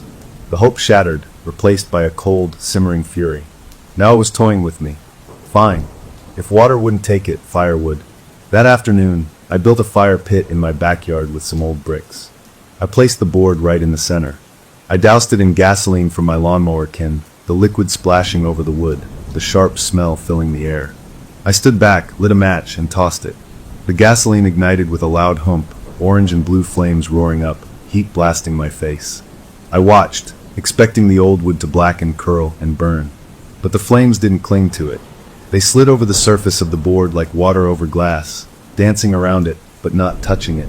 The gasoline burned itself out in a minute, leaving the bricks scorched and blackened.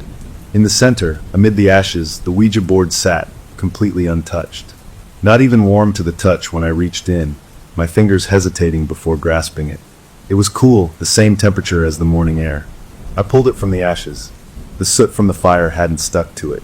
But as I held it, I saw something.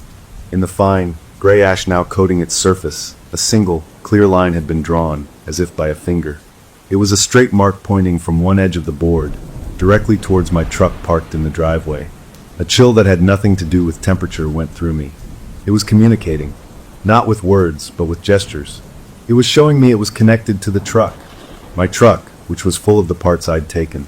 I carried the board inside, my anger spent, replaced by a numb, cold acceptance. I couldn't destroy it. I couldn't lose it. So my goal had to change. I had to understand it. I set it on my kitchen table, the centerpiece of my life now. I sat across from it for a long time, just staring at the letters, the numbers, the sun and moon symbols. The oil stains in the wood grain looked random, but the longer I looked, the less random they seemed. They swirled and seeped in patterns that reminded me of road maps, or maybe the circuits on an old computer board. The letters seemed worn down not from playful fingers, but from frantic, desperate use. I had to try. I had to see. My hand shook as I reached out and placed my fingertips on the plastic planchette, the little heart-shaped pointer. I didn't ask a question out loud. I just waited, my heart pounding in my ears. For a full minute, nothing happened. The planchette didn't move. I felt foolish and relieved at the same time. Maybe it was just a board after all, a cursed object, but a passive one. I started to pull my hand away. Then I looked at my fingertips.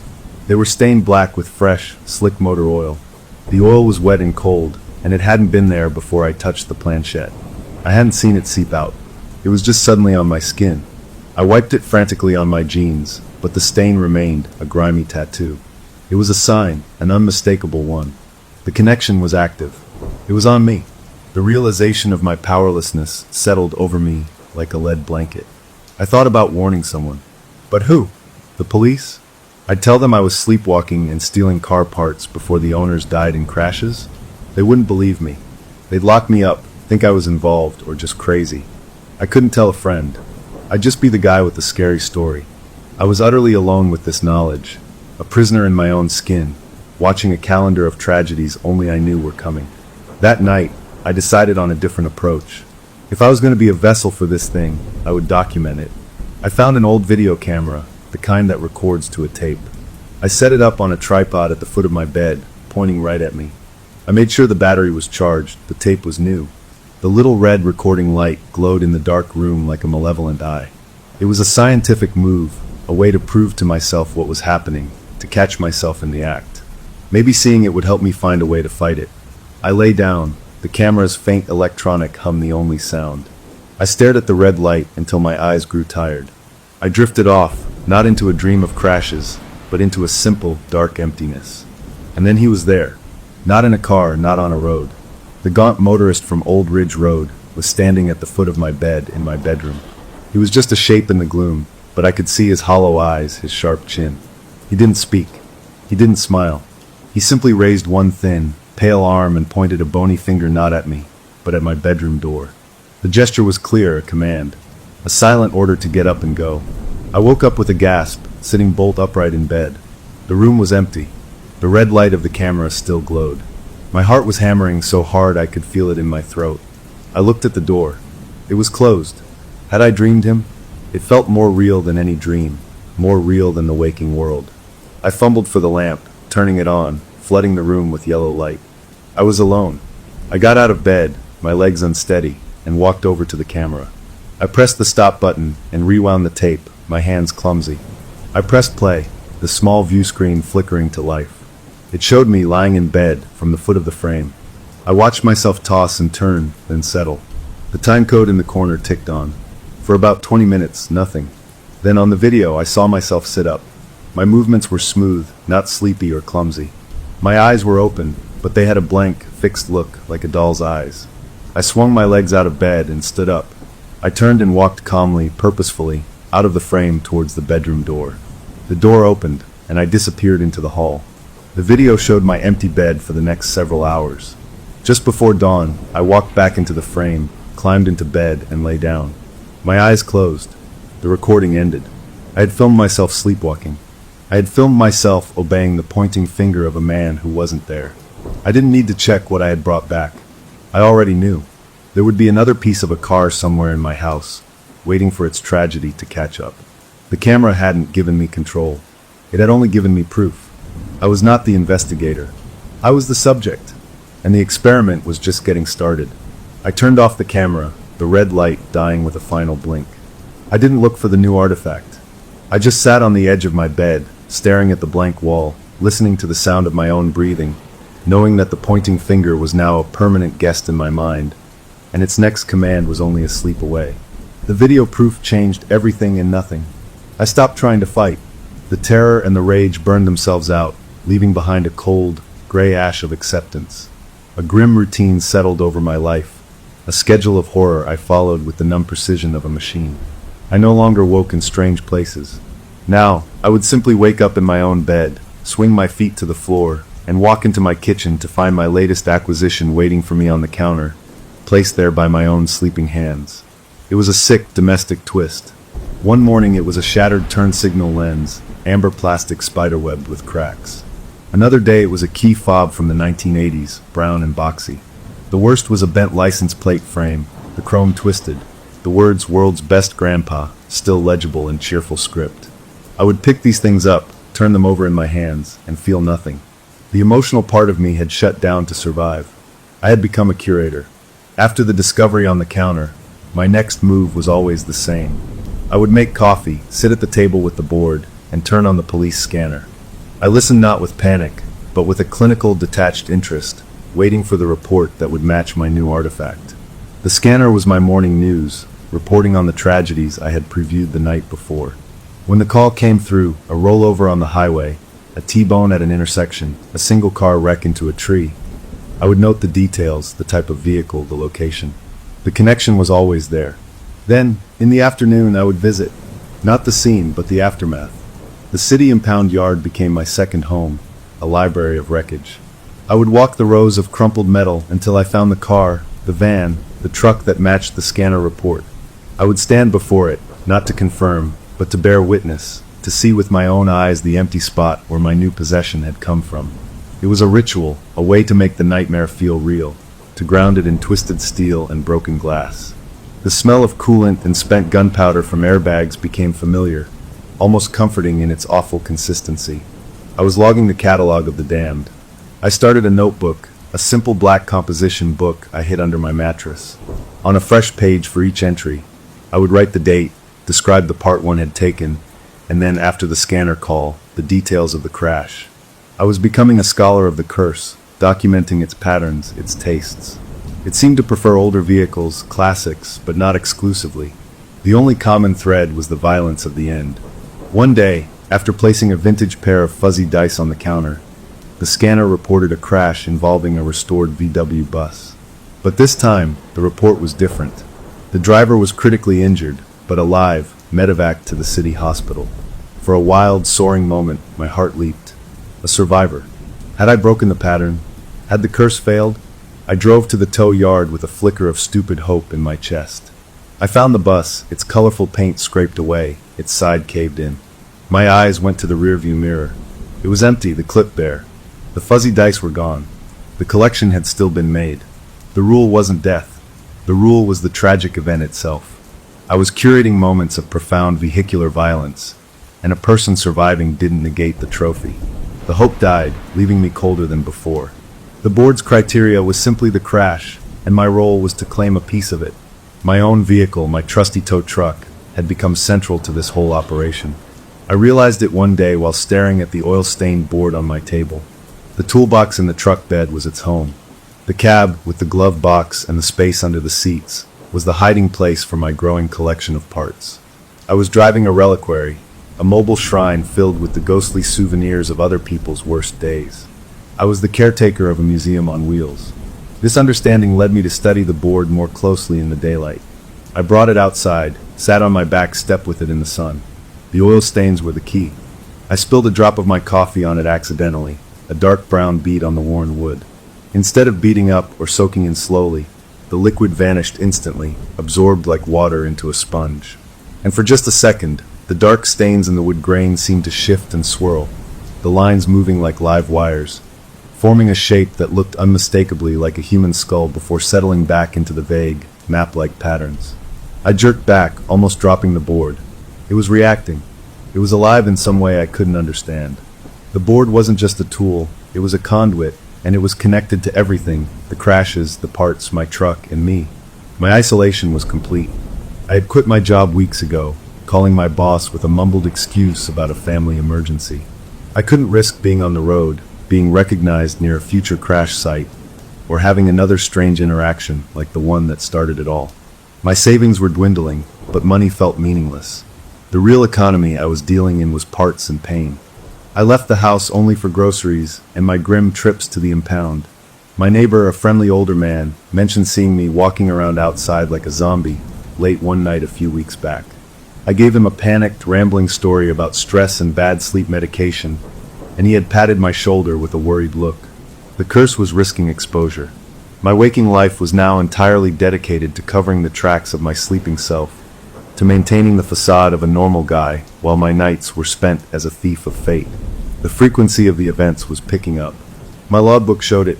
From one incident a week, it became 2, then 3. Some nights I would wake to find 2 small items on the counter. The board, or the force behind it, was getting more efficient, more hungry.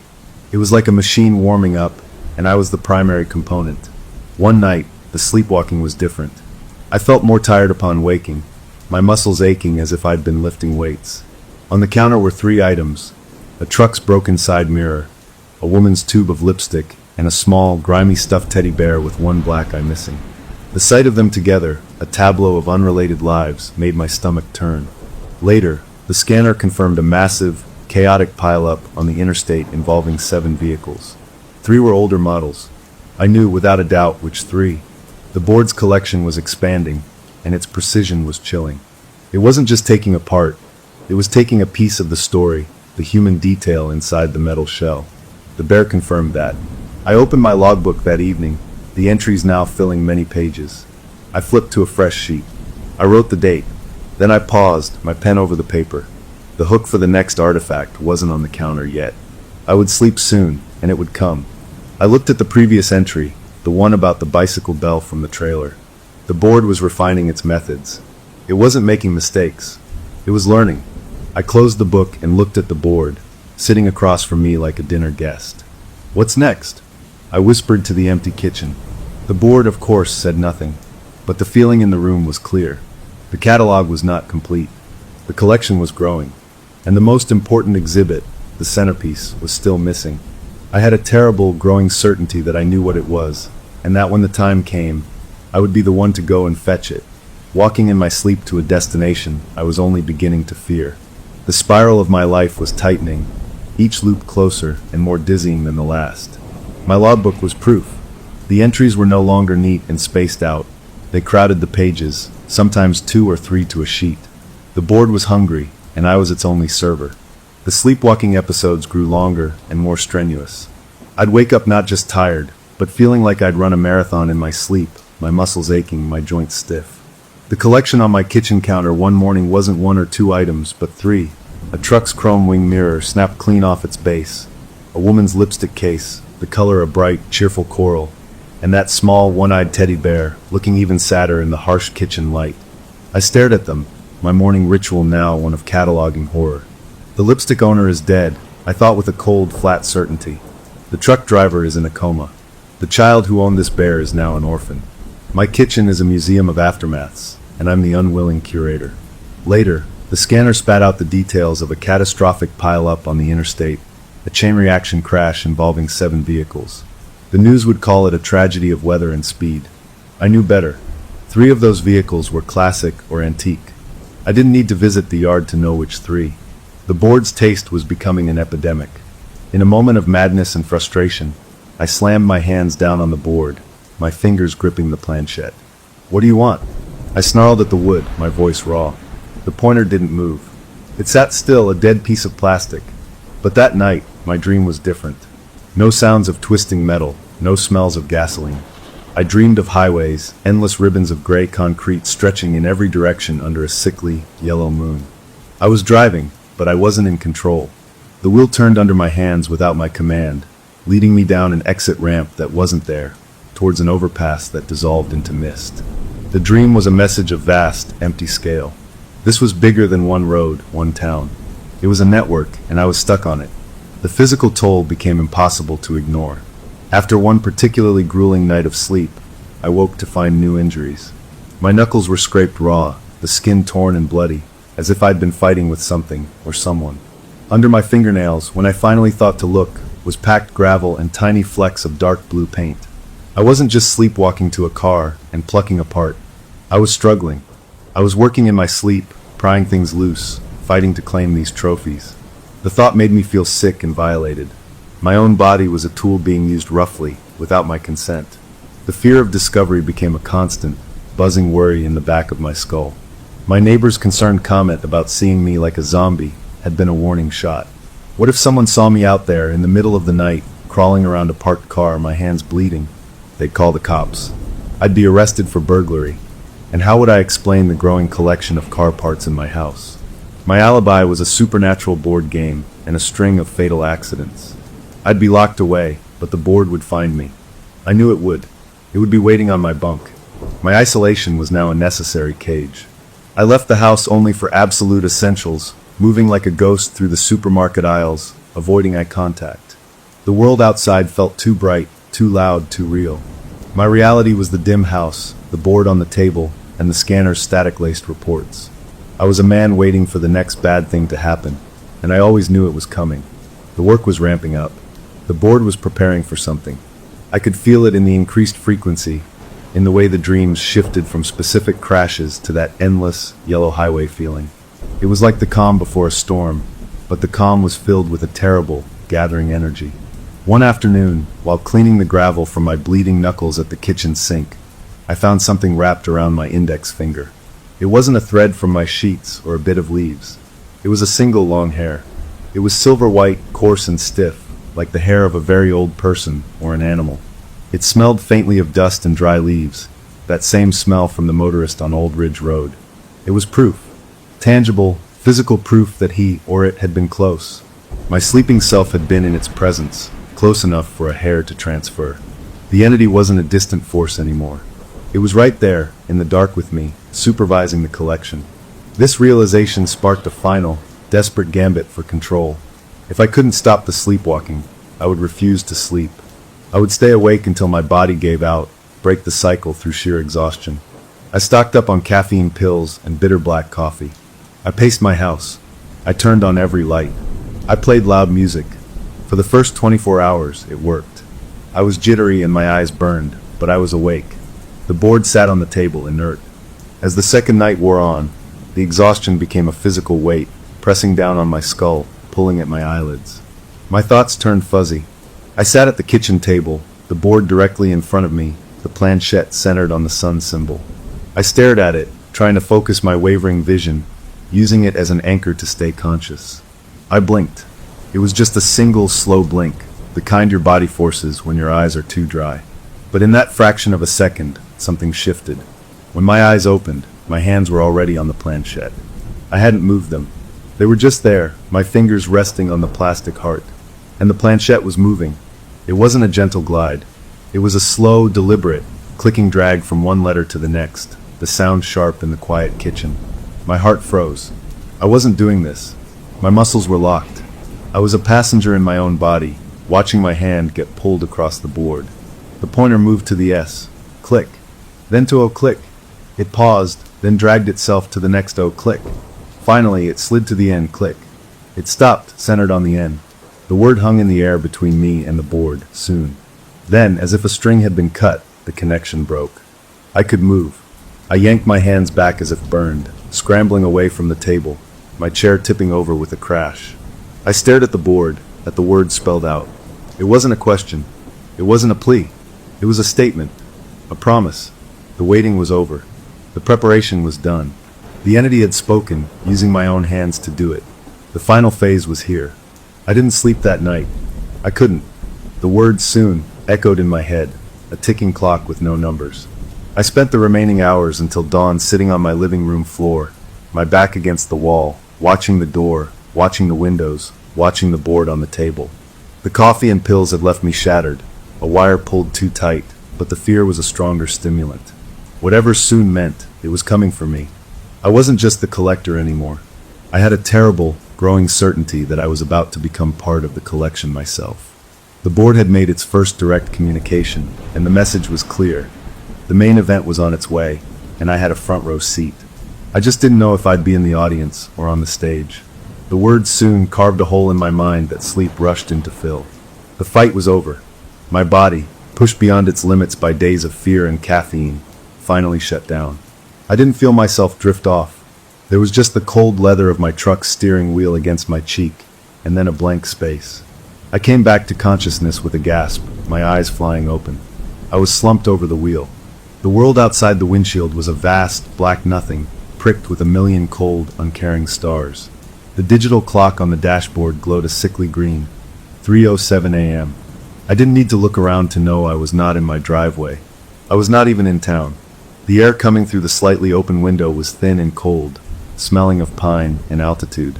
I was parked at the scenic overlook on the high mountain pass, a place tourists went during the day to see the valley. At night, it was a ledge overlooking an ocean of darkness. My truck's engine was running, a low, steady rumble that felt like the only real thing in the world. A chunk of time, hours, was just gone, stolen from me. I had no memory of driving here, an hour from my home on twisting roads.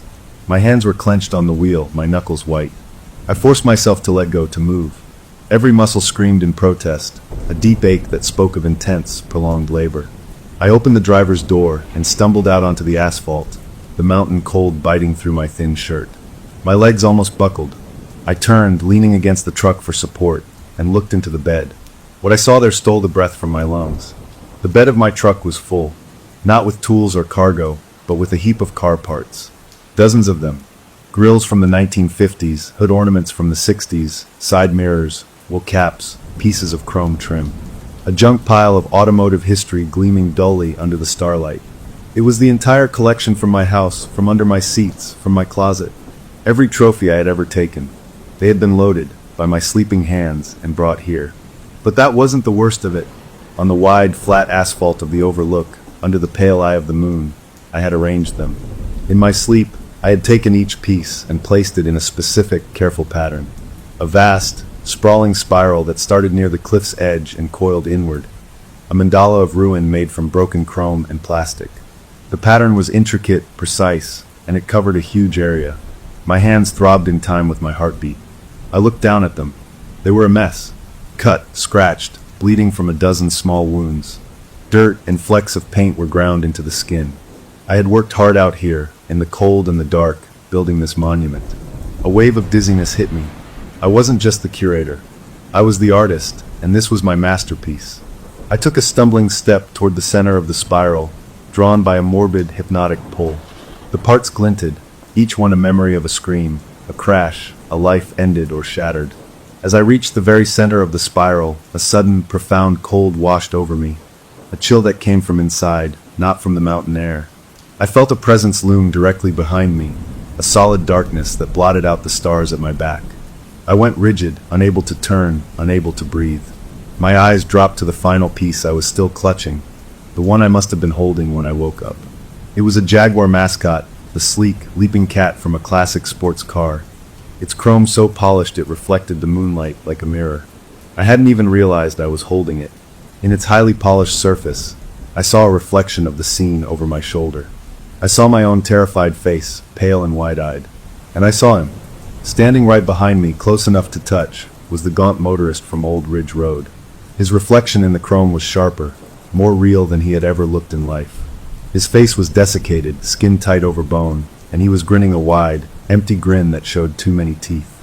His hollow eyes were fixed on the back of my head. In the reflection, his lips moved. No sound came out, but I read the word perfectly, shaped by his thin, cracked lips. He didn't say yours. He said mine. The word was a claim, a final, absolute ownership. I whirled around, swinging the heavy Jaguar mascot like a club, a scream ripping from my throat. There was nothing there. Just empty night, the sighing wind in the pines, and the vast, starry sky. I stood there, gasping, the weapon in my hand feeling stupid and useless. Had I imagined it? A trick of exhaustion and fear? But the feeling of his presence had been so real, so cold. Slowly, trembling, I turned back to look at the spiral laid out on the ground. From this new angle, with the headlights of my truck casting long, stark shadows across the asphalt. The arrangement of parts and the spaces between them shifted. What had looked like a random, if intricate, pattern now resolved into something else. The chrome, the shadows, the empty spots, they formed letters.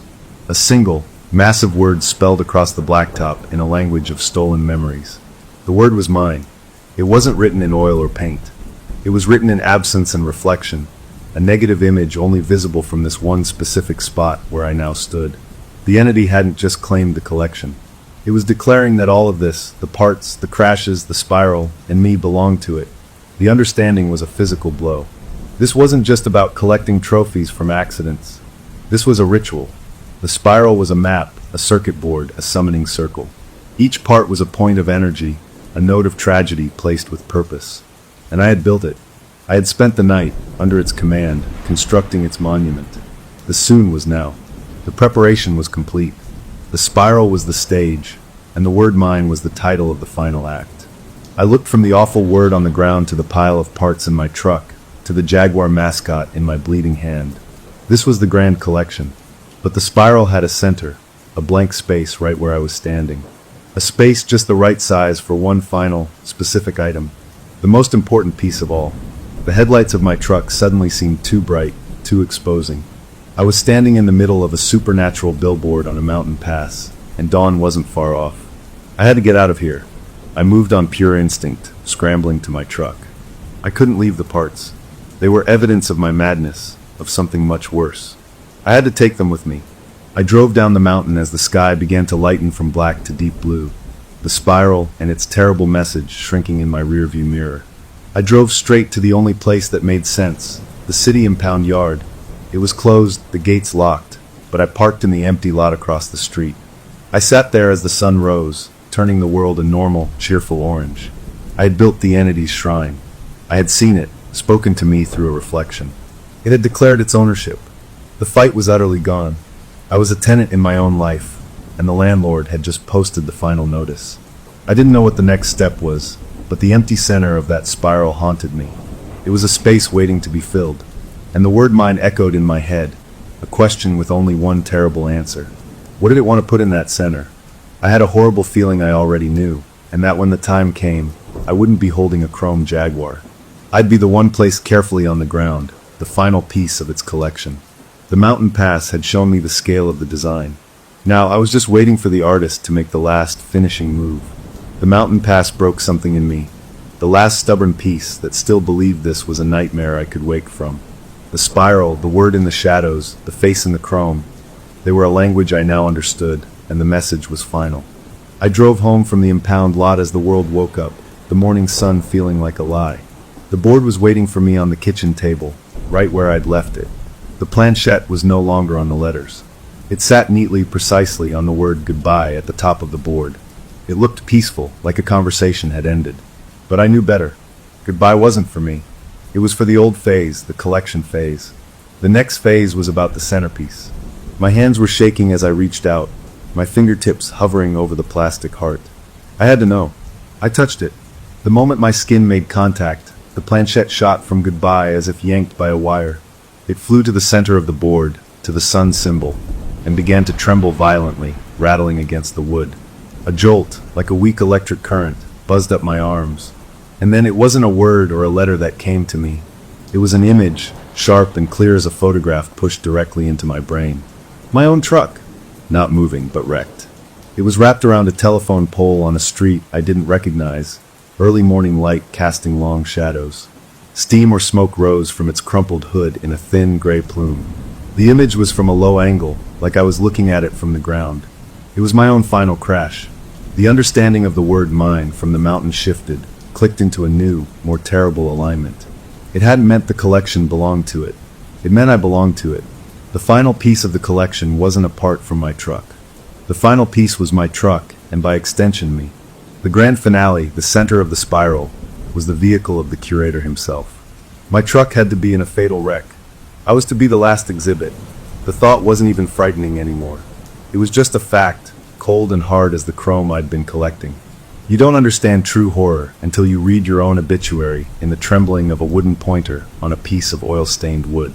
The entity was no longer a distant force, a set of rules and a nightmare. After the mountain, it was with me always. I caught glimpses of it now in the periphery of my vision, in the waking world. A tall, gaunt silhouette standing by my mailbox as I pulled in, gone when I turned my head. A flicker in the rearview mirror, the sharp chin and hollow eyes staring back for a split second before it was just empty road. A dark shape sitting perfectly still in the passenger seat of my parked truck in the garage, dissolving when I hit the light. It was making the final preparations, tightening the net, letting me know there was no corner of my life it couldn't reach. A wild, desperate plan formed in the ruins of my mind. Run. Just run. If my truck was the target, I would abandon it. I would drive as far as I could, maybe to the coast, and then I would just walk away. Leave the truck by the ocean, keys in it, and disappear. It was a stupid plan, born of pure animal panic, but it was the only move I had left. I threw some clothes in a backpack, grabbed what cash I had left from my long-dead savings, and got in the truck. The board stayed on the table. Let it wait. I pointed the truck west and got on the highway, putting the sun at my back. For the first 20 miles, a fragile hope flickered.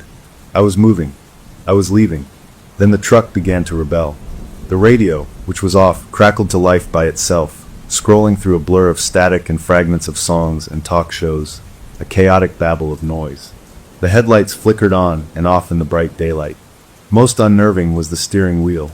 It developed a faint, persistent tug, a subtle pressure in my hands trying to guide me towards certain off-ramps. It wasn't strong enough to wrench the wheel, but it was constant, a stubborn suggestion. It felt like the truck knew the destination better than I did, and it was trying to remind me. I fought it, my knuckles white, sweating despite the cool air from the vents. I was not in control of my escape. I was a prisoner making a break for it, and my vehicle was a loyal guard. The exhaustion from days of terror and no real sleep was a weight dragging me down. My eyes grew grainy, my head fuzzy. The constant fight against the wheel was draining the last of my strength. As the sun began to sink, painting the sky in colors of fire, an overwhelming, undeniable urge washed over me. It wasn't a thought. It was a physical pull, a magnet in my chest. I needed to pull over. I needed to rest. Not at a busy gas station or a well-lit truck stop. The pull was for a specific place, a remote, lonely rest area I saw a sign for, a few miles ahead on this stretch of empty highway. It was a trap. I knew it in my bones. But my body was no longer mine to command. My hands turned the wheel, following the exit ramp almost of their own accord. The truck's strange behavior stopped the moment I signaled the turn. The radio went dead. The headlights steadied. The steering wheel relaxed. It was satisfied. I was exactly where it wanted me to be. The rest area was just a small loop of asphalt with a few picnic tables under some scrawny pine trees. A single flickering sodium vapor lamp casting a jaundiced glow. There were no other cars. I parked at the far end, away from the light, and killed the engine. The quiet was immense, broken only by the buzz of the lamp and the sigh of wind in the trees. I sat there, gripping the wheel, trying to summon the will to turn the key again, to get back on the road. But the pull to stay was too strong. This was the place. This was where it would happen. My eyes felt like they were filled with sand. My head nodded forward. I fought it, slapping my own face, but the exhaustion was a crushing wave. It wasn't normal tiredness. It was a command. Sleep. The last thing I saw before my eyelids, against my will, slid shut, was a movement outside. On one of the weathered picnic tables across the empty parking lot, a figure was now sitting. It was the motorist. He sat perfectly upright, facing me, hands on his knees.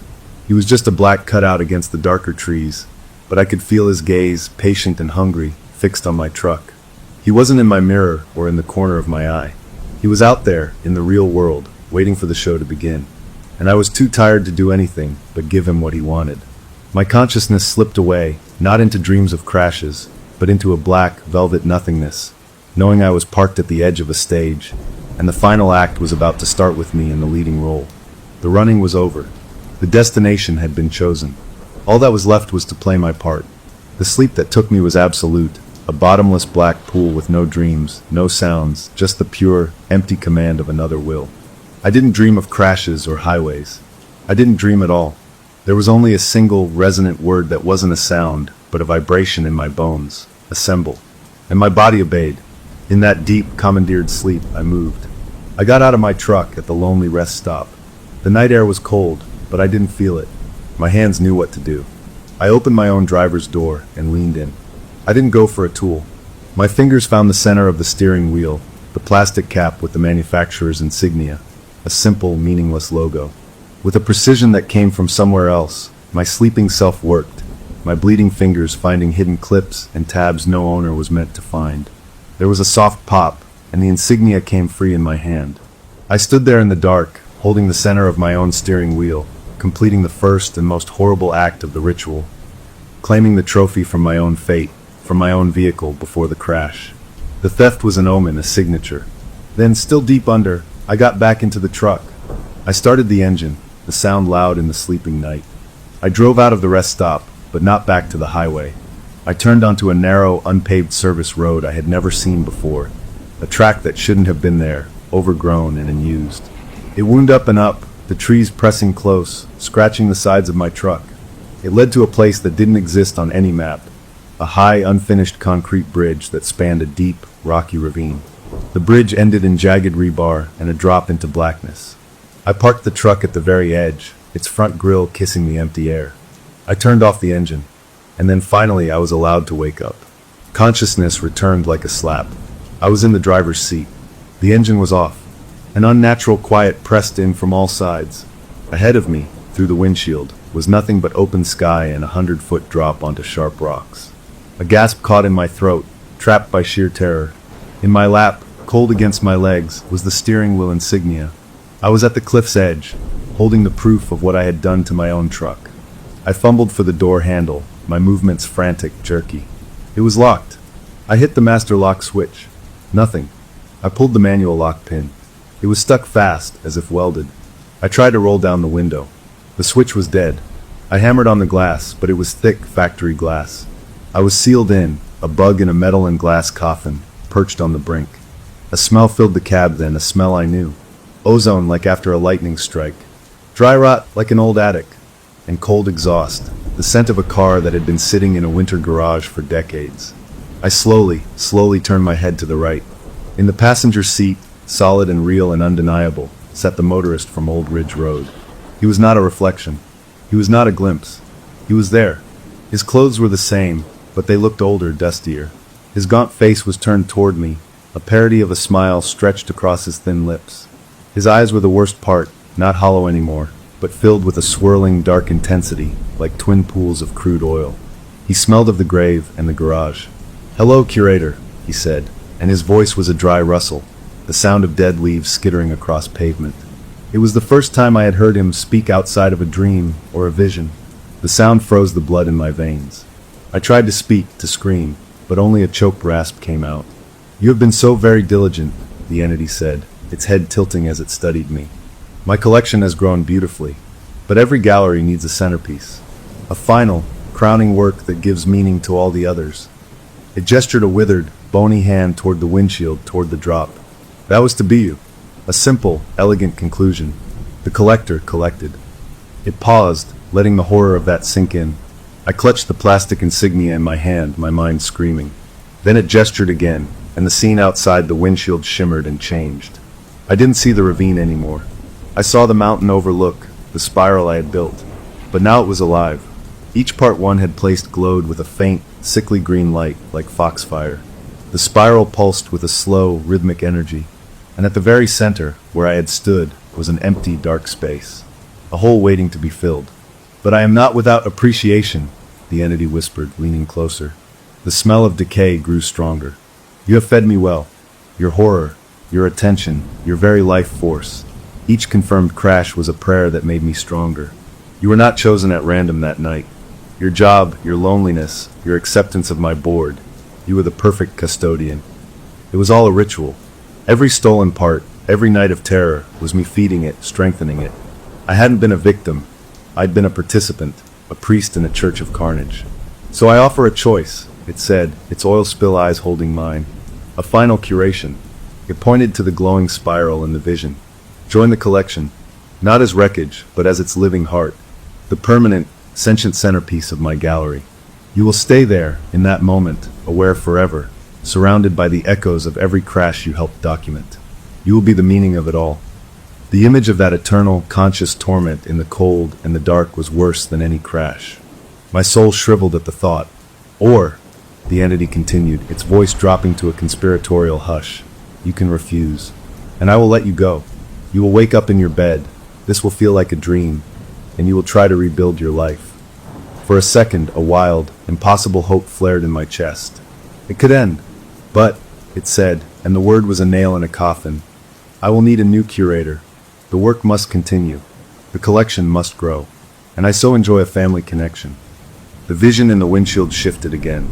It showed my older sister, hundreds of miles away, waking up to find a familiar, oil-stained Ouija board on her kitchen table. It showed her confusion, then her fear, then the inevitable, terrible acceptance as the cycle began anew with her. And I would know. I would be free, but I would know that I had passed this curse to someone I loved, and I would see the haunted look grow in her eyes over the years, and I would be helpless to stop it. I would be a ghost watching from the sidelines. Choose, the entity said, the word final and absolute. It reached out and placed its cold, dry hand over mine, the one clutching the steering wheel insignia. Its touch was like frozen leather. The choice was impossible. An eternity of tormented awareness as the centerpiece of its nightmare museum, or a lifetime of guilt and watching my sister suffer my fate. I looked from the abyss ahead, to the pulsing, hungry spiral in the vision, to the ancient, hungry face of the thing beside me. Its grin widened, knowing it had me. There was no winning move, only a choice of hells. My hand tightened around the plastic insignia from my own truck. I opened my mouth. My throat worked. The entity leaned in, eager to hear my decision, to hear which flavor of damnation I would pick. I looked it right in its swirling dark eyes, and I made my choice. Story number 4. The weight of 1,000 gazes, amplified through the digital ether, pressed down on me, their expectant silence as unnerving as a chorus of whispers. I, Nayal, adjusted the camera angle, the soft glow of the ring light doing little to cut through the oppressive atmosphere that had settled over the room, thick as the fog machine haze we'd employed for dramatic effect. It had all seemed like such a good idea at the time. A late-night live stream, fueled by cheap tequila and the insatiable thirst for online notoriety. A venture into the occult disguised as entertainment. Let's get spooky, I'd announced, my voice echoing with forced enthusiasm, my gut churning with a nervous energy I desperately hoped wouldn't translate through the screen. The Ouija board, a vintage find procured from a dusty antique shop, lay on the table before us, its polished surface reflecting the distorted image of our faces, our nervous laughter echoing hollowly in the silence of the room. My friends, fellow social media butterflies, their usual exuberance replaced by a palpable tension, huddled closer, their eyes glued to the screen, gauging the audience's reaction, their thumbs scrolling through the endless stream of comments, a digital Greek chorus commenting on our every move. The plan was simple, a harmless game, a theatrical display of faux fear for the entertainment of our followers, a calculated dance between skepticism and feigned belief designed to boost our views and solidify our online presence. We were, after all, masters of the curated persona, our lives a carefully constructed narrative of carefully chosen moments, edited and filtered to perfection. But some doors, once opened, unleash forces beyond our control, their consequences echoing far beyond the carefully constructed facades of our online lives. As we placed our fingertips on the planchette, its cool surface surprisingly comforting against my clammy skin, a collective shiver ran through the room, the air thickening, the silence stretching on, punctuated only by the incessant tapping of keyboard warriors and the soft glow of notifications popping up on our screens. Is anyone there with us tonight? I asked, my voice a strained whisper, the weight of thousands of unseen eyes amplifying the tremor in my words. The planchette, as if imbued with a life of its own, twitched beneath our fingertips, the movement so subtle at first that we questioned whether it was real or simply a figment of our collective imagination. But then it moved again, this time with a slow, deliberate purpose, gliding across the board, our carefully orchestrated skepticism crumbling at the edges. The chatroom erupted, a cacophony of emojis, excited exclamations, and demands for more. We were no longer in control, our carefully crafted narrative hijacked by an unseen force that seemed to feed off our collective fear, our desperate need for validation. The messages at first were harmless, mundane even, names of long-dead relatives, dates of insignificant events, pronouncements so vague they could have applied to anyone watching. But as the night wore on, the energy in the room shifted, the air growing heavy with an unseen presence, the temperature dropping as if a cold wind had swept through the room, chilling us to the bone. The planchette moved faster now, its movements jerky, frantic, its messages taking on a darker, more sinister tone. Whispers of personal tragedies, long-buried secrets, and intimate knowledge of our lives that we had never shared online filled the room, their voices echoing through the speakers, amplified for the world to hear. The comments section, once a chorus of excitement and encouragement, transformed into a cacophony of fear and concern as our followers, once passive observers, became witnesses to the horror unfolding before their eyes. "Stop the game," pleaded one comment, scrolling past 100 others, their pleas lost in the digital noise. "This isn't funny anymore," another message flashed, its urgency lost in the sea of emojis and frantic demands for more. But we were no longer in control. The entity, its grip on the planchette tightening, seemed to revel in our fear, in the chaos it was unleashing, both in the room and in the digital world beyond our screens. Then the unthinkable happened. The screen flickered, the live feed distorting for a split second before resolving into a chilling image. A contorted face, eyes glowing in unnatural red, its mouth stretched into a grotesque grin, filled with rows of razor-sharp teeth. A collective gasp, both from us in the room and from the thousands watching online, echoed through the speakers, a primal scream of terror that transcended the digital divide.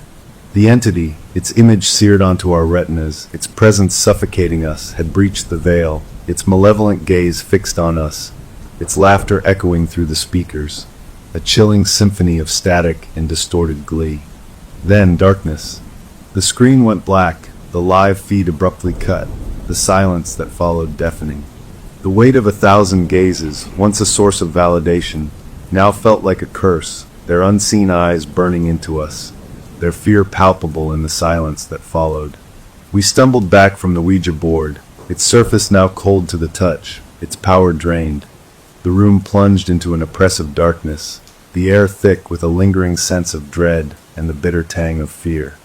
The days that followed were a blur of media frenzy and personal nightmares, the line between the digital and the real blurring as the entity's reach extended beyond the confines of our screens and into our lives.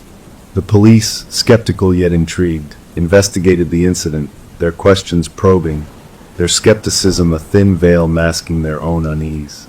The video, circulated endlessly online, became viral, a morbid fascination for some, a chilling warning for others.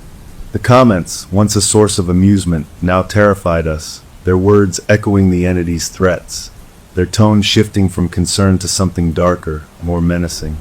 Our lives, once carefully curated narratives, were now spiraling out of control, our carefully constructed facades crumbling under the weight of the entity's influence. Our followers, once passive consumers of our online personas, now active participants in our nightmare.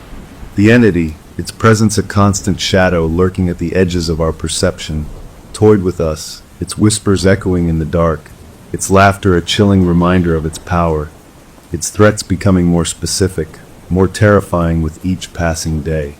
We tried to outrun it, to disappear into the digital noise, to seek solace in the anonymity of the crowd.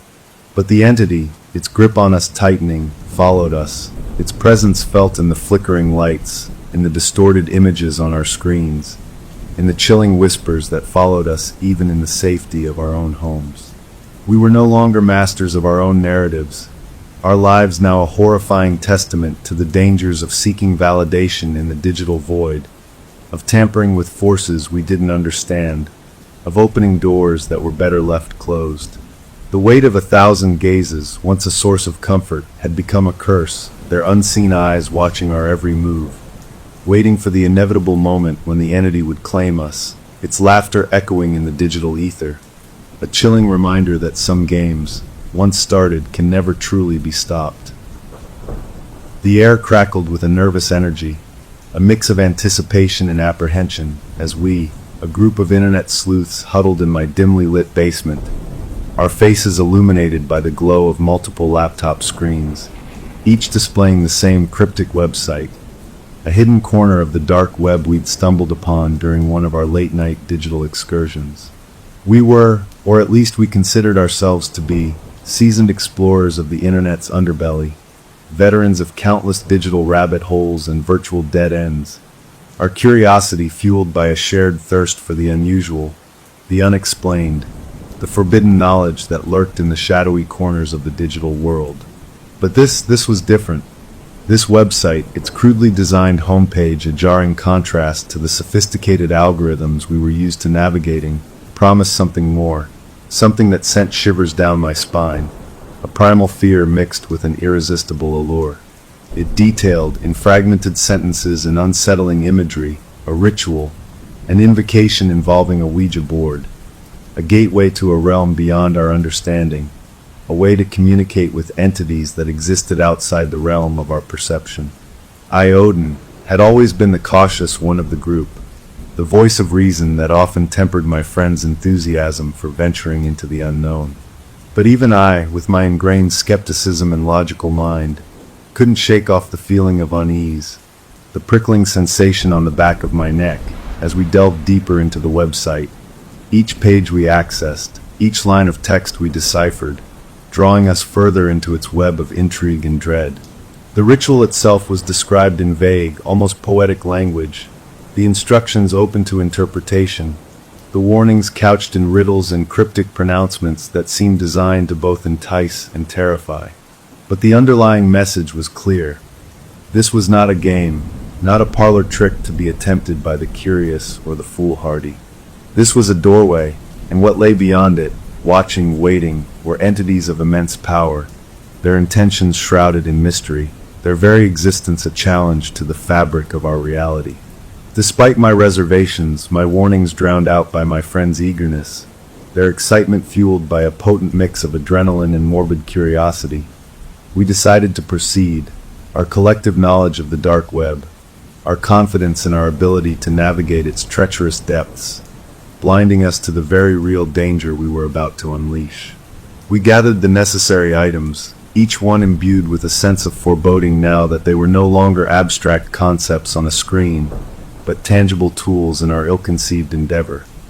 A Ouija board, its wooden surface polished to a deceptive sheen, its planchette resting innocently within its frame, purchased from a dimly lit antique shop on the outskirts of town, its elderly proprietor casting us a knowing look as we left, his silence speaking volumes. Candles, their flickering flames casting dancing shadows on the basement walls, amplifying the sense of unease that permeated the air, their scent, a mix of lavender and sandalwood, doing little to mask the metallic tang of fear that clung to the back of my throat. And finally, a printout of the ritual itself, the words, stark black ink on pristine white paper, seeming to pulsate with an energy of their own, a tangible representation of our folly. As the designated skeptic, the one who had voiced the most reservations, I was nominated, or perhaps volunteered would be a more accurate term, to lead the ritual. My hands trembled slightly as I arranged the items according to the website's instructions, the air growing heavy, the silence punctuated by the frantic beating of my own heart, a drumbeat of apprehension that mirrored the impending storm brewing outside. My friends, their initial excitement now tempered with a healthy dose of nervous anticipation, gathered around the Ouija board, their faces illuminated by the flickering candlelight, their eyes reflecting a mixture of fear and fascination. Following the ritual's instructions, I dimmed the lights, the basement plunging into a semi-darkness that amplified the shadows dancing on the walls, the air growing thick with anticipation and a palpable sense of dread. We placed our fingertips on the planchette, its cool surface a stark contrast to the clammy sweat that clung to my skin, the silence stretching on, broken only by the sound of our own breathing and the insistent pounding of my heart, a frantic tattoo against my ribs. "Is anyone there?" I asked, my voice a strained whisper that echoed strangely in the stillness of the basement, the words tasting foreign on my tongue, as if I were speaking a language I didn't understand, but one that resonated deep within my bones. The planchette remained motionless beneath our fingertips, the silence stretching on, each tick of the old grandfather clock in the corner amplifying the tension that had gripped the room. Just as I was about to break the silence to suggest, with a mixture of relief and disappointment, that perhaps we'd gone too far, that this was, after all, just a silly game, the planchette twitched beneath our fingers. A collective gasp escaped our lips, our eyes widening as we held our breath, the air crackling with an unseen energy, the temperature in the room plummeting as if a window had been flung open to a winter storm. And then it moved again, this time with a slow, deliberate purpose, gliding across the board with a speed and fluidity that defied our tentative touch, our combined weight insufficient to stop its progress. "Hello," I whispered again, my voice barely audible above the frantic beating of my own heart, the word hanging in the air between us, heavy with an unspoken question, a plea for reassurance that we were not alone in this descent into the unknown. The planchette, as if mocking my fear, my desperate need for control in the face of the inexplicable, spelled out a single chilling word. Yes. Fear, cold and paralyzing, washed over me, a primal instinct screaming at me to run, to flee this desecrated space, to seek solace in the familiar, the rational, the world outside this dimly lit basement where the boundaries of reality seemed to be blurring at the edges. But my feet felt rooted to the spot, my gaze transfixed by the Ouija board, the seemingly innocuous object now transformed into a conduit to a realm beyond our understanding, a doorway we had unwittingly flung open, our curiosity, our hubris, our arrogance in believing that we could control the forces we were tampering with, coming back to haunt us with a vengeance. The entity, for that's what we were forced to acknowledge it was, no longer a figment of our imagination, a product of our collective desire to believe in the impossible, but a terrifying reality that we had invited into our lives, communicated with a chilling lucidity, its messages appearing on the Ouija board with a speed and precision that defied explanation. It claimed to have been drawn to our energy, our skepticism, our audacity in seeking it out, our belief that the digital veil that separated our world from its own was an impenetrable barrier, when in reality, it was a flimsy curtain, easily parted by those who knew the secrets, those who dared to venture beyond the veil.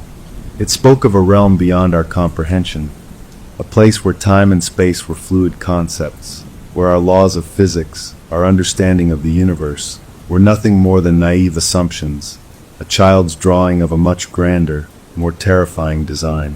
It spoke of entities of immense power, beings of pure energy and consciousness, who existed outside the constraints of our physical world, who watched us, studied us, their motives as unfathomable as the depths of the ocean floor. And then it did something unexpected, something that sent a fresh wave of terror through me, something that tipped the balance from unsettling curiosity to soul-crushing dread. It knew things it couldn't possibly know, things buried deep within our pasts, secrets we'd shared with no one, fears we'd kept hidden in the darkest recesses of our minds, insecurities that gnawed at our souls, vulnerabilities we'd carefully constructed walls around, believing them to be impenetrable, only to find them laid bare before this entity, this digital specter that we'd unwittingly given a voice to. The entity, sensing our growing terror, our crumbling facade of bravado, our desperate attempts to rationalize what we were experiencing, offered us a bargain, its words appearing on the Ouija board with a chilling finality, each letter burning into the wooden surface as if branded there by a hot iron.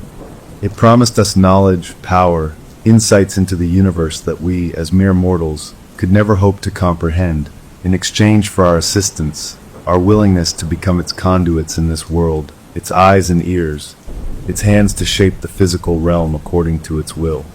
We hesitated, our minds reeling from the implications of its offer, the seductive allure of its promises battling with the primal fear that clawed at our sanity, the knowledge that to accept its offer would be to surrender a part of ourselves, to relinquish our free will, our very souls, to an entity whose motives were as unknowable as the depths of the universe itself.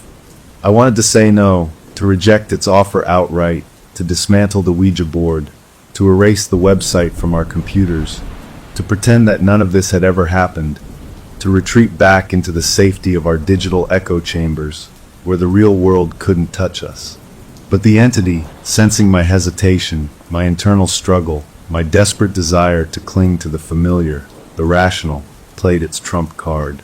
It spoke of my friends, their vulnerabilities laid bare, their deepest fears given voice, their insecurities magnified, their hopes and dreams twisted into grotesque parodies of themselves. It offered to alleviate their pain, to grant them their heart's desires, but only if I agreed to its terms, only if I surrendered to its will, only if I became its instrument in this world. The weight of their lives, their well-being, rested on my shoulders, the responsibility crushing, the guilt of having led them down this path, of having exposed them to this insidious evil, threatening to consume me. I looked at my friends, their faces pale and drawn in the flickering candlelight, their eyes wide with a mixture of fear and hope, their gazes pleading with me to save them, to make the right decision, even if it meant sacrificing myself. And in that moment, faced with an impossible choice, the weight of their lives pressing down on me, their unspoken pleas echoing in the silence of my heart, I knew what I had to do. I agreed to the entity's terms, my voice a broken whisper that seemed to hang in the air, the words sealing not only my fate, but the fates of those I cared about most. The planchette, as if sensing my surrender, my acceptance of the bargain we'd struck, glided across the Ouija board, spelling out a single chilling word. Good. The basement, once a place of camaraderie, of shared laughter and late-night adventures, was now a prison, its walls closing in on me, the air thick with an unseen presence, a darkness that had seeped into our lives, its tendrils wrapping around our souls, a debt that could never be repaid, a price that would continue to be paid long after the last candle had burned out, long after the Ouija board had been discarded, long after the memory of this night had faded to a distant nightmare. For we had tampered with forces beyond our comprehension, peeked into a realm that was never meant for our eyes, and the consequences, I knew, would be with us always, a chilling reminder that some doors, once opened, can never be closed. The buzz around WraithSpeak, the augmented reality app that was all over the tech blogs and social media, was impossible to ignore, even for a dyed-in-the-wool skeptic like me, Datum. The premise was simple yet ingenious. Overlay a virtual Ouija board onto your real-world surroundings using your phone's camera, allowing you to experience a spooky seance with friends from the comfort of your own home. I scoffed at the reviews, at the excited whispers of intensely real and scariest app ever, dismissing them as marketing ploys designed to prey on people's fascination with the paranormal. My world was one of logic, of code, of tangible things you could see and touch, and the idea of a virtual ghost story leaking into reality was laughable at best. Still, curiosity, that pesky human flaw, gnawed at me. So, late one Friday night, fueled by a potent combination of boredom and cheap beer, I found myself downloading WraithSpeak, the glow of my laptop screen casting eerie shadows across the room. The app's interface was sleek, minimalist, almost deceptively benign. I chuckled as I scanned my living room, a chaotic mess of takeout containers and discarded code books. The app overlaying a virtual Ouija board onto my coffee table with surprising accuracy. I half expected spooky music or flickering lights, the standard fare of digital horror, but there was none, just an eerie silence that amplified the hum of my laptop. Shaking off a prickle of unease, I invited my two roommates, Ben, a fellow coder with a penchant for conspiracy theories, and Sarah, our resident artist, ever drawn to the strange and unusual, to join me. Their initial skepticism melted away as the virtual planchette, responding to our tentative touches on the touchpad, began to move, its digital glow casting an eerie light on our faces. At first, the messages were harmless, even comical. Inside jokes, random words, the kind of nonsensical gibberish you'd expect from a digital prank. But as the night wore on, a palpable shift occurred. The air in the room grew heavy, the silence between messages stretching taut with anticipation, and the planchette's movements took on a life of their own, gliding across the virtual board with a speed and fluidity that defied our control. The messages, once light-hearted, turned cryptic, then unsettling, and finally, downright menacing. Whispers of personal details, things we hadn't shared, flickered across the screen, followed by cryptic threats and a palpable sense of malevolent observation. A cold dread seeped into my gut, a stark contrast to the warm summer night outside. My rational mind screamed that this was impossible, just a cleverly coded app messing with our heads. Yet the fear that coiled in my gut felt primal, instinctive. The next morning, with the sunlight streaming through the windows, banishing the shadows of the previous night, we brushed it off as a combination of overactive imaginations and one too many beers. The app was uninstalled, the virtual board exorcised from our living room, but an unsettling residue lingered, a sense of unease that followed us like a shadow. Then things started happening, little things at first. Pictures on the walls tilted at odd angles, objects disappearing and reappearing in different spots, the volume on the TV fluctuating wildly. We rationalized, explained away each occurrence as a coincidence, a trick of the light, a figment of our sleep-deprived minds. But as the incidents escalated, so did our unease. One evening, as I was working late, the familiar hum of my laptop punctuated by the rhythmic clatter of keys, I felt a cold breath on the back of my neck, a whisper brushing against my ear, a voice that sent shivers down my spine. It spoke my name, a raspy, guttural sound that seemed to emanate from the very walls of my apartment, and then, just as quickly, it was gone. I spun around, heart hammering against my ribs, but there was nothing there. The room was empty, the silence broken only by the steady hum of my computer. I tried to convince myself it was nothing, a hallucination brought on by stress and lack of sleep, but a primal fear, a certainty that something was terribly wrong, had taken root in my mind. Ben and Sarah, their faces pale and drawn, recounted similar experiences. Whispers in the dead of night, shadows moving in their peripheral vision, the feeling of being watched, of being followed, a constant, suffocating presence that permeated their waking hours. Desperate for an explanation, we scoured the internet, finding solace and growing terror in the countless online forums dedicated to Wraithspeak. The app, it seemed, had unleashed a wave of paranormal activity across the globe. Users reported similar experiences, their initial excitement giving way to fear, their posts filled with desperate pleas for help, for a way to undo what they had unwittingly unleashed. The developers, initially dismissive, had gone silent, their website replaced with a cryptic message. We are no longer in control. Trapped in a waking nightmare of our own making, we sought help from anyone who would listen, paranormal investigators, priests, even a self-proclaimed witch doctor whose business card we found tucked away in an old bookstore. Their attempts to cleanse our apartment, to banish the unseen forces that had invaded our lives, were met with chilling indifference. Whatever had been unleashed, it seemed, was here to stay, its tendrils woven into the fabric of our reality, feeding on our fear, our desperation. One night, as we huddled in the living room, the curtains drawn tight against the encroaching darkness, a plan began to form.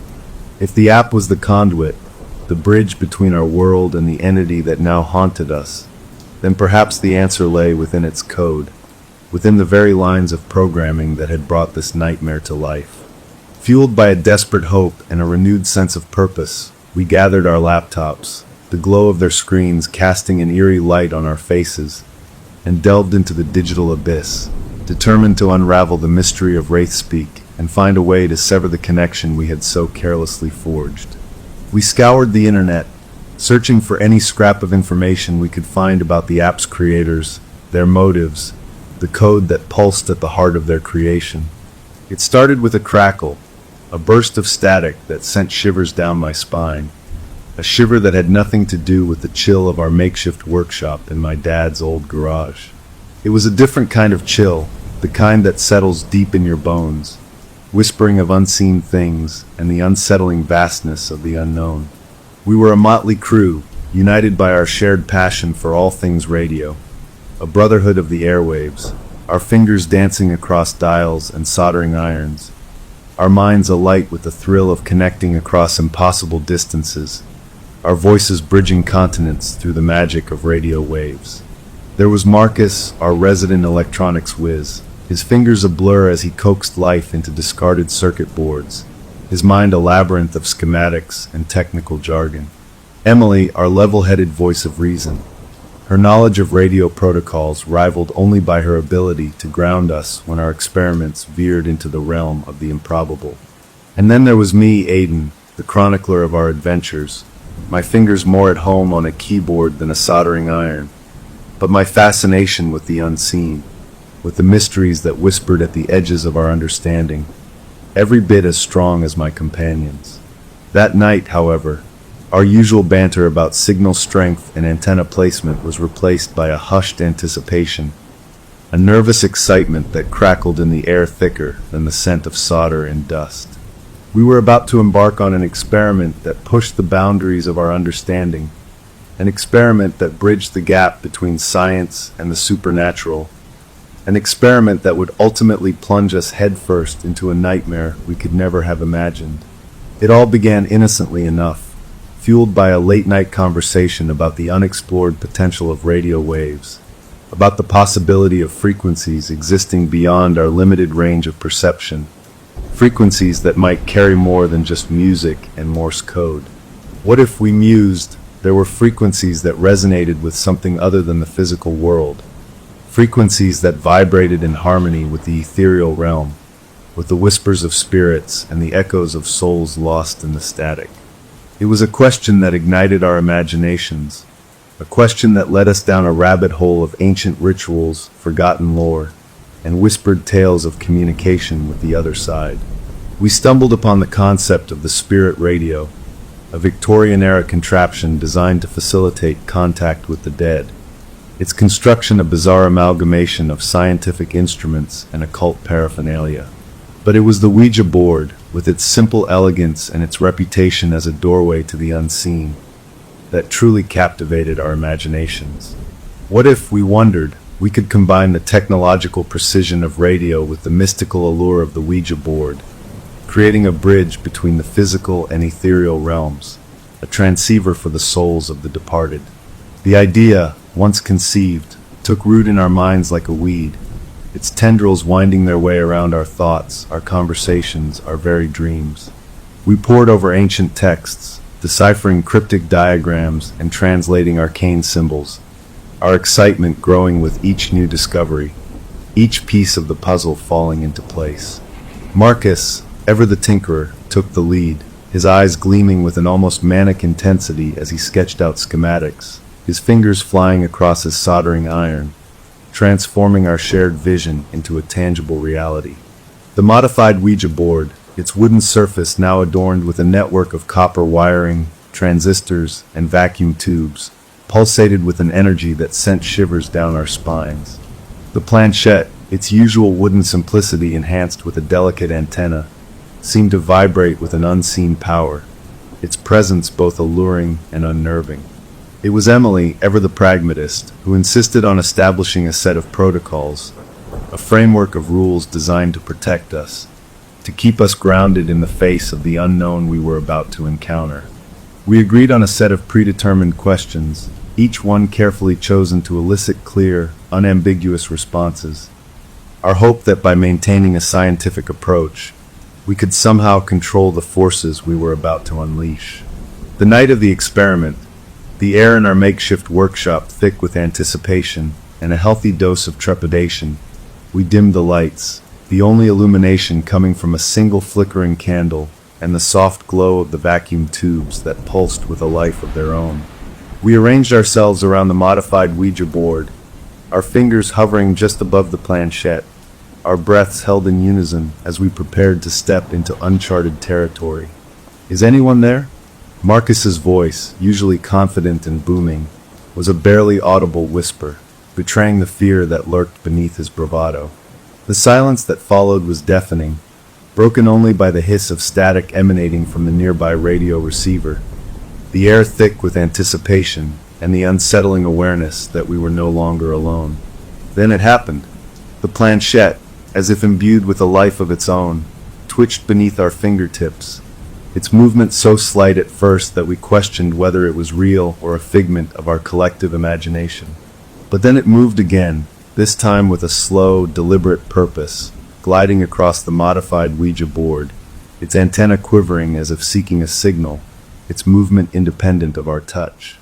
Our eyes widened in unison, our breaths catching in our throats, a mixture of fear and exhilaration coursing through us as we watched the impossible unfold before our very eyes. The planchette, now moving with a speed and precision that defied our tentative guidance, spelled out a single word, its message crackling to life through the nearby radio receiver, a disembodied voice that sent shivers down our spines. "Hello!" The voice, raspy and distorted, as if transmitted across an immeasurable distance, sent a chill through the room, its otherworldly timbre confirming our worst fears, even as it ignited a spark of morbid curiosity within us. We had made contact. The next few hours were a blur of frantic activity and mind-bending revelations. The entity, communicating through the modified Ouija board and the radio receiver, identified itself as a collective of souls, trapped in a realm they described as a labyrinth of frequencies, a place where thoughts and emotions swirled in a chaotic symphony of whispers and static. They spoke of their existence as a constant state of flux, their forms shifting and reforming in the ethereal ether, their voices lost in the cacophony of the void, their desperation to connect with the world of the living palpable in their fragmented transmissions. We, with our modified Ouija board and our thirst for knowledge, had become their beacon, their lifeline to a world they desperately yearned to reconnect with. At first, our conversations were filled with a sense of wonder, of scientific curiosity, our initial fear giving way to a profound sense of responsibility for these lost souls, for the beings who existed beyond the veil of our perception, their existence as real, as tangible as our own. We bombarded them with questions, our thirst for knowledge insatiable, our notebooks filled with cryptic messages, our minds struggling to comprehend the vastness of the universe we had stumbled upon. But as the nights wore on, as our fascination with the entity deepened, the tone of our communications began to shift, the entity's transmissions taking on a darker, more insistent tone. They spoke of their longing for the physical world, for the sensations, the emotions, the very essence of being alive, their yearning palpable in their fragmented whispers, their desperation echoing through the static. Then came the requests, subtle at first, almost imperceptible beneath the static and the disembodied whispers. They asked us to perform simple tasks, to move objects in our world, to interact with our physical environment in ways that, they claimed, would allow them to experience, however fleetingly, the sensation of being alive again. We, blinded by our curiosity, by our desire to help these lost souls, readily agreed, our actions driven by a naive belief that we were in control, that we could somehow dictate the terms of our engagement. But control, we soon realized, was an illusion, a flimsy thread that snapped under the weight of the forces we had unwittingly unleashed. The entity's requests became more frequent, more demanding, their tone shifting from pleading to commanding, their transmissions laced with an undercurrent of menace that sent shivers down our spines. Objects in our homes began to move on their own, seemingly imbued with a life of their own, their movements erratic, unpredictable, as if controlled by unseen hands. Sleep, once a refuge from the strangeness of our waking hours, became a battleground, our dreams invaded by shadowy figures, by disembodied voices that whispered our names, their words laced with promises and threats, their laughter echoing through the darkness long after we woke up, our hearts pounding against our ribs like trapped birds. The fear, once a distant rumble in the pit of our stomachs, blossomed into a full-blown panic that threatened to consume us. We tried to sever the connection, to dismantle the modified Ouija board, to retreat back into the world of logic and reason we had so foolishly abandoned. But the entity, its tendrils now deeply embedded in our lives, refused to let go. They taunted us with our curiosity, our hubris, reminding us that we had opened the door, that we had invited them in, and now they would not be so easily dismissed. Our lives, once defined by our shared passion for the airwaves, became a terrifying tapestry of paranormal occurrences and psychological torment. Marcus, his mind once a bastion of logic and reason, became withdrawn, his eyes haunted by a fear he couldn't articulate, his fingers, once so sure and steady, now trembling uncontrollably as he tried to dismantle the very device he had created. Emily, our voice of reason, our anchor to sanity, succumbed to a debilitating anxiety that kept her housebound, her days spent in a fog of fear, her nights punctuated by nightmares she couldn't escape.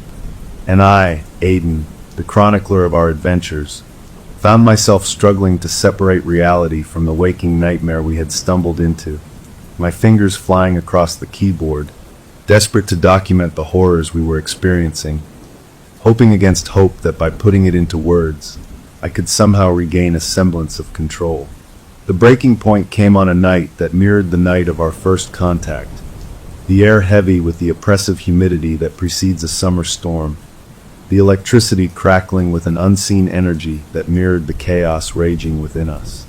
We had gathered at the garage, drawn together by a desperate need to sever the connection, to exorcise the entity that had taken root in our lives, its tendrils wrapped tight around our hearts and minds. The modified Ouija board, once a symbol of our ingenuity, now sat on the table before us, a malevolent artifact that pulsated with an energy that sent shivers down our spines. We tried everything to break the connection, to sever the link we had so naively forged. We smashed the planchette, ripped apart the wiring, destroyed the radio receiver, its shattered components scattered across the floor like the remnants of a shattered dream. But it was no use. The entity, its presence no longer confined to the modified Ouija board, swirled around us, its laughter echoing through the garage, its voice, a cacophony of whispers and static, mocking our attempts to escape its clutches. It was then, in the depths of our despair, that a terrifying realization dawned on us. We hadn't simply contacted an entity, we hadn't merely opened a door.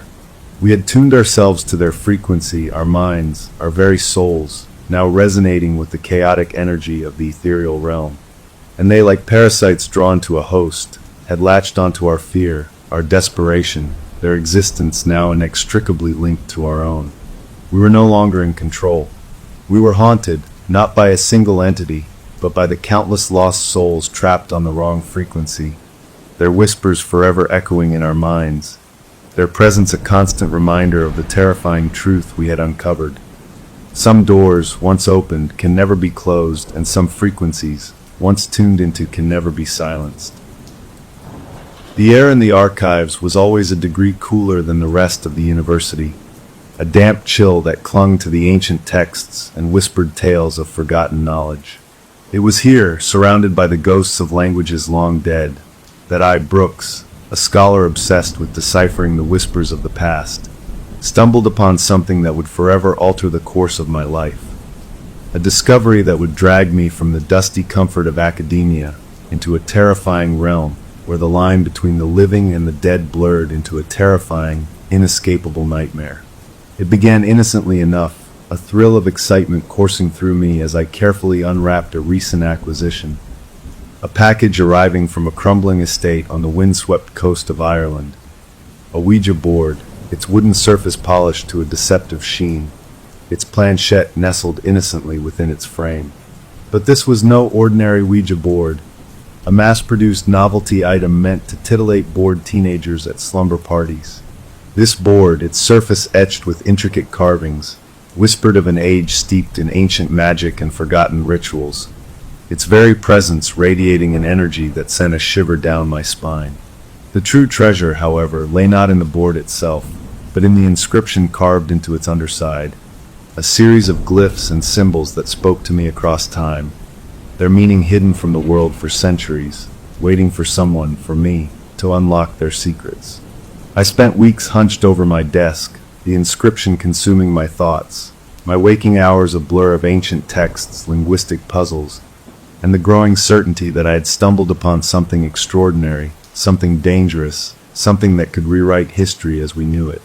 The inscription, I discovered, was written in a language lost to time, a dialect spoken by a civilization that had vanished centuries ago, their knowledge, their beliefs, their very existence erased from the annals of history.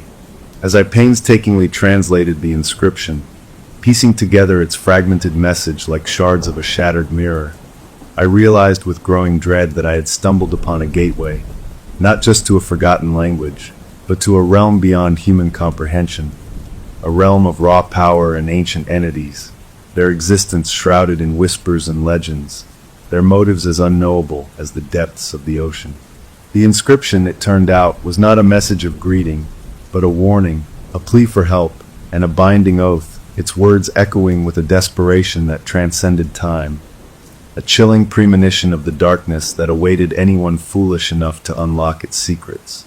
Ignoring the voice of reason, the warnings whispered by my rational mind, I pressed on, my obsession with the inscription, with unraveling its mysteries, blinding me to the danger I was walking towards.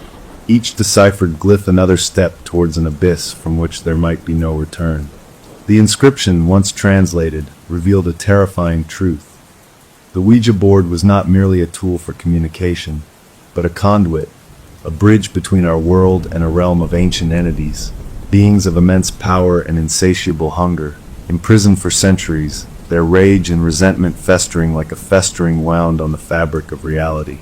The inscription contained a ritual, a series of incantations and gestures designed to unlock the gateway, to allow communication with these entities, to act as their translator, their voice in a world that had long forgotten their existence. The inscription warned of the dangers of the entities' seductive whispers, their promises of power and knowledge, masking a deeper, more sinister desire to break free from their prison, to unleash their wrath upon a world that had banished them to the shadows. I scoffed at the warnings, dismissing them as the product of a superstitious age, the ramblings of a people who mistook power for evil, knowledge for a curse. I was a man of science, of logic, of reason, and I refused to believe that anything, even entities from beyond the veil, could threaten the sanctity of my carefully constructed world. It was with a mixture of trepidation and exhilaration that I finally decided to perform the ritual, the inscription memorized, the gestures practiced until they felt as familiar as my own name. The air crackled with an unseen energy as I spoke the words, my voice echoing strangely in the silence of my study, the room around me seeming to contract, to pulse with an energy that sent a shiver down my spine. The planchette, as if imbued with a life of its own, began to move beneath my fingertips, its movement hesitant at first, then gaining speed, its path across the board erratic, frantic, as if guided by a force desperate to break free, to make itself known. The messages that came through were fragmented, chaotic, a jumble of ancient languages and guttural sounds that made my head spin, my mind struggling to keep up with the torrent of information, the sheer volume of raw, untamed power that flowed through me. I realized then, with a clarity that bordered on terror, that I had made a terrible mistake, that the inscription had not lied, that I was not merely translating words, but acting as a conduit for something ancient, something powerful, something that should have remained dormant, locked away behind the veil. The entity, its voice growing stronger with each passing moment, spoke of a time before time, of a world where it had ruled, where its power knew no bounds, its law. It spoke of betrayal, of a cataclysmic event that had shattered its world, imprisoned it within the confines of the Ouija board, its rage and resentment festering over the centuries, its hunger for revenge growing with each passing year. I tried to break the connection, to sever the link I had so foolishly forged, but it was too late. The entity, its power flowing through me, coursing through my veins like a drug, had me in its grip, its will superimposed over mine, its voice echoing in my mind, its thoughts becoming my own. I became a prisoner in my own body, forced to watch in horror as the entity, using me as its mouthpiece, its translator, began to enact its vengeance upon a world that had long forgotten its existence, its power spreading like a virus, its touch bringing chaos and destruction wherever it went. People I knew, colleagues I respected, friends I held dear, were driven mad by the entity's whispers, their minds collapsing under the weight of its ancient knowledge, their bodies contorting into grotesque mockeries of their former selves. their screams echoing in my nightmares, a constant reminder of the hell I had unleashed. The entity, its power growing with each passing day, each act of madness it orchestrated, set its sights on larger targets, its ambition fueled by centuries of pent-up rage. Natural disasters, once attributed to the whims of nature, now bore the entity's signature, its power manipulating the very fabric of reality, its wrath unleashed upon a world oblivious to the true source of its suffering. I was trapped, a puppet dancing to the tune of an ancient evil, my knowledge, my skills, my very being twisted into a weapon to be wielded against humanity. But even as the darkness threatened to consume me, a flicker of hope remained, a spark of defiance that refused to be extinguished. I remembered the words of the inscription, the warning that had been etched into my soul, and realized that the key to defeating the entity lay not in fighting its power, but in understanding its language, in unraveling the intricacies of its ancient tongue.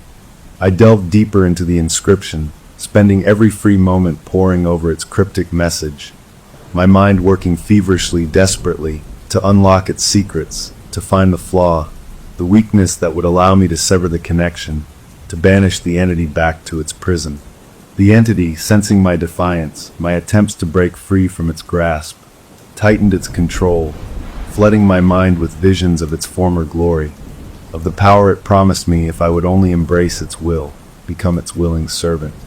But I refused to yield, clinging to the last vestiges of my sanity, my humanity, my determination to break free from its grasp fueled by a growing sense of guilt, of responsibility for the havoc the entity was wreaking upon the world. Finally, after weeks of relentless study, fueled by a desperation born of impending doom, I stumbled upon the answer, a single word, a hidden command embedded within the inscription, its meaning overlooked by centuries of scholars, its power lying dormant, waiting for someone with the knowledge, the courage to unleash it. The entity, sensing the shift in power, the growing threat to its dominion, raged against the confines of my mind, its voice a deafening roar that threatened to shatter my sanity, to break me completely. But I held firm, my will hardening, my resolve fueled by the knowledge that I was humanity's last hope, that the fate of the world rested on my ability to utter the single word that would sever the connection, banish the entity back to its prison. I took a deep breath, the air heavy with the weight of the impending confrontation, the entity's presence pressing down on me, its power threatening to crush me. And then, with a voice hoarse from disuse, yet filled with a newfound strength, I spoke the word, the ancient command echoing through my mind, through the room, through the very fabric of reality. The effect was instantaneous. The entity let out an ear-splitting shriek, its rage and frustration palpable, as it was ripped from its hold over me, its power diminishing, its essence shrinking back into the confines of the Ouija board. The board itself vibrated violently, its surface cracking, its planchette spinning wildly, as the entity fought to maintain its grip on this world, on me. But it was too late. The power of the ancient command held firm, the gateway slamming shut, the connection severed, the entity's screams of rage and frustration fading into an eerie silence that settled over the room like a shroud. I collapsed to the floor, my body racked with tremors, my mind reeling from the ordeal, the weight of the entity's presence finally lifted. The Ouija board lay before me, its surface scorched, its planchette shattered, a testament to the power of the ancient language and the danger of tampering with forces beyond human comprehension. The entity was gone, banished back to its prison, its reign of terror finally over. The world, oblivious to the silent battle that had raged, continued on, the sun rising and setting, the seasons changing, the cycle of life and death continuing unabated. But I would never be the same. The experience, the knowledge of the entity's existence, of the terrifying power that lurked beyond the veil, had irrevocably changed me, leaving an indelible mark on my soul, a constant reminder of the fragility of our world, of the ever-present threat that lurked just beyond our perception. I never spoke of my experience, of the entity, of the Ouija board that had served as its gateway to our world.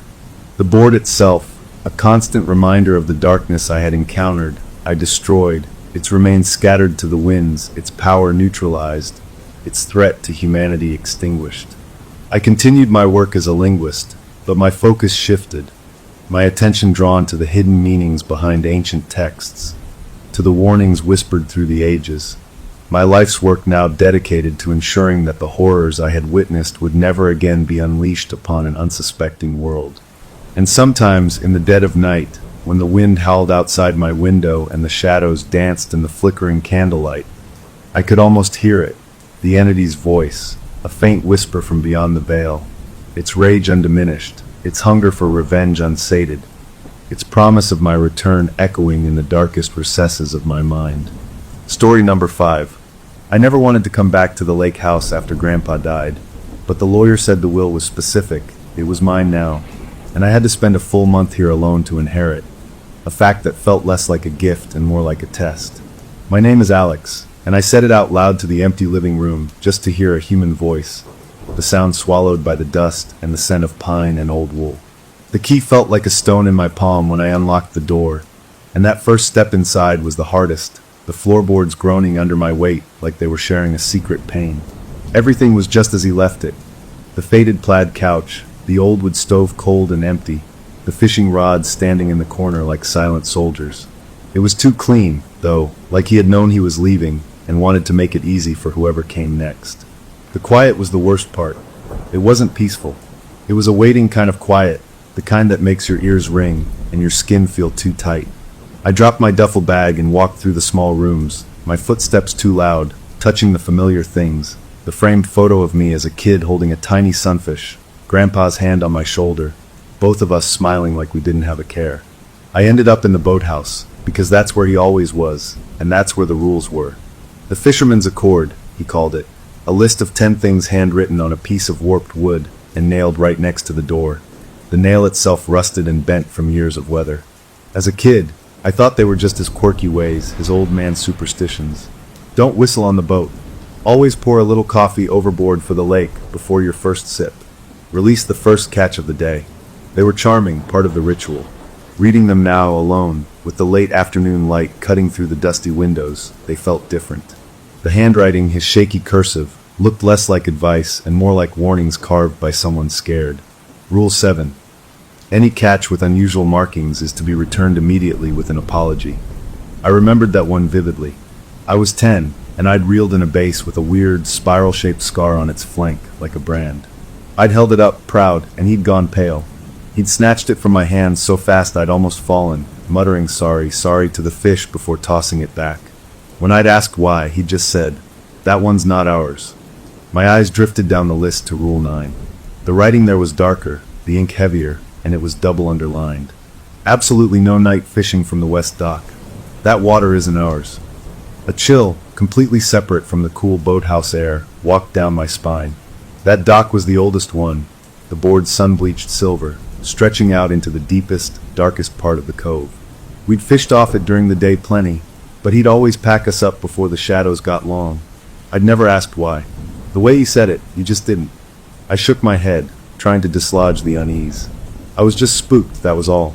Grief and loneliness messing with my head. I decided to sleep in his room instead of my old bunk. It felt like the right thing to do, like maybe I could feel closer to him.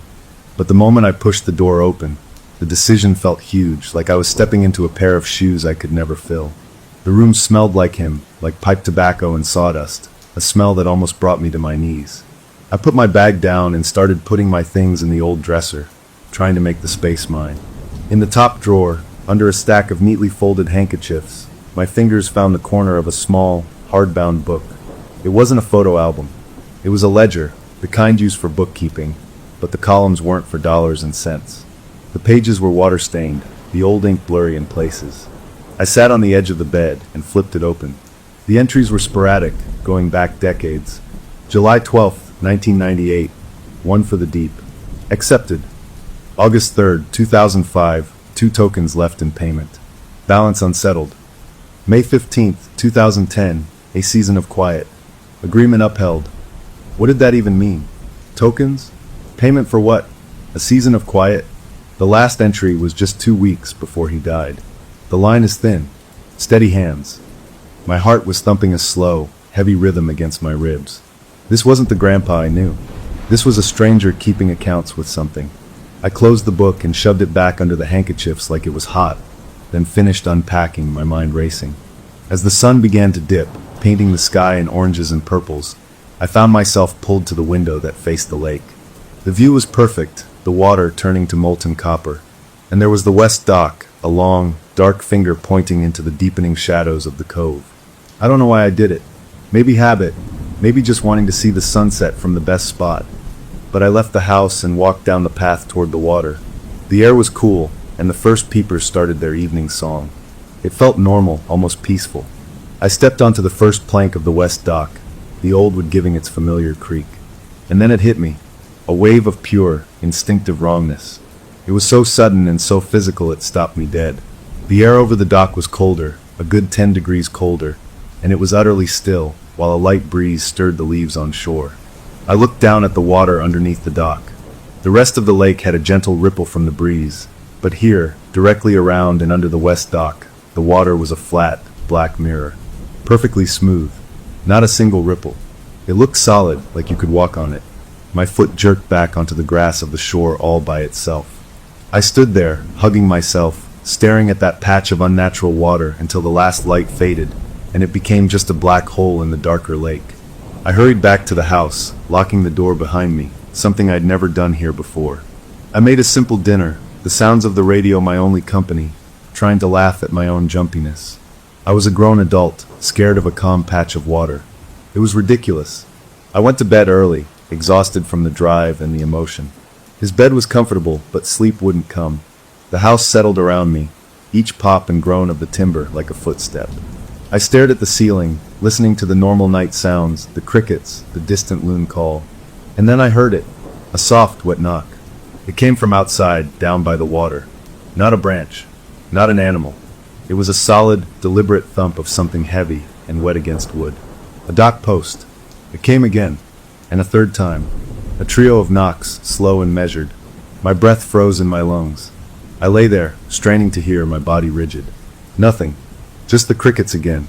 Maybe it was a piece of driftwood, bumped by a wave. But there were no waves. The lake had been still. After what felt like an hour, I slowly crept out of bed and padded to the window, peering through the glass toward the dock. The moon was high and bright, casting a silver path across the lake. I could see the whole length of the west dock, a pale ribbon against the black water. It was empty. Of course it was empty. I let out a long, shaky breath, a laugh of relief catching in my throat. I was seeing and hearing things. The stress of the day. I was about to turn back to bed when a movement caught my eye. Not on the dock. In the window's reflection. For a split second, superimposed over the view of the moonlit lake, I didn't see my own tired face. I saw a tall, thin shape standing behind me in the dark room. I whirled around, a scream trapped in my throat, fumbling for the lamp on the nightstand. The light blazed on, harsh and yellow. The room was empty. Just me, the bed, the dresser. My heart was a jackhammer. It was a trick of the light, my exhausted eyes playing games. I had glanced at the reflection while moving, that was all. I forced myself to take deep breaths, in and out. I was letting this place and my grief get to me. I needed sleep. I turned off the light, plunging the room back into darkness, and climbed into bed, pulling the covers up to my chin. I lay on my side, facing the wall, refusing to look at the window. I focused on my breathing, on the soft, familiar smell of the old quilt. I was almost asleep, the edges of my mind going fuzzy, when I heard a new sound from outside. It was a low, wet, dragging sound, like something heavy being pulled up onto the shore, followed by a single, clear drip, drip, drip on the porch boards right outside the bedroom wall. I didn't move. I didn't breathe. I just lay there in the dark, eyes wide open, listening to the steady, patient drops, knowing with a cold certainty that I was not alone here, that the rules on the boathouse wall weren't superstitions at all, and that my first night had just become the longest of my life. The next morning, the sun felt like a lie. I'd finally fallen into a fitful sleep just before dawn, and waking up to the cheerful bird song and the smell of pine through the open window made the previous night feel like a bad dream. The dripping had stopped. The knocks were just driftwood. The figure in the reflection was my tired mind. I convinced myself of all this over a strong pot of coffee, the hot mug solid and real in my hands. I needed a distraction, something normal, so I decided to clean, to air the place out, to make it feel lived in and safe again. I was sweeping the porch when I heard it, the distant thump of bass from a car stereo growing closer, a modern, intrusive sound that shattered the lake's morning calm.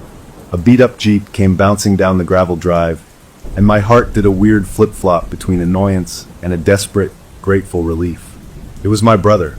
He swung out of the driver's seat, all loud laughter and bright sunglasses, a duffel bag slung over his shoulder and a brand new, fancy fishing rod case in his other hand. "Hey, look what the cat dragged in," he yelled, his voice too big for the space. He dropped his stuff and pulled me into a backslapping hug that I only half returned. "I figured you'd be going nuts out here by yourself with all of Grandpa's spooky stories," he said, grinning. "Thought you could use some company, and I definitely need the fishing." I tried to smile. "Yeah, company's good, but just go easy on the noise, okay?" He barked a laugh. "What? You think you'll scare the fish? Relax." He strode past me into the boathouse, and I followed, a knot forming in my stomach. He looked at the wall at the fisherman's accord and snorted. He reached out and tapped the wood right next to Rule 9. "This is the one that always got me. That water isn't ours." "What does that even mean? Did he rent it?" He shook his head, his smile turning into a smirk. "You're not actually respecting this superstitious junk, are you? The old man's ghost isn't gonna find you." He said it like it was a joke, but it felt like a challenge. I didn't know how to explain the feeling, the ledger, the knocks, the water that didn't move. It all sounded crazy even in my own head. "Just there are rules for a reason," I said, my voice weak. "Probably to keep idiots from falling in drunk," he said, unpacking a box of shiny, expensive-looking lures. "Which, don't worry, I plan on doing later. But first, I'm checking out the prime real estate." He grabbed a beer from his cooler, popped the top, and picked up one of his rods. "Where are you going?" I asked, though I already knew. "Where do you think?" "The best dock for the evening bite." He pointed with his beer toward the west. My throat went tight. "Don't. Seriously. Not that dock." He paused, looking at me, his expression shifting from amusement to curiosity. "Wow, you're really spooked. What happened? See a ghost?" He was teasing, but there was a probing edge to it. Just a feeling. Grandpa was serious about that rule." He waved a dismissive hand. "Grandpa was an old man who loved a good story. Lighten up. I'll catch us a monster, and we'll have it for dinner, rules or no rules." And with that, he walked off, down the path toward the west dock, the sinking sun glinting off his rod. I stood on the porch, frozen, watching him go. I should have run after him, tackled him, anything.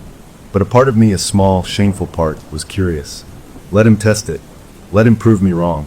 Let his normal, loud world win over the creeping dread of mine. So I watched. He got to the dock, walked right to the end without a pause, and set up. He cast a beautiful, long line out into the cove. The last sliver of sun vanished behind the trees. As the world turned blue then gray, I noticed it again. The air around the west dock seemed to become very still. The little waves lapping the other shore softened, then stopped. The choir of peepers and crickets from that corner of the lake went quiet, like someone had turned down a volume knob. My brother didn't notice. He took a swig of his beer, reeled in slowly, humming to himself. The water around his line, in that perfect circle off the end of the dock, became that same flat, black mirror-eyed scene. It didn't ripple, even as his lure moved through it. It just absorbed the movement, a hole of nothing in the twilight lake. I wanted to call out, but my voice was stuck. He cast again. This time, as his lure hit that patch of black, I saw something. Not a fish. A slow swirl of bubbles, a small vortex that started right where his lure landed and began to trace a lazy, deliberate circle around it, going against the gentle current. It was unnatural. He saw it too. He stopped reeling, leaning over the edge, peering into the water. I saw him smile, thinking it was a fish stirring up the bottom. He gave the rod a little jerk. The swirling bubbles stopped. Everything stopped. For a long moment, he just stood there, a silhouette against the dark water. Then he reeled in, packed up, and walked back, his steps a little slower than before. He came up to the porch where I was still standing. "Weird," he said, but his voice was light, forced. "Water's dead still over there. Not even a nibble. Must be a cold spot or something." He brushed past me into the house, but the bravado was thin now, paper over a crack. Over dinner, he was quieter. He scrolled through his phone, then stopped on a picture. "Hey, remember this?" He turned the screen to me. It was a photo from our grandfather's funeral, but not of the service. It was a picture he must have taken of the lake house from the driveway that day. The sky was gray, the house looked empty and sad. and there in the small, square window of the boathouse was a blurry pale smudge. It was shaped vaguely like a face, like someone was standing inside, looking out at the mourners. Probably just a reflection, my brother said, but he didn't sound sure. He put the phone away. I told him then. I told him about the ledger, the entries I didn't understand, the knocks in the night, the feeling of wrongness. I held nothing back. He listened, chewing his food slowly. When I finished, he put his fork down. "Look," he said, his tone reasonable, calm. "You're grieving. This place is full of memories. Your mind is playing tricks. That ledger was probably just his way of tracking weather or fish counts or something. You're reading into it." "It said tokens left in payment," I insisted. "Tokens for what? Who knows? Maybe he lost some bets with his old fishing buddies. You're making a mystery out of nothing." He leaned back, crossing his arms. "Tomorrow, I'm fishing that dock all day. Morning, noon, and right up until dark. I'll catch the biggest fish in this lake, take a picture, and post it online. Then we'll both see there's nothing to be afraid of except maybe a big pike." The argument was over. He'd made up his mind. We cleaned up in a stiff quiet. The easy companionship we'd sometimes had buried under my fear and his skepticism. That night, I lay awake again. The house was full of his sounds now, his snoring from the other room, which was normally annoying but tonight was a comfort. Then, in the deep, dark hour between midnight and morning, I woke up. The snoring had stopped. I heard a soft shuffling. I got up and peeked out my door. The kitchen light was off, but the moon lit the room enough to see my brother standing in front of the closed refrigerator, just staring at it. He was asleep. His eyes were open, but glassy and unseeing. He took a step forward, his forehead almost touching the fridge door, and he whispered something, his voice thick and slurred with sleep. "Needs more weight," he mumbled. "A heavier offering." Then he turned, walked back to his room, and fell onto his bed. I stood in the hallway, cold from the inside out. He didn't remember any of it in the morning. He was up before me, and when I came into the kitchen, he was already drinking coffee, looking out the window toward the lake. "Gonna be a good day," he said, his confidence seemingly restored. I joined him at the window. He was already out there, on the west dock, at dawn. He wasn't fishing. He hadn't set up a rod. He was just standing at the very end, hands in his pockets, staring down into the black water, perfectly motionless. "What's he doing?" I whispered, more to myself than to my brother. We watched for a full minute. He didn't move. Then, slowly, he turned and started walking back toward the house. He came inside, his face strangely calm, but his eyes were wrong. They were bloodshot, the whites webbed with red, like he hadn't slept or had been crying. He looked at me, and a slow, placid smile spread across his face. It wasn't his usual grin. It was empty, serene, and it chilled me more than any fear I'd felt so far. "Morning," he said, his voice smooth. "I had the most amazing dream last night. They showed me where the big ones are, right under the dock, just waiting." He picked up his fishing rod and headed back outside, leaving me alone in the kitchen with my coffee gone cold, realizing the terrible truth. I hadn't needed to protect him from the lake. I needed to protect him from whatever the lake had already started doing to him. The test was no longer about me being alone. It was about whether I could get him to see what was happening before he walked straight into the dark water and didn't come back out. My brother became a man obsessed, but not in his usual loud, excited way. It was a quiet, focused fixation that was so much worse. He spent the morning meticulously organizing his lures, polishing them, talking to himself about water temperature and retrieval speeds. But his eyes kept drifting to the window, to the west dock, like a compass needle finding north. He didn't joke anymore. He didn't mention his strange dream, or his dawn vigil, but the memory of his bloodshot eyes and that vacant smile hung between us, a thing we didn't discuss. As evening began to paint the sky again, he moved with a purpose that made my skin crawl. He gathered his rod, a specific, oversized silver lure, and a cooler with a single beer in it. He didn't invite me. He just walked out the door and down the path. I followed, keeping my distance, standing on the shore well back from the dock's beginning. He took his position at the end, the last of the sun casting long, stretched-out shadows that seemed to point right at him from the woods. He didn't look back. He cast his line with a sharp, professional snap, the silver lure spinning through the air and landing with a soft plink right in the center of that same circle of flat, black water. For a while, nothing. The world held its breath. Then his rod tip jerked, not with the frantic tap-tap of a bass, but with a single, solid bend. It arced down toward the water, the line singing tight. He let out a grunt of surprise, then effort, setting the hook. "Whoa!" he yelled, a flash of his old excitement in his voice. But the excitement quickly bled away, replaced by confusion, then strain. This wasn't a fight. The rod was bent double, the line as straight and taut as a bar of steel. He wasn't reeling something in, he was holding on, his boots sliding on the damp wood of the dock. "It's not fighting me," he grunted, his voice tight. "It's pulling. It's just pulling." And it was. It was a steady, relentless pressure, like his hook was snagged on a car at the bottom of the lake being driven slowly away. His muscles stood out on his arms. The wood of the rod groaned. I stood on the shore, my own hands clenched into fists, yelling, "Cut the line. Just break it off." He either didn't hear me or ignored me. He braced himself, leaning back, a battle of pure strength against whatever was on the other end. For a terrifying minute, they were at a stalemate. Then, as suddenly as it had started, the pressure changed. It felt less like the thing was pulling away, and more like it was rising, coming up. My brother felt it too. He started reeling, the crank screaming in protest, but he was gaining line now, foot by terrible foot. The water around his line began to churn, but not with the white foam of a thrashing fish. It was a slow, oily swirl, and the black mirror of the surface broke into 1,000 jagged pieces. Something was coming up from the deep, and it was coming willingly. I saw it then, just under the surface, shapes. Long, pale, and thin like ropes or roots, but they moved with a sinuous, living grace. They weren't near the line. They were all around the dock, a slow, circling patrol just below the surface, keeping pace with my brother's reeling. My throat closed. This wasn't a fish. This was something else. "Get back!" I screamed, my voice raw. It was too late. With a final, heaving yank, my brother brought his catch to the surface. It broke the water, and for a second, I thought it was a log, it was so big. Then it thrashed once, a powerful, angry slap of its tail on the water, and he dragged it, sliding and flopping, onto the dock planks.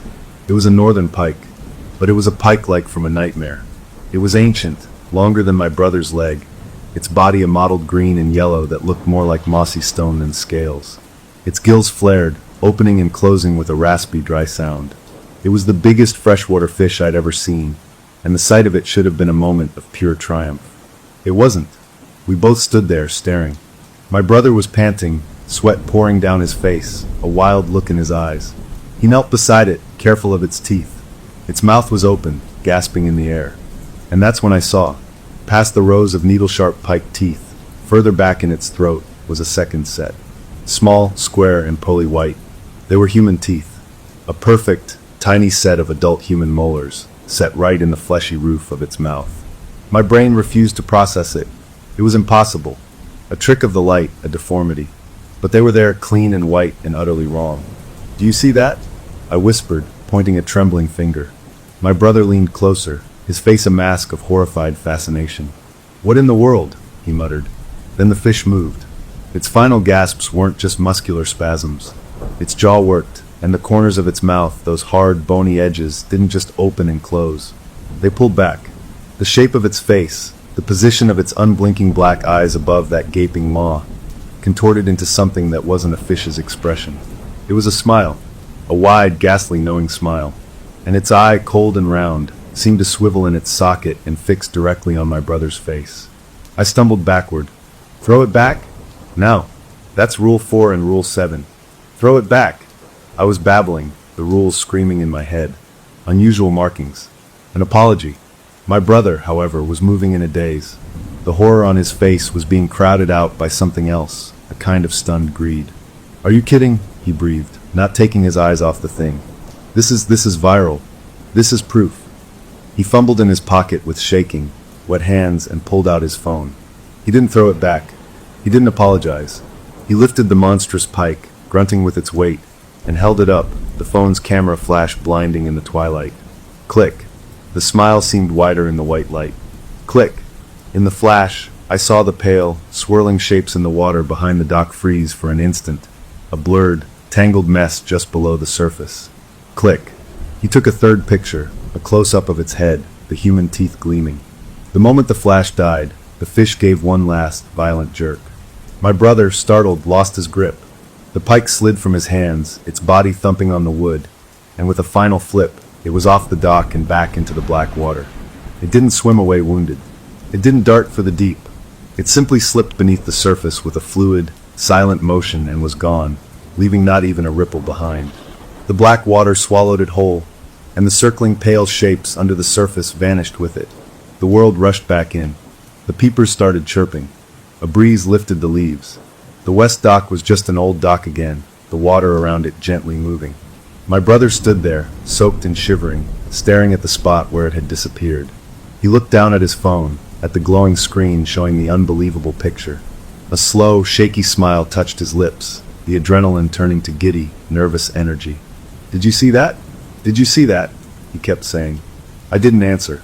I was cold all over. He had broken every rule. He had taken a picture. He had claimed a catch that was not ours. Back inside, he was a whirlwind, his fear transformed into a weird, manic excitement. He uploaded the photo to his social media, his fingers flying over the screen. He titled it, "What's Biting in the Old Lake?" Hashtag Lake Monster, hashtag Mystery Fish, hashtag Catch of a Lifetime. He hit post. He sat back, waiting for the likes and comments to roll in, chattering about news stations and cryptozoologists. I just watched him, the cold feeling in my gut hardening into a solid lump of dread. It took less than a minute. His phone buzzed, not with a notification of likes, but with a direct message. The sound was different, a flat bloop. His chatter stopped. He looked at the screen, and all the color drained from his face. His jaw went slack. "What? What is it?" I asked, moving closer. He turned the phone toward me without a word. It was a message from a blank, gray profile picture, a user with a string of random numbers for a name. There was no text, just a single image file. It was a scanned picture of an old, yellowed piece of paper. The handwriting was familiar, spidery and precise. Our grandfather's handwriting, but it wasn't from the boathouse wall. The line written there was new, one I'd never seen before. The ink was a faded brown, maybe even rust-colored. It said, "The photograph catch is a claimed catch. Prepare the bearer." My brother looked from the phone to me, his eyes wide with a confusion that was rapidly curdling into real fear. "What does that mean?" he whispered. "Prepare the bearer? The bearer of what?" I didn't know. But outside, as full darkness fell, we both heard it again. The soft, wet, deliberate knock against the dock post. Only this time, it wasn't 3 times. It was a slow, steady, repeating beat that didn't stop, a patient, rhythmic tapping from the black water that seemed to say one thing clear as a bell. The claim had been made, and payment was now due. The knocking didn't stop with the dock. It became the soundtrack of our nights, a soft, wet percussion that moved around the house like a prowler testing the windows. My brother deleted the photo and his entire social media post, but it was like trying to put smoke back in a bottle. The image had been shared, commented on, saved. The damage was done. He was a changed person. The loud, confident guy was gone, replaced by a twitchy, pale version who jumped at the sound of the coffee maker. He kept checking his phone, not for likes, but as if expecting another message, his fingers trembling as he scrolled. It was just a weird fish, he'd muttered to himself, over and over, a mantra that was losing its power. Just a freak of nature. But his eyes, constantly darting to the window toward the west dock, told a different story. I couldn't just watch anymore. While he sat paralyzed by a fear he wouldn't admit, I started digging. I pulled our grandfather's old steamer trunk from the closet, the one that always smelled of camphor and thyme. Beneath moth-eaten sweaters and stacks of old maps, I found a bundle of letters tied with a faded ribbon. The paper was brittle, the ink a brownish blue. I sat on the floor and read. They were from our great-grandfather to his brother, talking about building the cabin, about the good fishing. Then, in a letter dated October 1910, a line jumped out at me. "The land title is finally secured, praise God. Had to finalize the agreement with the deep ones to make it legal, but it's done. A small price for a legacy.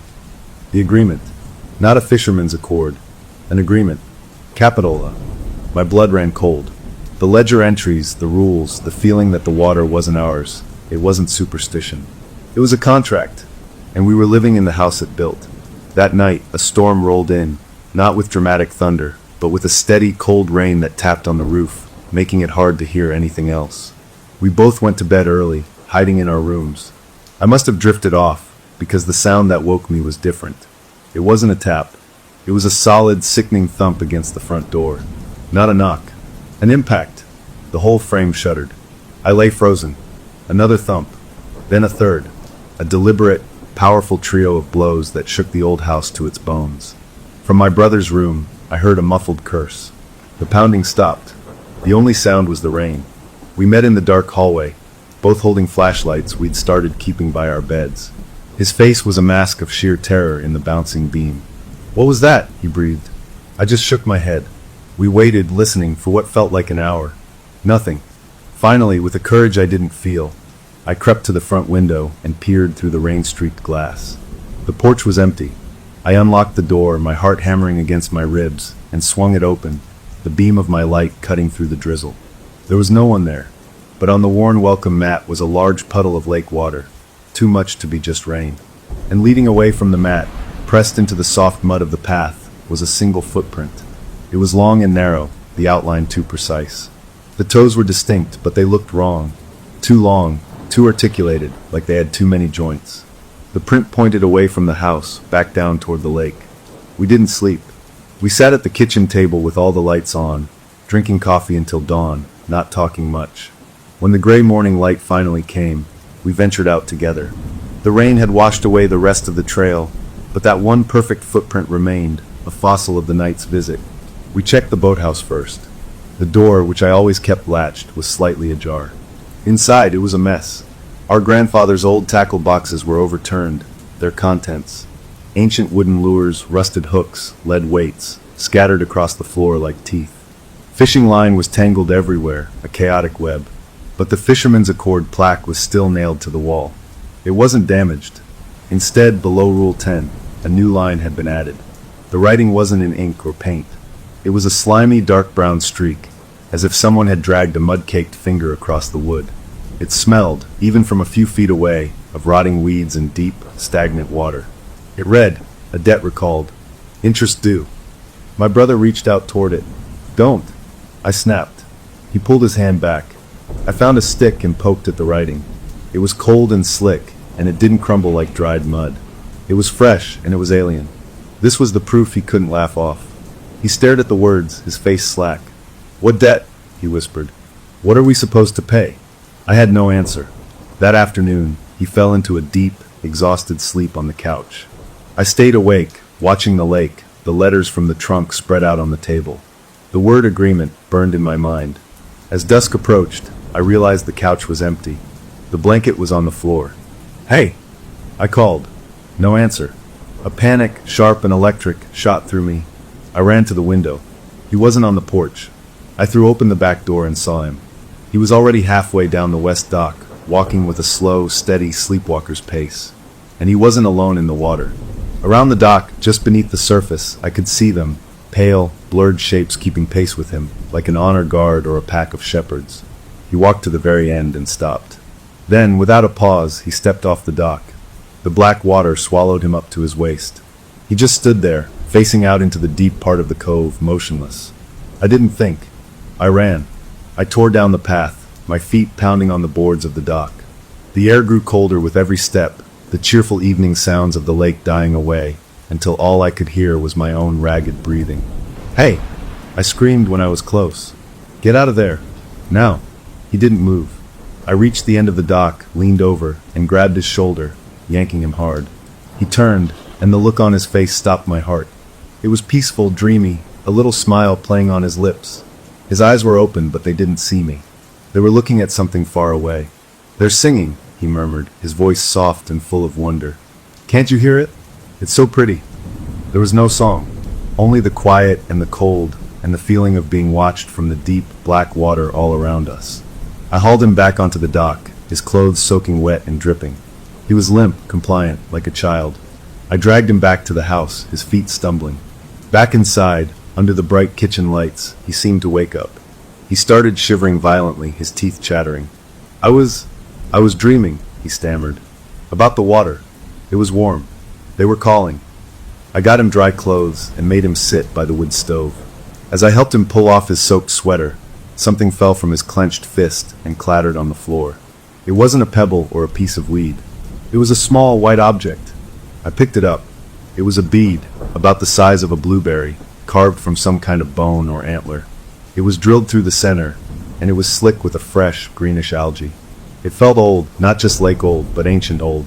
The surface was worn smooth, and there were tiny, intricate lines scratched into it.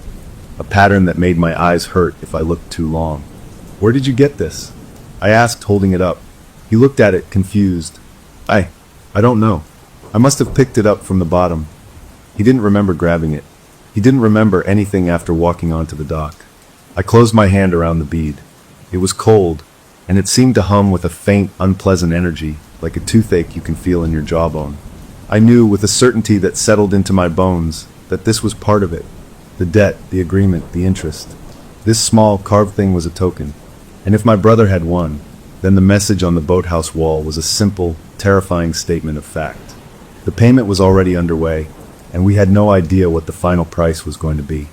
We sat by the fire until his shivering stopped, the unspoken truth hanging between us. The knocking outside had ceased. The lake was still. It felt like the calm after a storm, or more accurately, like the quiet in a room after someone has presented a bill and is now waiting, patiently, for you to figure out how to pay it. The bone bead changed everything. It was a physical thing, solid and cold in my palm, proof that moved the nightmare out of our heads and into the real world. My brother stopped saying it was just a weird fish. He sat by the wood stove, wrapped in a blanket, staring at the small, carved object I'd placed on the coffee table between us. His eyes were no longer scared. They were calculating, tracing the tiny lines scratched into its surface as if they were a code he could crack. "A token," he said, his voice flat, like in the ledger. "Tokens left in payment." He looked up at me, a new, feverish light in his eyes. "It's a transaction. We just don't understand the currency." That shift in him was almost more frightening than his fear. He was treating this like a bad business deal, a puzzle to be solved, not a creeping horror trying to pull him under. I left him there, staring at the bead, and went back to our grandfather's room. I had to know more. The ledger I'd found before was just a surface thing. There had to be a real record. I looked at the floorboards, remembering how one board near the desk never seemed to have any dust on it. I got down on my knees and ran my fingers along the seams. One board, right under the old roll-top desk, was slightly uneven.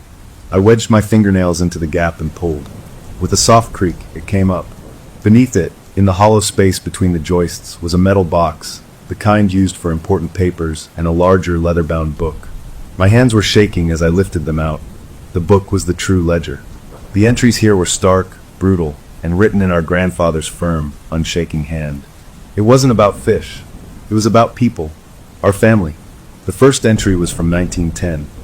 Agreement sealed with the deep ones for clear title to 40 acres and lake access. Firstborn son Michael, offered as live-in attendant. Term, 50 years. Michael, our great-uncle, the one who was said to have died of polio as an infant. My stomach turned. I kept reading. Other names appeared, ones I recognized from old family stories whispered at reunions. A cousin who wandered off in 1932. An aunt who drowned in 1955. A young man, our grandfather's own brother, lost in a boating accident in 1971. Next to each name in the ledger was not a cause of death, but a notation. Offering accepted. Balance eased. A season of silence given. A memory of son paid. The offerings weren't just lives. They were things from lives. Silence. Memories. Joy. The entity in the lake traded in pieces of the human experience. I cross-referenced the dates with the few family documents I had. Every major piece of good fortune for our family. Surviving the Depression when others lost their farms. The house mysteriously spared in a forest fire that consumed neighboring cabins. A sudden financial windfall in the 80s. Was preceded by an offering entry in the ledger. Our family's comfort was built on a foundation of paid-for sorrows. Then I opened the metal box. Inside, nestled on a bed of faded velvet, were 6 bone beads. Just like the one from my brother's hand, but each was subtly different. Some were darker, some had different patterns. Each one was tied with a thin, rotting ribbon, and to each ribbon was attached a small, yellowed tag with a name written in that same brown ink. I read them, my breath catching. There was our great-grandfather's name, our grandfather's name, my brother's name, my own name, and 2 others, our father and an aunt we barely knew. 6 tokens, 6 members of the line. I carried the box and the book out to the living room. My brother was still fixated on the single bead. I set the open box on the table next to it. The color drained from his face as he looked at the collection, at the neat, terrible labels. He reached out a trembling finger and touched the tag with our grandfather's name. "He's dead," my brother whispered, his businesslike tone gone, replaced by a child's confusion. Why does he have a token? What do you give them when you're already dead? I had no answer. The ledger suggested the offering could be made before death, a promise extracted, a piece of you set aside as collateral. Our grandfather, token might have held his steadfastness, his lifelong vigilance as the steward of this awful pact. I pointed to the entries. Look, it's not just about drowning people. It's about taking things. A season of silence. The joy of first light. What does that even mean? My brother's eyes were glued to the token with his own name on it. He picked it up, holding it between his thumb and forefinger. So this is an IOU. For me. For something of mine. He didn't sound scared now. He sounded fascinated, like a scientist with a dangerous new specimen. And you have one too, he said, looking at me. We all do. We're all part of the capital. The word capital felt ugly and wrong in this context. This isn't a bank, it's a curse, I said, my voice rising. Grandpa spent his life managing this, making small payments to keep the big one at bay. Your picture, catching that thing they called the loan. We're in default. They want the full amount, and they're starting with you. He barely heard me. He was flipping through the true ledger, his finger tracing the entries. He was managing it, my brother murmured, almost to himself. A payment plan. But he's gone. The manager is gone. The debt holders are agitated. He looked up, and that feverish light was back, brighter than ever. We need to renegotiate. We need to talk to them. Find out what they really want, what the modern equivalent is. Maybe they don't want memories anymore. Maybe they want, I don't know, influence. Stories on the internet. Something we can give without. He didn't finish the sentence, but his eyes flicked to the lake outside. Are you insane? I hissed. You can't negotiate with that. Look what it's already done to you. You were standing in the lake in your sleep. Because we don't understand the terms, he shot back, his voice gaining strength, the old argumentative fire returning, but aimed in a terrifying new direction. We're operating blind. Grandpa had a system. We need to learn it, then improve it. We need more information. He stood up, pacing. There has to be more than just this ledger. Instructions. A contract copy. Something. He was right, in a horrible way. We were fumbling in the dark. But the idea of deliberately seeking out more knowledge, of prying open a door Grandpa had spent a lifetime trying to keep shut, made my skin crawl. We argued late into the night, a tense, circular debate that went nowhere. He saw a problem to be solved. I saw a predator to be escaped. Exhausted, we finally went to our rooms, the box of tokens sitting on the table between us like a sleeping bomb. I lay awake for a long time, listening. The knocking didn't come. The lake was quiet. It felt like the eye of a hurricane. Sometime near dawn, I heard movement from his room. Not the shuffling of sleepwalking, but the purposeful rustle of paper, the scratch of a pencil. I got up and pushed his door open. He was sitting at the small desk, bent over a notebook, scribbling frantically by the light of a battery-powered lantern. Diagrams, spirals, jagged symbols I'd never seen before covered the page. He looked up when I entered. His eyes were red-rimmed but blazing with a fierce, unsettling energy. He didn't look tired. He looked awake, more awake than I'd ever seen him. I found it, he said, his voice a low, excited whisper. He held up not the ledger, but another, smaller book bound in what looked like water-stained leather. It was filled with dense, cramped writing and more of those unsettling diagrams. Grandpa's other book. It wasn't in the floor. It was hidden in the boathouse, behind a loose board in the wall. I found it weeks ago, before he even died. I thought it was just more of his crazy notes. He smiled a thin, tight smile. It's not a ledger. It's a manual. Procedures. Protocols. Ways to communicate. He turned the book toward me. On the open page was a drawing of a complex circular sigil, with notations in the margins about moon phases, specific types of stone, and words that weren't in any language I knew. I think I know how to talk to them, my brother said, tapping the diagram. I think I can get us a better deal. I looked from his exhausted, excited face to the ancient book in his hands, to the box of bone tokens on the table in the other room. A deep, chilling certainty settled over me. My brother hadn't just stumbled into this debt. By taking this book, by studying it in secret, he had tried to become the new signatory without knowing the first thing about the terms. He hadn't just called the loan. He had walked into the bank and tried to forge our grandfather's signature on a new one. And whatever was in the deep, dark water now knew his handwriting. The next morning, my brother moved with a terrifying sense of purpose. The doubt and fear were gone. burned away by the strange fuel of that ancient manual. He didn't ask for my help or my opinion. He simply gathered things from around the property, consulting the stained pages like a cook following a recipe. I watched him collect silver coins from an old jar in the kitchen, a handful of dark soil from the family plot in the small graveyard up the hill, and with a grimace, he clipped a lock of his own hair with a pair of sewing scissors. His movements were precise, focused, and completely detached from the reality of what he was doing. "You can't do this," I said, blocking the door to the porch. "This isn't a negotiation. They're not a business partner. Look at the ledger. Look at what they take." He looked at me, his eyes flat and distant. "They take what's agreed upon. Grandpa's agreements were from a different time. We can update the terms. We have leverage." "Leverage? What leverage?" "They have your token. They're in your head." He just pushed past me. "Then I need to get it back." He went to the west dock at high noon, a time that felt all wrong for such a dark ritual. The sun was bright, the lake sparkled, birds sang. It made the whole thing feel even more insane. He had a piece of chalk and, carefully referencing the manual, he began drawing one of the complex sigils on the sun-bleached planks at the dock's end. The symbol was a twisted knot of lines and curves that made my eyes water to look at. As he completed the final line, something happened. The white chalk didn't just sit on the wood. It darkened, turning a wet, grayish black, as if the planks were sweating something up through the grain to corrupt the mark. It looked like a fresh bruise on the pale wood. He didn't seem to notice or care. He placed the silver coins at specific points, sprinkled the grave soil in the center, and laid his lock of hair on top.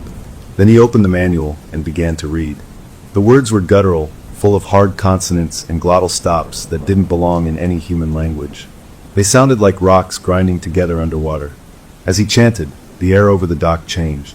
The cheerful summer warmth vanished, replaced by a still, cold pocket that had nothing to do with the breeze ruffling the trees on shore. The water around the dock, so blue a moment before, began to lose its color, turning a dull, leaden gray. I stood on the shore, too far away to stop him, my whole body clenched with dread. Then the water at the very end of the dock moved. It didn't ripple. It parted. A smooth, dome-shaped swell rose to the surface, and from it emerged a pale, slender shape. It was a head, hairless and elongated, with skin the color of a drowned thing. It had no eyes, just deep, dark sockets. Below that, a knobby suggestion of a shoulder and a collarbone like a twisted root. It rose just enough to turn its head, the empty sockets seeming to point toward my brother, listening to the alien words. My brother saw it. A flash of triumph crossed his face. He stopped chanting and spoke in a loud, clear, nervous voice. "We wish to renegotiate the terms of the agreement. We offer a lifetime of catches from these waters. We offer stories to spread your fame far beyond this lake. In exchange, we ask for the return of the claimed token and a new term of stewardship, with modern allowances." He sounded like a kid presenting a book report, his voice shaking slightly at the end. The pale creature in the water didn't move. The lake was profoundly still. For a long moment, nothing happened. Then the creature's head tilted, just a fraction. Its mouth, a simple slit in the pale flesh, opened. The sound that came out wasn't a voice. It was a vibration that hit the air and cracked it like thin ice, a single, grinding syllable that I felt in my teeth and bones. Default. The word hung in the cold air, final and absolute. Then, without a splash, the pale shape sank back beneath the gray water. The unnatural chill lifted. The lake returned to its normal blue. The sigil on the dock remained, a dark, ugly stain. My brother stood there, his mouth open, the manual hanging limp at his side. The color had drained completely from his face, leaving him looking waxy and dead. The triumphant, calculating light in his eyes was gone, extinguished. He just stared at the spot where the creature had been. I walked onto the dock, my legs weak. "What did you do?" I whispered. He didn't look at me. "I tried to talk," he mumbled. "I tried to make a new deal."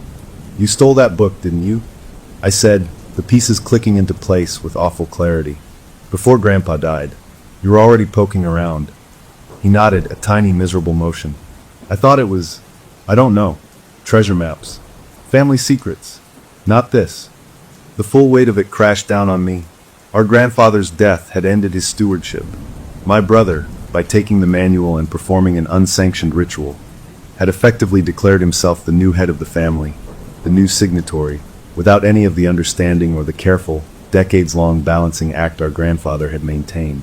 He had walked into a board meeting he didn't understand and announced he was in charge, instantly exposing our family's shaky, century-long payment plan as fraudulent. We were in default.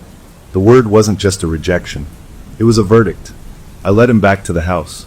He moved like a puppet with its strings cut, his earlier energy completely spent. He sat at the kitchen table, staring at nothing, whispering the word over and over. Default. Default. We're in default.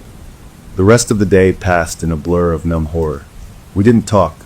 We just existed in the space, waiting for the other shoe to drop. As evening fell, I noticed the old landline phone on the wall, the one we never used. A small, red light was blinking on its base.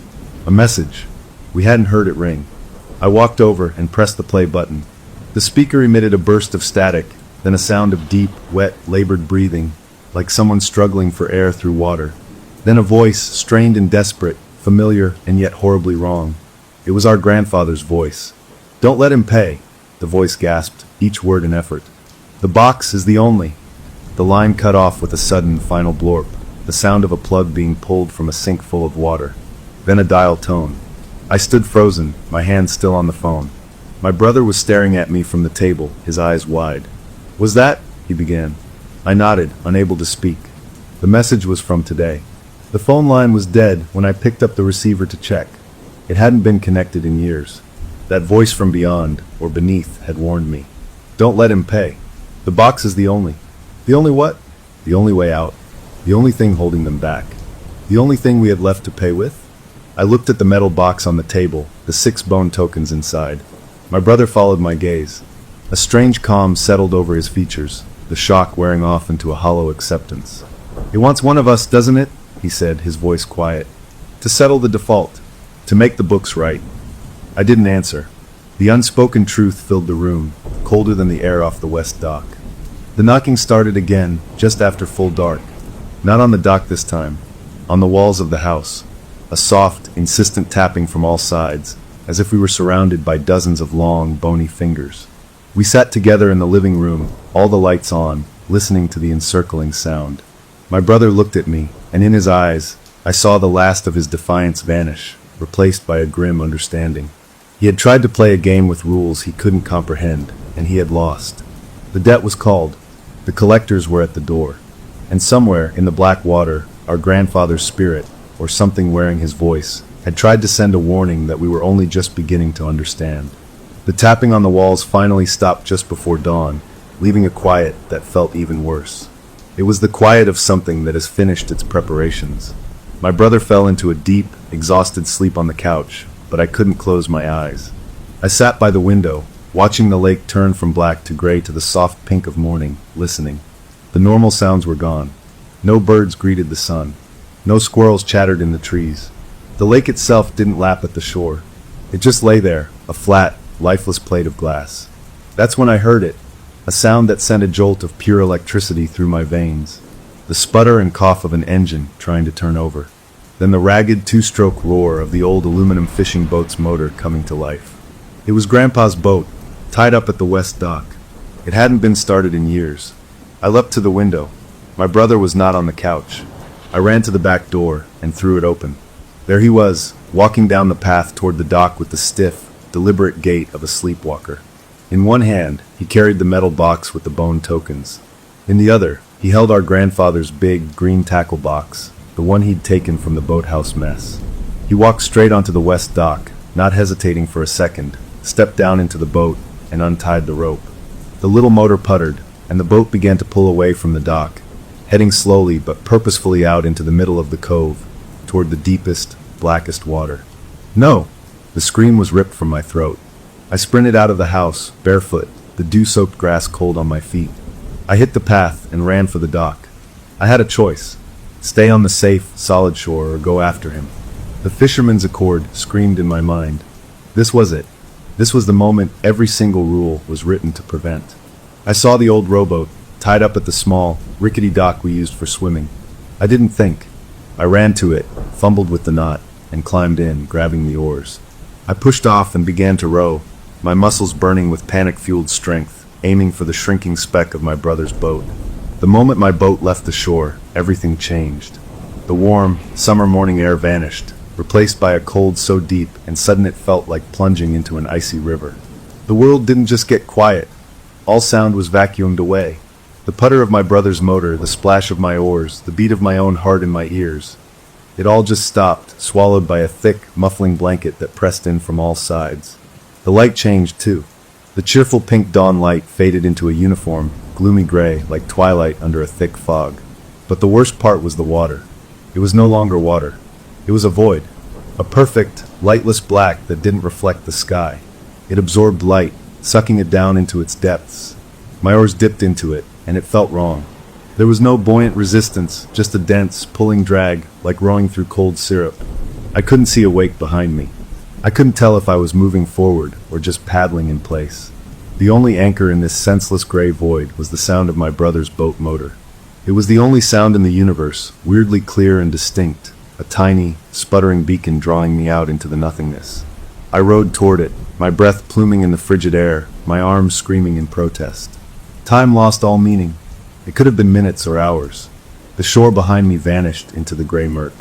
There was only the black water below, the gray emptiness above, and that tiny, desperate motor sound. Shapes began to glide beneath the surface. Not fish.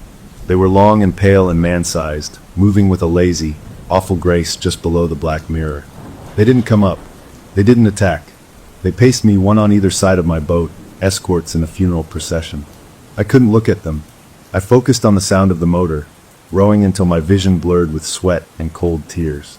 Finally, the shape of the aluminum boat materialized out of the gloom. It was just sitting there, dead in the water, the motor silent. My brother stood in the center of the boat, perfectly rigid, facing away from me toward the abyssal center of the lake. The tackle box and the metal token box were at his feet. I rowed up beside him, the two boats bumping together softly in the unnatural stillness. "Hey!" I tried to yell, but my voice was a thin, reedy whisper in the consuming quiet. He didn't move. I reached out and grabbed the gunwale of his boat, pulling myself closer. "We have to go back." "No." Slowly, mechanically, his head turned toward me. His eyes were open, but they were milky and unseeing, fixed on some distant point inside his own mind. A slow, placid, awful smile spread across his face. It was the exact same smile I'd seen on the pike. Empty, knowing, and utterly inhuman. "You came," he murmured, his voice a dry rustle. "Good. They want a witness." He bent down, his movements stiff, and opened the green tackle box. It wasn't full of lures. Inside, nestled in the molded plastic trays, were the 6 bone tokens from the metal box, but they were different now. Each one glowed with a faint, sickly greenish-blue light, a deep-sea bioluminescence that pulsed slowly, in time with a rhythm I could feel in my teeth. The tags with our names seemed to throb in the gloom. Then all around us the black water broke, not with splashes, but with smooth, silent swells. Pale shapes rose, dozens of them. They were humanoid but stretched too long, their limbs having too many joints, their skin the color of a week-old corpse. Their faces were blank, with those deep, empty eye sockets and slack mouths. As their mouths opened, I saw rows of small, needle-like teeth, just like the pikes. They formed a wide, silent circle around our 2 small boats. A court of the deep assembled in the middle of this nowhere place. I understood then, with a clarity that was almost peaceful in its horror. Rule 12, the one etched into my brain. The accord is a debt, not a suggestion. This was the debt. The tokens were IOUs. Our grandfather's entire life, his strict adherence to the rules, his quiet vigilance, wasn't superstition. It was a payment plan. He'd been making small, regular installments, fish with apologies, seasons of quiet, lost joys, to keep the monstrous principle of the loan from coming due. My brother, with his photo and his stolen ritual, had called the full amount, and the bank was now presenting the bill. My brother spoke, but the voice wasn't fully his. It was monotone, recited, as if he was reading from a script only he could see. The agreement: stewardship of the land for a tithe of quiet and occasional sport. The fish with teeth are their hounds, marking what is theirs. The photograph catch is a claimed soul. He is theirs. The default demands settlement in full. He pointed a trembling finger at the glowing tokens. The tokens are the core. The named are the vessel. The payment is within. One of the creatures, taller than the others, extended a long, bony arm. It didn't reach for the box. Instead, it pointed. Its finger, too long and too thin, swept first to the token with my brother's name, which pulsed brighter. Then it swung to point at my token.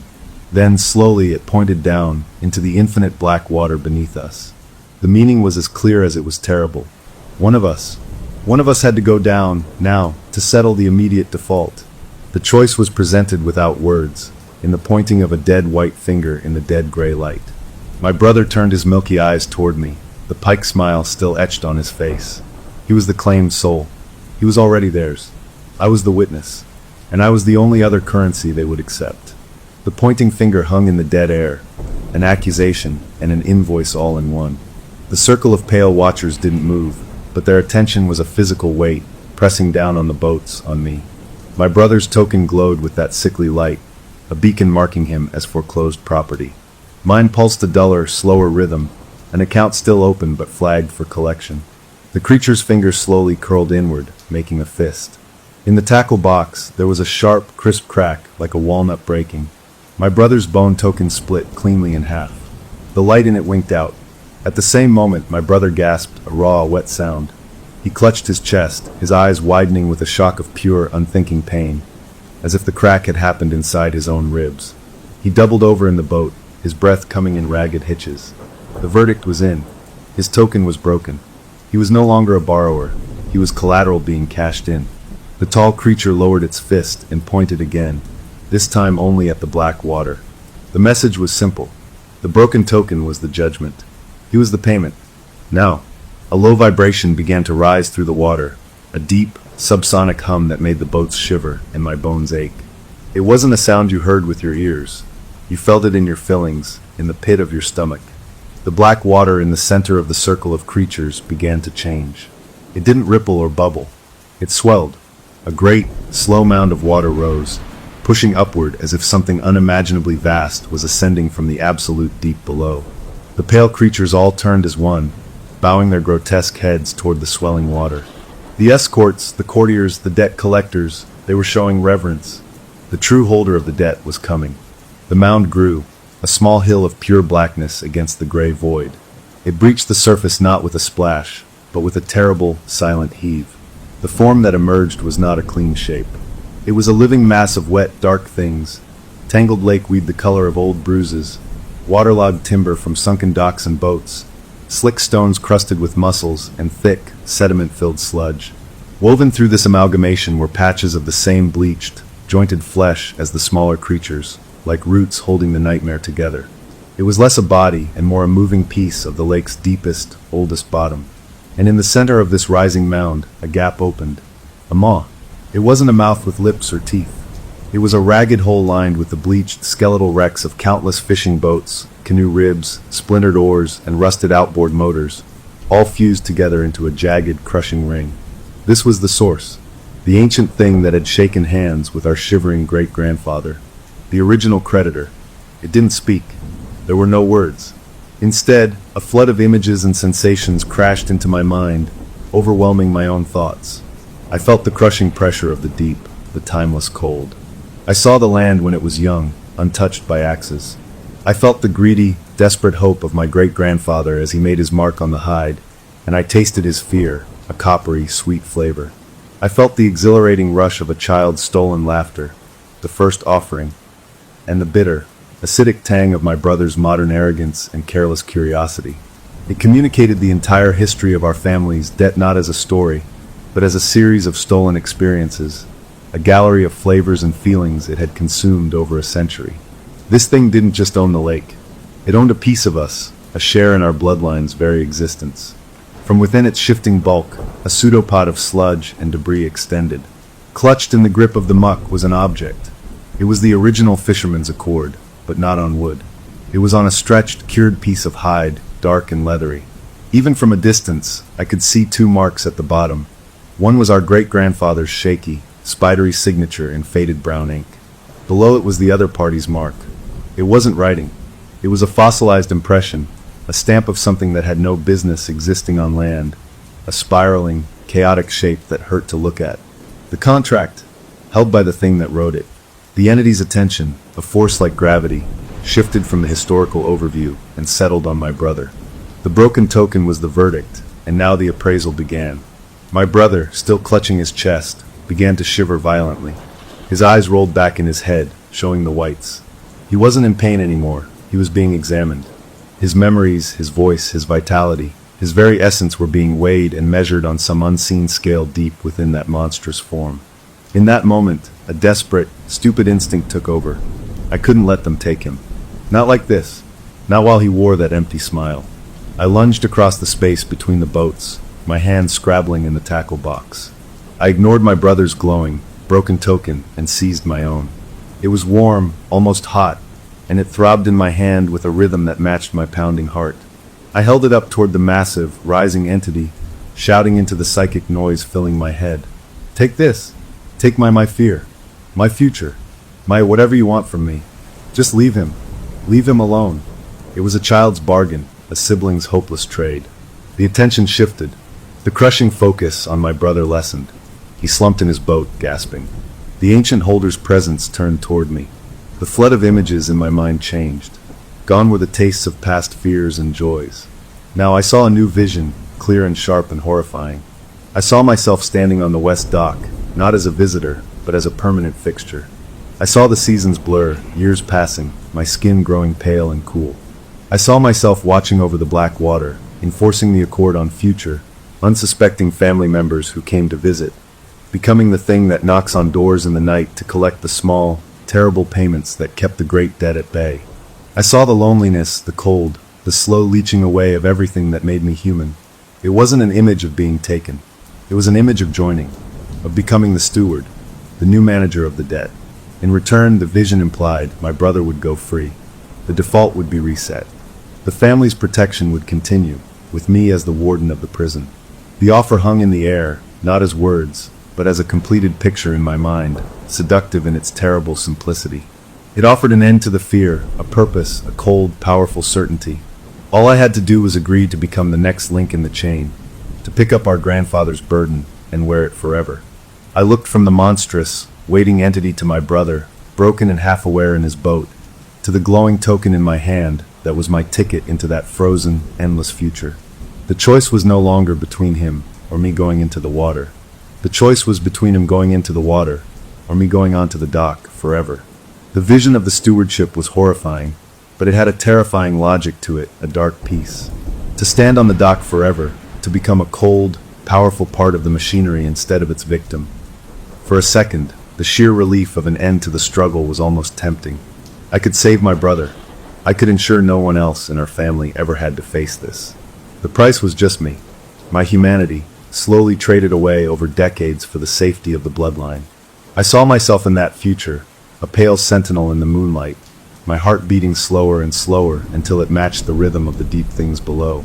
I saw myself tapping on a window to collect a child's nightmare's payment and feeling nothing about it. That last image broke the spell. That wasn't saving anyone. That was damning myself and perpetuating the cycle, becoming the monster that would one day frighten my own children or grandchildren. This wasn't a solution. It was a surrender that would make me the jailer of my own family. My brother, sensing the shift in the colossal entity's attention, seemed to swim back to a flicker of awareness. He saw me holding my glowing token, saw the massive, patient shape in the water, and some part of him must have understood the trade being offered. Pure, unadulterated horror broke through the possession and the pain on his face. "No!" he screamed, and it was his voice again, raw and ragged and utterly human. He lunged toward me, almost capsizing his boat. "Don't you dare! You can't! That's worse than drowning." His protest, so fiercely protective, solidified my resolve. I would not take that deal, but I couldn't let them take him either. My mind raced, scrabbling for a third option, any option. My eyes darted from the ancient holder to the tackle box with the broken tokens, to the smaller metal box they had originally come from. Grandpa's garbled phone message echoed in my head. The box is the only. He hadn't meant the tackle box. He'd meant this small, cold, iron box. The key wasn't the bone tokens themselves. They were the debt. The box was what held the debt to us. It was a prison for the pact. What if you didn't offer a token? What if you destroyed the container? The idea was a wild, desperate guess, a spark in the dark. I looked at the ancient holder, at its patient, waiting presence. It had offered me a role within the system. What if I rejected the system entirely? Not to pay, and not to let them collect, but to break the contract. I made a decision, not to offer myself, and not to sacrifice my brother. I snatched up the small, cold metal token box from the tackle box, clutching it in both hands. It felt inert, neutral, just a piece of old iron and wood. I held it high, not toward the entity, but as if presenting it to the whole awful, gray void. I looked at the massive, silent form, and I pushed a thought toward it, not in words, but in a feeling of defiance, a raw human rejection. No more payments. No more stewards. We default. We quit. Take it all back. And with every ounce of strength left in my tired, cold body, I didn't throw the box into the water. I turned and hurled it, not toward the deep, but back the way we had come, back toward the shore, back toward the real world. I aimed for the rocky beach by the west dock. The box, with all the bone tokens inside, broken and whole, claimed and unclaimed, arced through the gray air, a small, dark meteor. The reaction was instantaneous. The ancient holder did not roar. It emitted a psychic shockwave of pure, unfiltered fury that had no sound but shattered the stillness. The void water around us didn't boil. It seethed, the black surface churning into a frenzy of sharp, white-capped waves that had no wind to drive them. The smaller creatures shrieked, a sound like tearing metal, and dove beneath the turbulent surface. The massive form of the holder didn't chase the box. It turned, with a slowness that was more terrible than any speed, and began to move.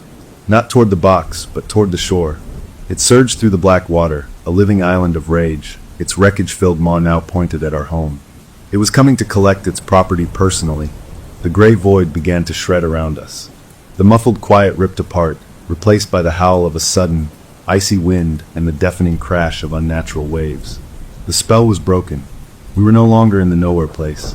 We were on our lake, but it was a lake transformed into a stormy, hateful sea, and a mountain of dripping horror was moving toward our house. "Row!" my brother screamed, his voice full of a panicked clarity. He grabbed his oars. I fumbled for mine.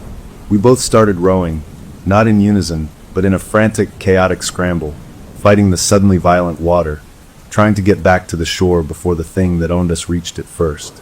The pale shapes were gone, but the water itself fought us, the waves slamming into the boats, spraying us with water that was bitterly cold and stank of decay.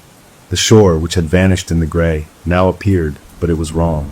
The familiar trees were dark silhouettes against a raging, bruised purple sky that hadn't been there minutes ago. The wind tore at our clothes, howling with a voice that sounded almost like words. We rowed, muscles burning, lungs heaving, driven by pure animal terror. Behind us, the immense form of the ancient holder plowed through the water, not quickly, but with an inexorable, ground-eating pace that closed the distance with every second. It wasn't swimming. It was the lake itself getting up and walking toward our home. I didn't look back again. I kept my eyes on the shore, on the west dock, my goal. My brother's boat was ahead of me, riding the chaotic waves better than my clumsy rowboat. He reached the dock first, leaping out and tying his boat off with frantic, clumsy knots. I crashed into the dock a moment later, the impact jarring my teeth. I scrambled out, falling onto the cold, wet planks. We didn't speak. We just ran, stumbling up the path as the world behind us filled with the sound of a slow, seismic catastrophe. The sound of something vast and terrible leaving its element and grounding itself on the land it had been traded for a century ago. We burst into the cabin, slamming and locking the door behind us, as if that would do any good. Through the window, we watched the end of the world. The ancient holder reached the shore. It didn't fully emerge. The land itself seemed to rebel, to reconfigure at the water's edge. Trees bent and splintered, not from wind, but as if the earth beneath them was turning to slurry. Stones rolled and sank. The shoreline became a churning mess of mud, torn roots, and that same bleached, jointed flesh that wove through the entity's form. It partially grounded itself, a vast, dripping mound of lake-bottom horror, its wreckage-filled maw now positioned just beyond the treeline, directly facing the house. It had come ashore. The debt wasn't in the water anymore. It was in our front yard, and it was very, very angry. The house shuddered as the massive shape settled at the edge of the woods, a looming, dripping silhouette against the chaotic sky. The familiar view from the window was gone, replaced by a nightmare landscape of churned earth and glistening, pallid flesh. Inside, the cabin was no sanctuary. A gurgling, rushing sound came from the kitchen. We ran in to find both faucets wide open, gushing not water, but a torrent of ice-cold, black, briny liquid that smelled of deep rot and stagnant miles. It poured into the sink and overflowed onto the floor, spreading fast. The bathroom followed, the toilet erupting with the same foul stuff. The house was being claimed from the inside out. My brother stood in the middle of the living room, shaking, his eyes wide as he watched the black water seep across the floorboards toward our feet. "It's in my head," he whispered, his voice cracking. "It's showing me, all the others. The gallery, our great-uncle, the baby, the cousin who wandered, our aunt. It's a collection. We're next. We're the newest pieces." I grabbed his arm, pulling him toward the fireplace. The wood stove was cold, but the big stone fireplace was dry, at least for now. "We need a plan. We can't just wait." He laughed, a short, hysterical sound. "A plan? Against that?" He pointed a trembling finger toward the window and the monstrosity beyond. "We threw the box. What else is there?" I didn't know, but giving up meant becoming exhibits in that underwater gallery. I thought of the metal box, the tokens, the ledger. My mind snagged on a memory, not from the entity, but from a long time ago. A simple, warm memory of our grandfather, teaching me to build a fire in this very hearth.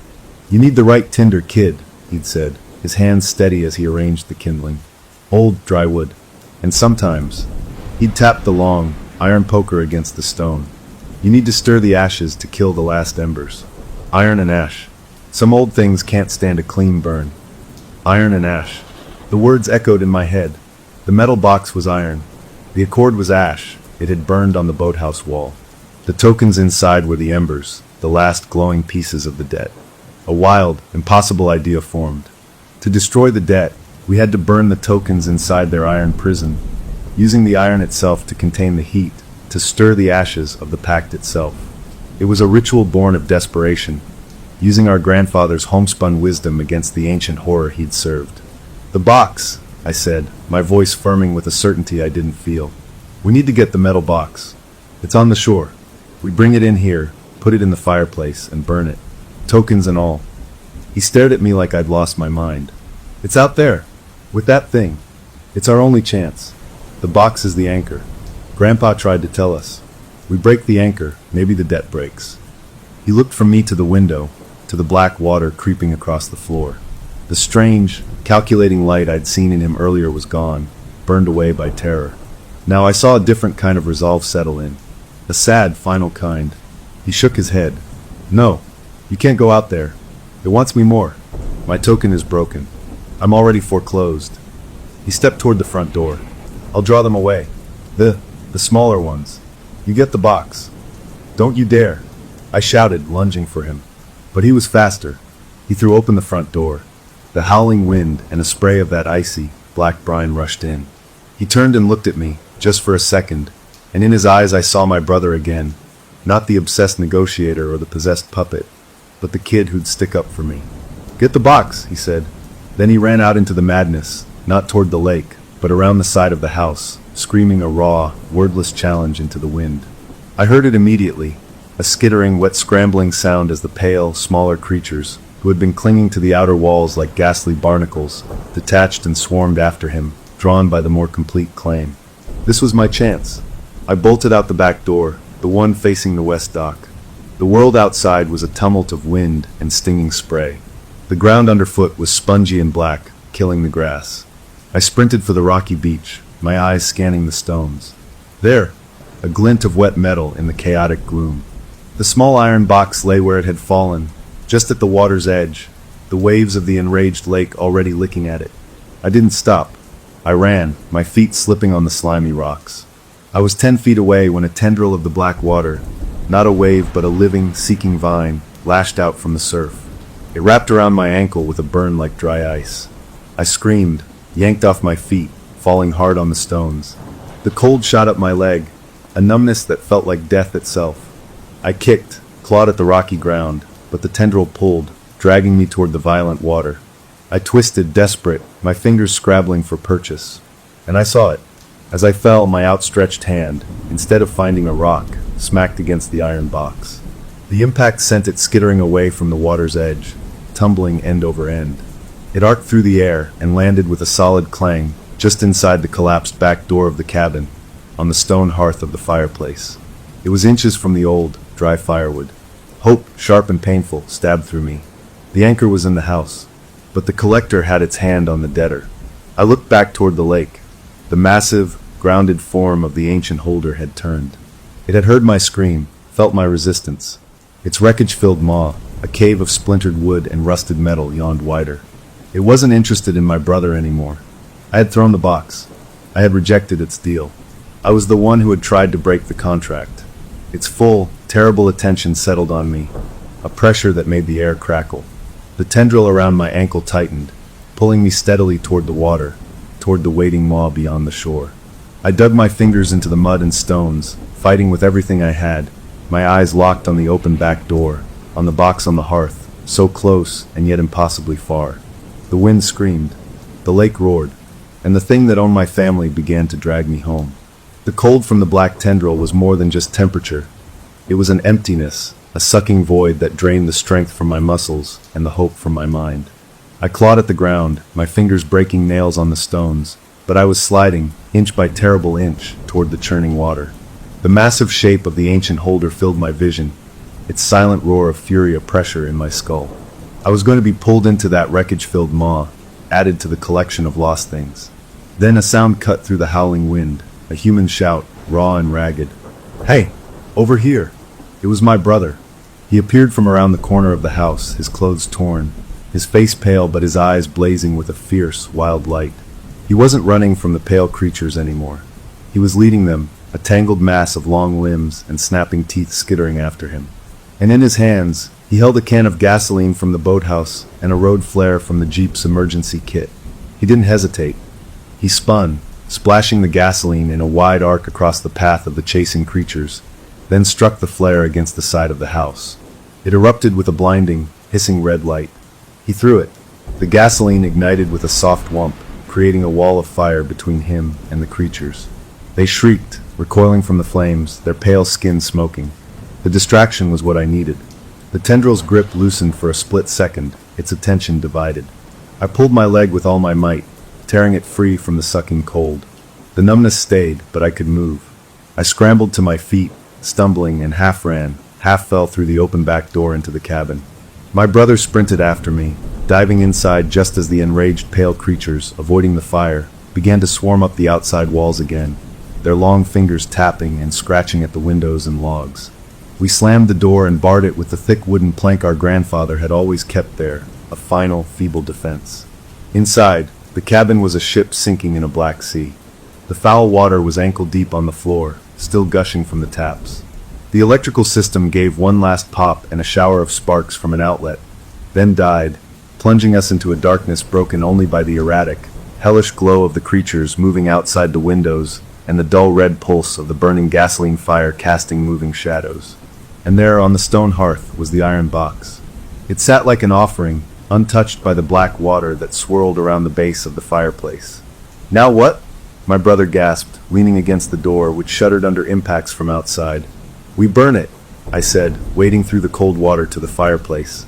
My hands were shaking, my whole body was shaking, but I moved with a clarity born of having no other path.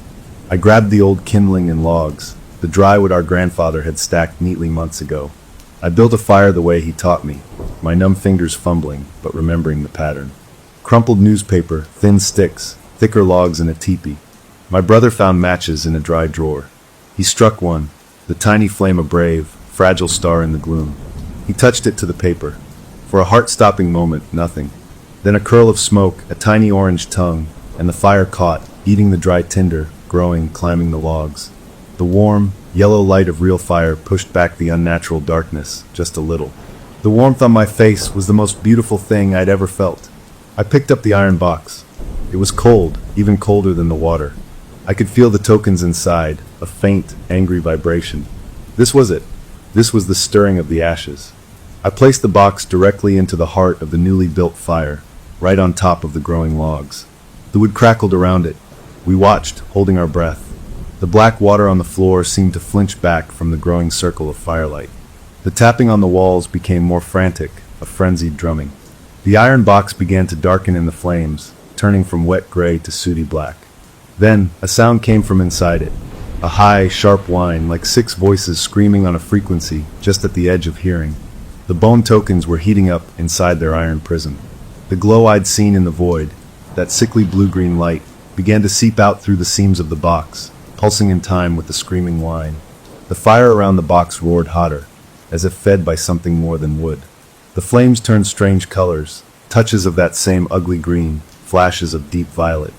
The iron box began to shake, rattling on the burning logs. "It's working," my brother whispered, his face painted in the hellish, shifting light. But outside, a new sound answered. A deep, grinding groan, the sound of earth being displaced, of roots tearing. The ancient holder was moving again. It was coming closer to the house.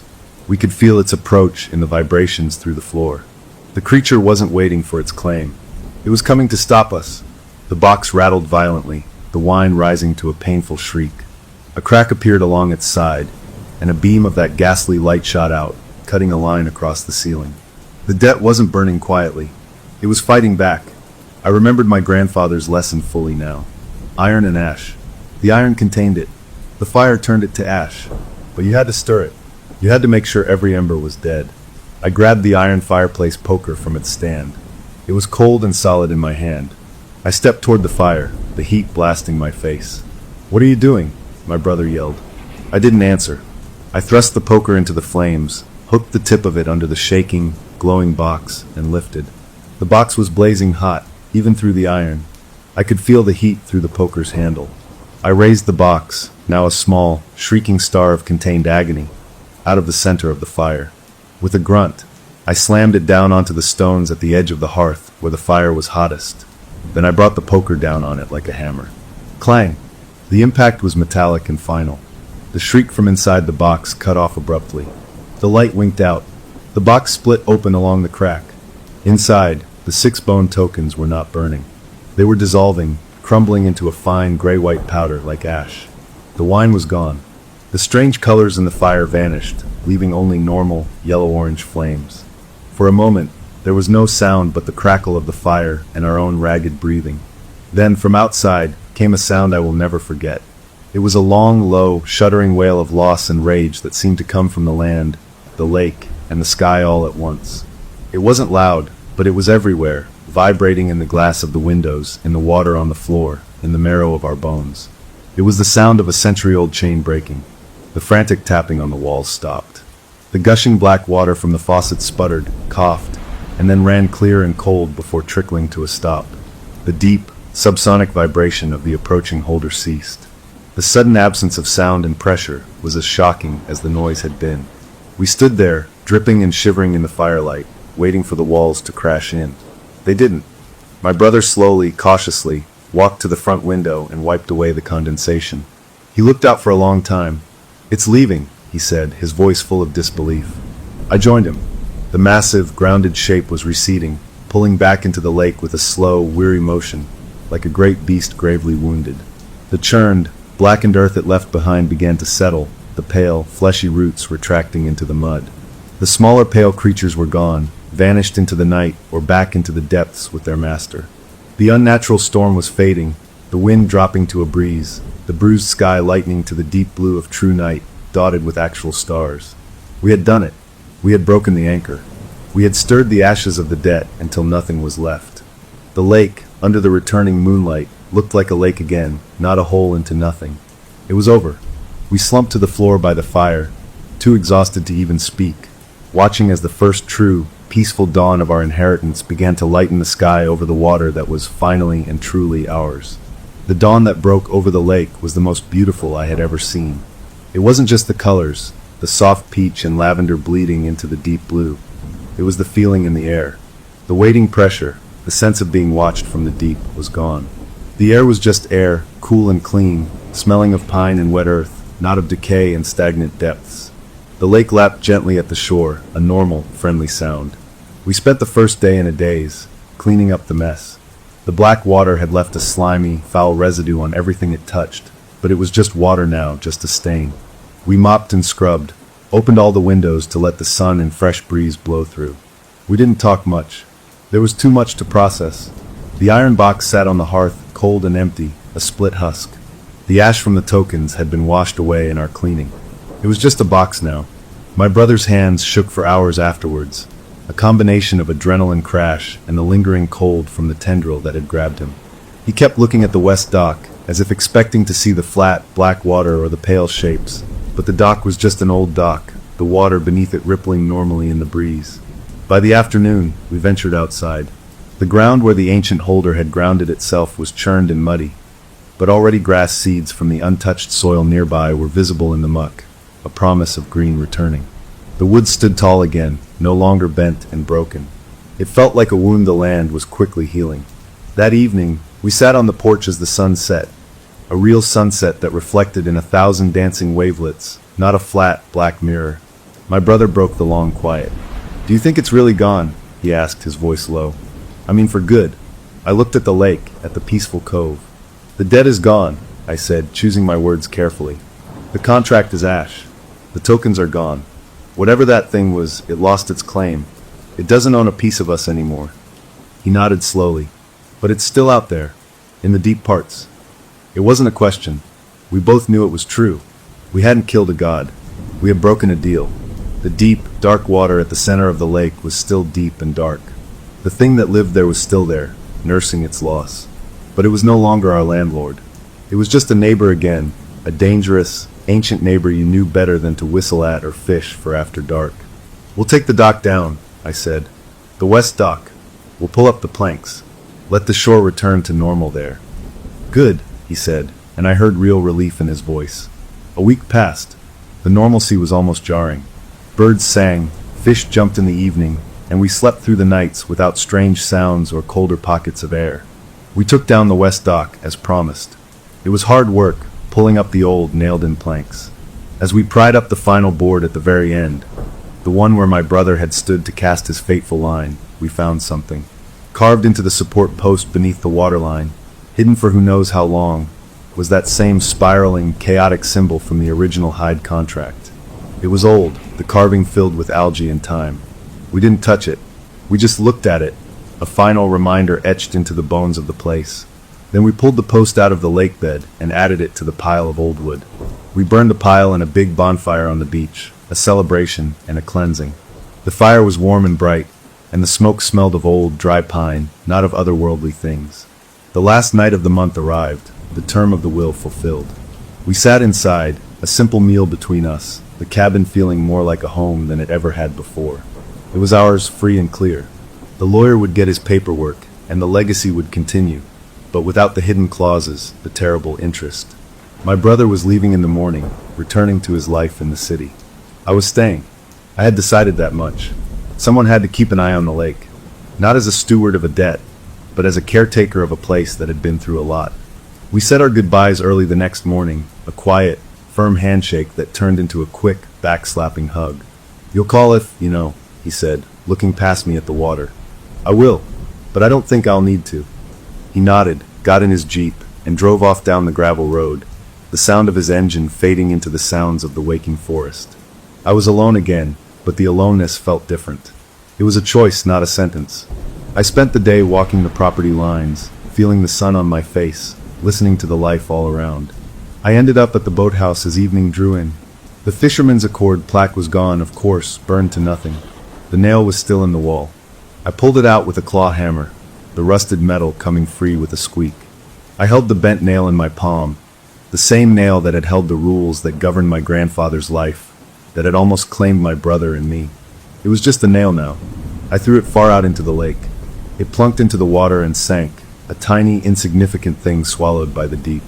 I turned to go back to the house, to light a fire in the hearth just for warmth and light, to make dinner in my own kitchen. As I walked up the path, I heard a loon call out on the water, a lonely, beautiful sound that echoed across the cove. I stopped and looked back. The lake was a sheet of darkening blue under the twilight sky. And for just a second, far out where the water was deepest, I thought I saw a single, slow swirl on the surface, a gentle vortex that appeared and then smoothed away, as if something vast had turned over in its sleep. No knocks followed. No chill touched the air. It was just a swirl, a natural thing on a big lake. Probably a passing fish or the current. I stood there until the last light was gone, watching the water, listening to the normal, peaceful night sounds. Then I turned and walked to the house, to the home that was truly mine, leaving the deep water to its own mysteries, and finally, at peace with the knowledge that some lines, once crossed, don't need to be crossed again. The debt was paid, not in tokens or terror, but in fire and iron and the simple, hard-won understanding that some things are better left undisturbed, and that the most important agreement you can ever make is with yourself, to live free on your own land.